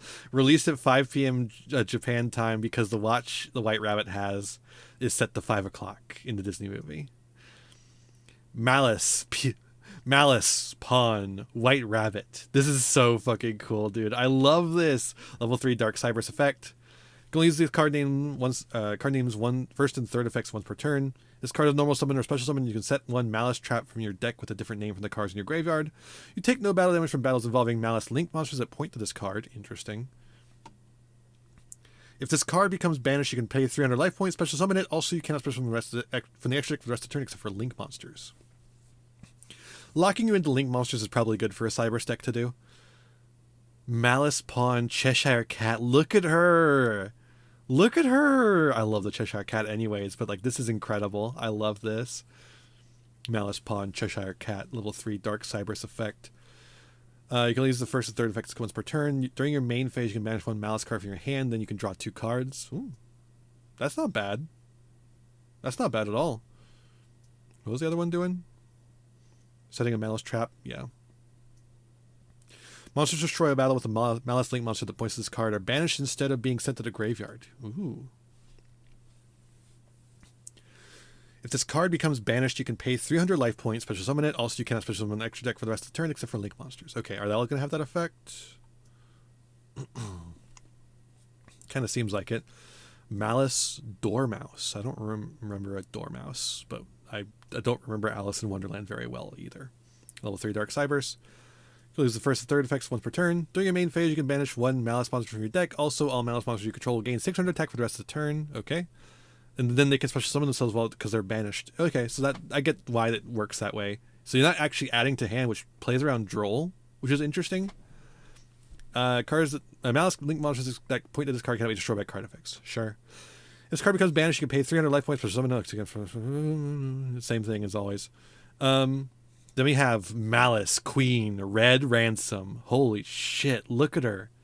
I love these. They're so cool. Link 3 Dark Cybers Link effect monster, 2300 attack. It's just like access code. It's just like the code talkers. Left, right, bottom. Sure. 2+ monsters, including a Malice monster. All right, so it does want you to stay in archetype. You can use the first and third effects of this card once per turn. This card is special summon. You can add a Malice spell from your deck to your hand. Cool. We got a Searcher. It is a Link 3 Searcher, but you know it's not that hard, I guess, to get all the monsters out. The original attack and defense of all effect monsters your opponent controls are swapped while the card points to the monster. Well, this card points to a monster, I should say. That's interesting. That could come up in some instances, but not against Link decks, of course. If this card becomes banished, you can pay 900, special summon, and you can banish one Cybers monster from your deck, and then you can special summon by paying more life points. I wonder if Punks would be good with this. I mean, you're locked into Link monsters, so no, probably not. This might be why they put the lock on there, so you can play it with Punks. Alright, and then we have Malice Queen Hearts of Cryptor.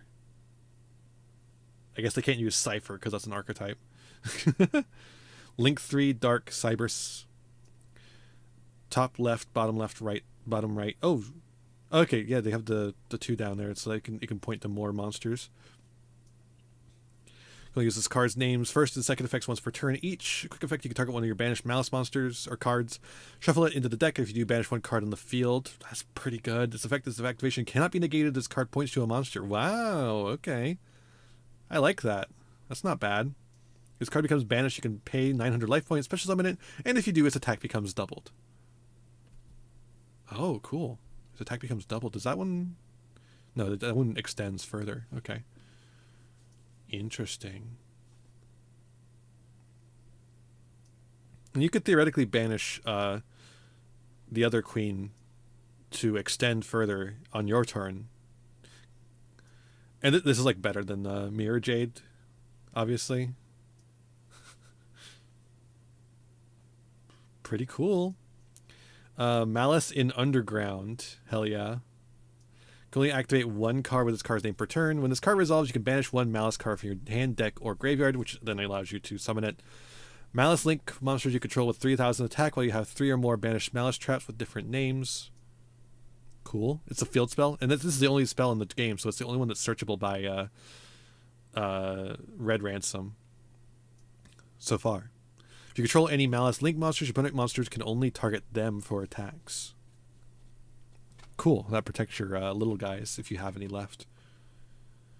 You're not locked out of going into other Link monsters, so there's other Link monster payoffs that could be useful as well. Okay, looks like there is a Mad Hatter character we're going to probably get later.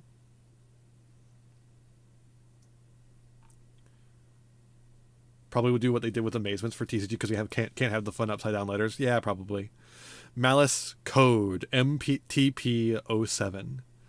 You can only activate one card with this card's name per turn. You can activate this card the turn it was set by banishing a face-up Malice monster you control, which is why you would want to have the little guys on field. Add a Malice monster from deck to hand, and if you control a Malice Link monster, you can manage one card in the field. Wow. This is powerful. MTP stands for Mad Tea Party. 07 refers to Chapter 7, a Mad Tea Party. That's cool. Wait, the monster is Mad Hacker from Battle of Chaos? What the fuck? What the hell? They teased this already. What the fuck? Hold up. What does this guy do? If a monster special summons your opponent's field except during the damage step, you can special summon this card from your hand. During the end phase, you can banish a card you control, take control of one monster your opponent controls with the lowest attack. While it's face up on the field, you cannot activate the... Okay. Huh. Sorry for the flashbang on the suddenly white background, by the way. I don't know if you would play this in this deck, but it doesn't seem awful. Oh my god, love it. I love this. I love that the Cheshire Cat's a hacker, and that's why her face appears like that in places. Malice code GWC06. You can only activate one card as card name per turn. You can activate this card the turn it was set by banishing a face-up Malice monster, same as always. Special summon a Malice monster from your graveyard to banishment, and then if you control a Malice Link monster, you can gain life points equal to the summon monster's original attack. That allows you to recoup some of the life points that you've been losing by summoning the guys, which is good.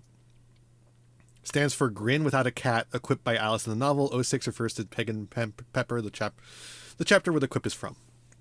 That's so cool. I love these. I really like this archetype a lot.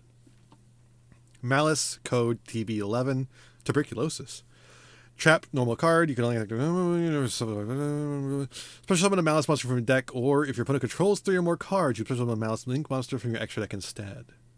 The summon monster cannot attack or activate its effects this turn. Well, okay. Probably means Twinkling begins with a T or 3 blasts. A line from Chapter 11 of Alice in Wonderland's Who Stole the Tarts. Could also be referencing Through the Looking Glass. Sure, whatever. Wow. Are these good, though? I feel like they can't not be good, right? I guess at this point, there's only, like, a couple of them, and they all, like, say, you can't do this, but one per turn. But it's only each of them can't special summon themselves by their own effect once per turn. They can still be special summoned by other things. It's just not a lot of that going on right now. So the extension can only go so far currently, but that's only with this first wave of support. This is a really strong start for a new archetype. A really strong theming, too. Oh my god, I love this theming. This is... I might be looking at my new deck if this is any good. I like this a lot.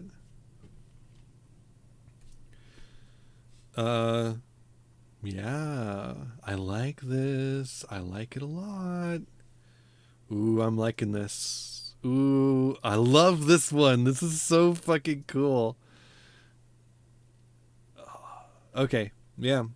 I like these ones so much, and I think they have good potential to actually be pretty strong, especially with the second wave of support, which is always what we want to see. Whether these deck build packs is a good second wave of support. A lot of the deck build packs have like potential, and then they don't. They just like it just depends on what the second wave of support is. Yeah, I'm excited for these ones either way though, because I love the aesthetic. It's just so fucking cool. I wish these had been available while I was in Japan. I would have picked these up for sure. Well, we'll be seeing them soon, though. Don't you worry. Very excited to see what are done with these. Very, very, very. Okay. Last one.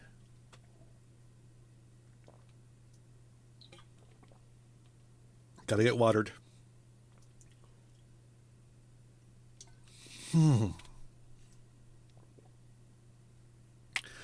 These talking streams are a little harder than the ones where you just play video games. I should have done vocal warm. I tried to do a little bit, but I should have done more of vocal warm-ups.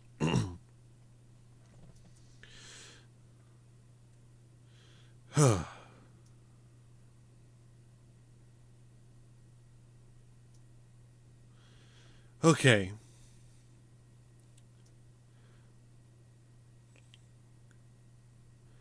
Hello everyone, Thempire Ian here with evil new cards. That's right, we got new evil hero support. Cool. Not that heroes need more support. The heroes have more cards than some typings. Several typings combined, in fact. But I guess evil heroes are pretty underappreciated in that subsection of cards. So sure, why not? Let's take a look. We've got Evil Hero Toxic Bubble, Evil Bubble Man. He must come from Earth 3. That's a deep cut for the DC fans. Level 4 Water Fiend effect. You can only special summon the first effect of this card once per turn. You can only use the second effect once per turn. You can special summon this card from your hand if just for free. If summoned this way, you cannot special summon the rest of the turn except for hero monsters. Okay. Nice lock there. Not that heroes care about much about a lock at this point. This card is special summon. You control a fusion monster that must be special summon with Dark Fusion. You can draw 2 cards. Sure. Why not? Oh my god, look at this guy. That is such a cool art. Evil Hero Doom Prison. Level 4 Light Rock effect. Oh, it's a rock for that one Evil Hero fusion that requires a fiend and a rock. You can special summon with the first effect this card name once per turn. You can only use the second effect once per turn. If you control a fusion monster, it must be special with Dark Fusion. You can special summon this card from your hand. Sure. You can send one hero monster from your deck to the graveyard. If you fusion summon a hero monster this turn, this face-up card cannot be used as a substitute. Wait, this face-up card can be used as a substitute for any fusion material whose name is mentioned on it, but the other material must be correct. Sure. It seems fine. It's like Evil Hero version of Prisma. Yeah, of course. Duh. This one seems better than Bubble Man, or Toxic Bubble, I should say. But Evil Hero Infernal Rider, 2100 attack. Ooh, it's level 6 Wind Fiend. Interesting. You can only use the first and second attack of this card's name once per turn. This card is normal or special summon. You can add the Dark Fusion from your deck or graveyard to your hand, so that's good. You can manage this card and 4 other cards from your graveyard. Set 1 Super Polymerization from your deck. Also, until the end of your turn, you cannot special summon except for hero monsters, but you can fusion summon fusion monsters that must be special summoned with Dark Fusion with effects other than it. That's confusing.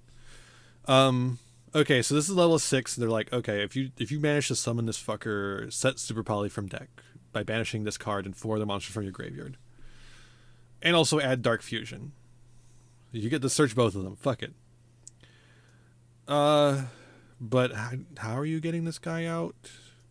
It seems a little tricky, actually.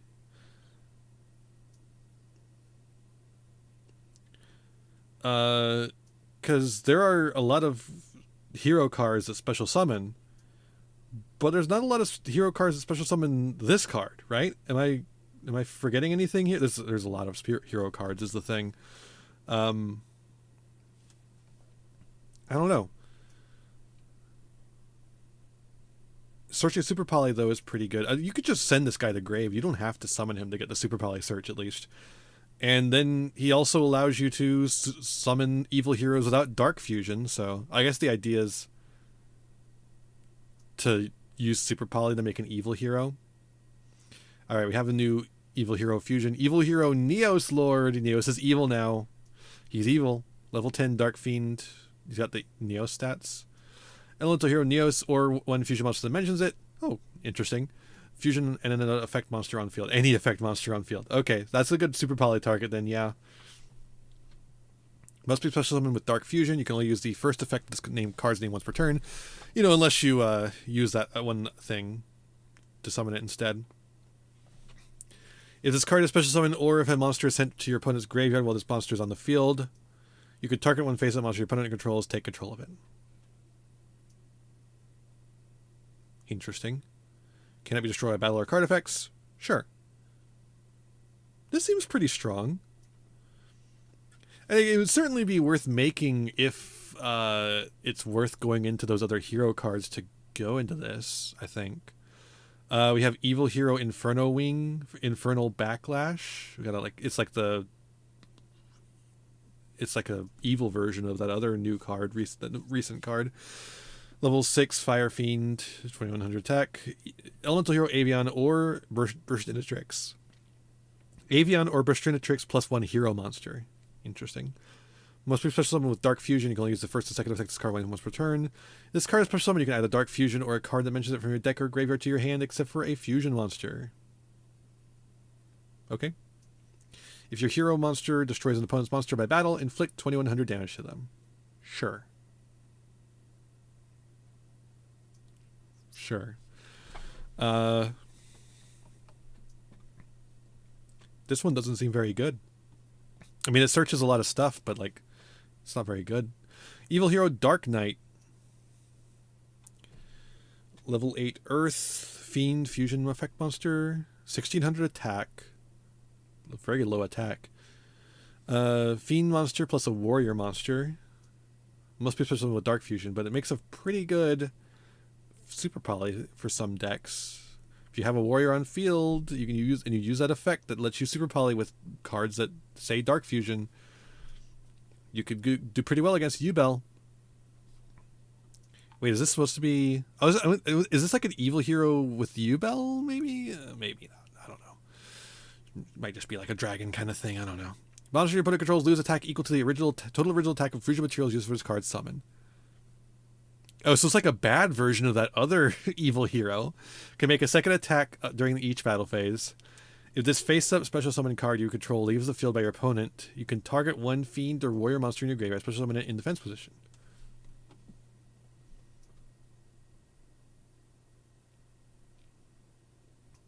Sure. That one doesn't seem very good. Dark Contact. This is cool. Oh, I didn't mean to scroll that far. Normal spell, activate one of these effects. We can use each effect once per turn.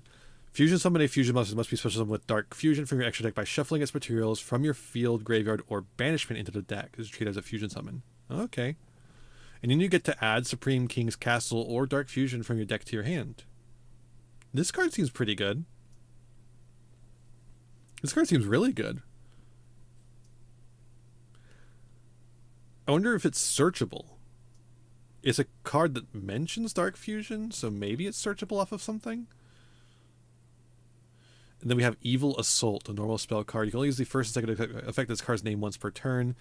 Discard one card. You cannot special summon extra for the rest of the turn after this card resolves, except for hero monsters. Also take one level 4 or lower evil hero monster from your deck, and either add it to your hand or special summon it. Okay. That's like fine. I guess this is like the evil version of A Hero Lives. If this card is in your graveyard except the turn it was sent there, you can banish it, add one Dark Fusion from your graveyard to your hand. Wow. I mean, they're making Dark Fusion pretty consistent to access. Dark Supremacy, normal trap. Go use the first second effect of this card's name once per turn. And this is like the feature of the set, which makes sense why they're putting so much effort into it. Target face-up cards your opponent controls up to the number of Dark Fusion and spells that mention it in your graveyard. Negate their effects at the end of the turn. I suppose it is true that all normal spells can be searched if you're dedicated enough, but I'm hoping in archetype searching. Target face-up cards your opponent controls up to the number of Dark Fusion and spells that mention it in your graveyard. That could be quite a few. Negate their effects to the end of this turn. That's interesting. That's a lot. That could be a lot of negates. If this card is in your graveyard, except the turn it was sent there, you can banish it, then target up to 5 hero monsters in your graveyard banishment, shuffle them into the deck. That one doesn't seem very good. But the first effect seems interesting. And the other effect, like, is one of those ones where it's like, yeah, that one's not particularly good, but because it's on a card that is playable, it's like something that can come up every once in a while and be useful. Maybe. Okay, I'm going to be honest with you. It's really hard to place these cards because there are so many hero cards that I cannot possibly comprehend the vastness of the archetype to think about how these cards impact the deck, because I just don't play it. I don't know. They seem a little bad. There's like some good cards in here. Most of them seem pretty doo-doo butts, though. They seem like kind of unplayable garbage a little bit. But some of them are quite good. And like the thing of it is like they're trying to make Evil Hero a playable thing on its own, aside from the main hero deck. But obviously the way you want to play this is with the hero cards, because the hero cards are incredible. It's just a matter of how much of this makes it into the deck now, right? And that I'm not sure of. While I'm deciding, let's take a look at one last card, which is an Apocodracosis card. Okay, I wish I'd done this during the Apocodracosis section. I didn't realize. Oh, actually, two last cards. Sorry. This is a normal trap card. Special summon one Apocodracosis card, a monster from your hand, deck, or graveyard, but return it to the hand during the end phase. Okay. You manage this card from the graveyard. I get that. It's like it's on the thing. It's on the field, and then it returns to the hand, and then you can use the effect in hand to get the continuous spell. You can manage this card from the graveyard, then target one continuous spell you control. Apodracosis continuous spell you control, or in your graveyard or banishment. Place it on the bottom of the deck, then draw a card. I don't know that you play this. I don't think you want to play this. This card seems not quite good. Eternal Recurrence of Trilokia. I don't think this one's good. This one doesn't seem very good to me. It almost seems good, but not quite. Especially as a trap card. Actually, no, as a trap card, it just sucks. It just fucking sucks. Yeah, no, there's no way you're playing this. And then we have, of course, another verse, Solaria. A Pyro, another verse. Great timing. Oh man, everyone fucking hates these another verse. I think they're cool. I don't think the prize card should be a card that you can fucking, that's like actually good, unless it's like an alt art or alternate rarity of an already existing card that you can play. I don't fucking want any goddamn crush card ish situation where there's a card that is super powerful and only playable by the people who win it or are able to buy it off of someone who wins it. But I do think the fact that these cards are like not worth anything because nobody gives a shit about them. Like, why isn't this another Dark Magician? Like a new Dark Magician art? How about that? Wouldn't that sell more? Wouldn't the alt art of Flamberge Dragon do a better? Wouldn't that make more sense as a prize card than some fucker I've never heard of in my entire life? I don't know. A stellar god of another world harboring its twilight sun, his frozen flames leave a scorched trail across the dimensions, forever seeking new strength. And then you get a mat of him, too. And a little trophy. You can use it with trade-in or White Elephant's Gift. That's true. That's very true. And then you can get a Nintendo Switch, too. And then you get a total of like $300. Thanks for spending $2,000, idiot. Like, I don't know. You shouldn't, like, obviously you shouldn't be playing the game to make money. But like, I feel like the game should respect you enough to fucking make it worth your $2,000 investment. Either make the game fun or make the prize worth it. You gotta do one of the two, and you're not doing either one right now. Yeah, after looking at that, let's see here. I am going to say these Evil Hero cards are mid. That's what I'm going to put it at.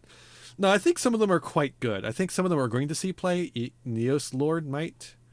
The problem is they're a little bit more specific. Dark Contact seems crazy to me, but also like unsearchable in the archetype, I think. Maybe. I don't know. Please don't kill me for not knowing.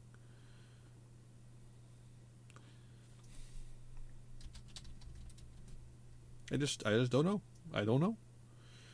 Yeah, surely it's not searchable, because if it was searchable, I mean, it's searchable because it mentions Dark Fusion. Other than that, surely it's not searchable by any, like, You can't search it with anything that would like search miracle contact, because if it was just searching like the word contact, you could also search fucking contact with gusto, right? So no, the only way you could search this, surely, is a card that mentions Dark Fusion. So you have to summon this fucker somehow, which seems difficult. And the other one only searches monsters that mention Dark Fusion. Where was that? I don't remember which one was searching cards that mention Dark Fusion or monsters mention Dark Fusion. I don't remember. Anyways, I don't know. Ask MBT. I don't know heroes very well. I'm sorry. There's just so many of them. There's so fucking many of them. And yeah, I don't think... It doesn't look like there's going to be an easy way to summon Infernal Rider. Maybe the Link monsters do or something. The hero Link monsters do. I don't remember what they do exactly. What are you? Where are you? Oh my god, are there... Oh no, that's the heroic champions, right? I was like, are there hero Xyz monsters? Well, I have not heard of these. Not Dread Decimator. Wonder Driver?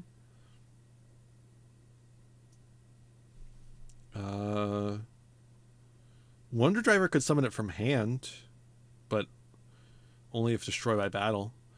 Infernal Devicer.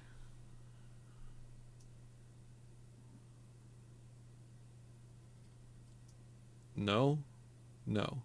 Cross Crusader. No. I don't think any of them do. So unless there's something I'm really missing somewhere, it doesn't seem like it's going to be an easy one. I don't know. They're hard to evaluate, I will say. But I think there's some here. There's going to be stuff here that makes its way into the deck, I think. It's just a matter of what and like how the combo lines shift for that. We'll see. Yeah, I think that's about all.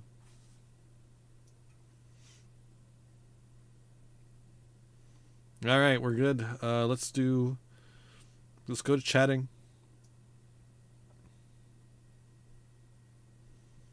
Thank you all for joining me. I hope you had a good time. It was a long one.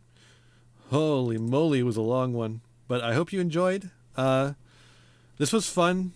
I don't know if I'm going to do live card reacts again, but if it was fun to do it for a change and get it all done with, and tell you all about my Japan trip. I had a lot of fun, and I'm glad to be back. But I'll actually be gone next week. I'm going to the beach again, so I'll be gone for another week. Then we'll get back to things. So let's get out of here. Exclamation point socials. That shows you all the thing. It shows you my website. If you're in the YouTube, you can find it in the description below. That'll get you my Twitter, YouTube, Patreon, where you can contribute as little as $1 to get early access to videos. At least the ones that I schedule ahead of time instead of immediately post. You can join the Discord, all that stuff, YouTube memberships, whatever.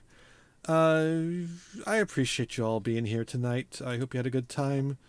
I am fucking tired.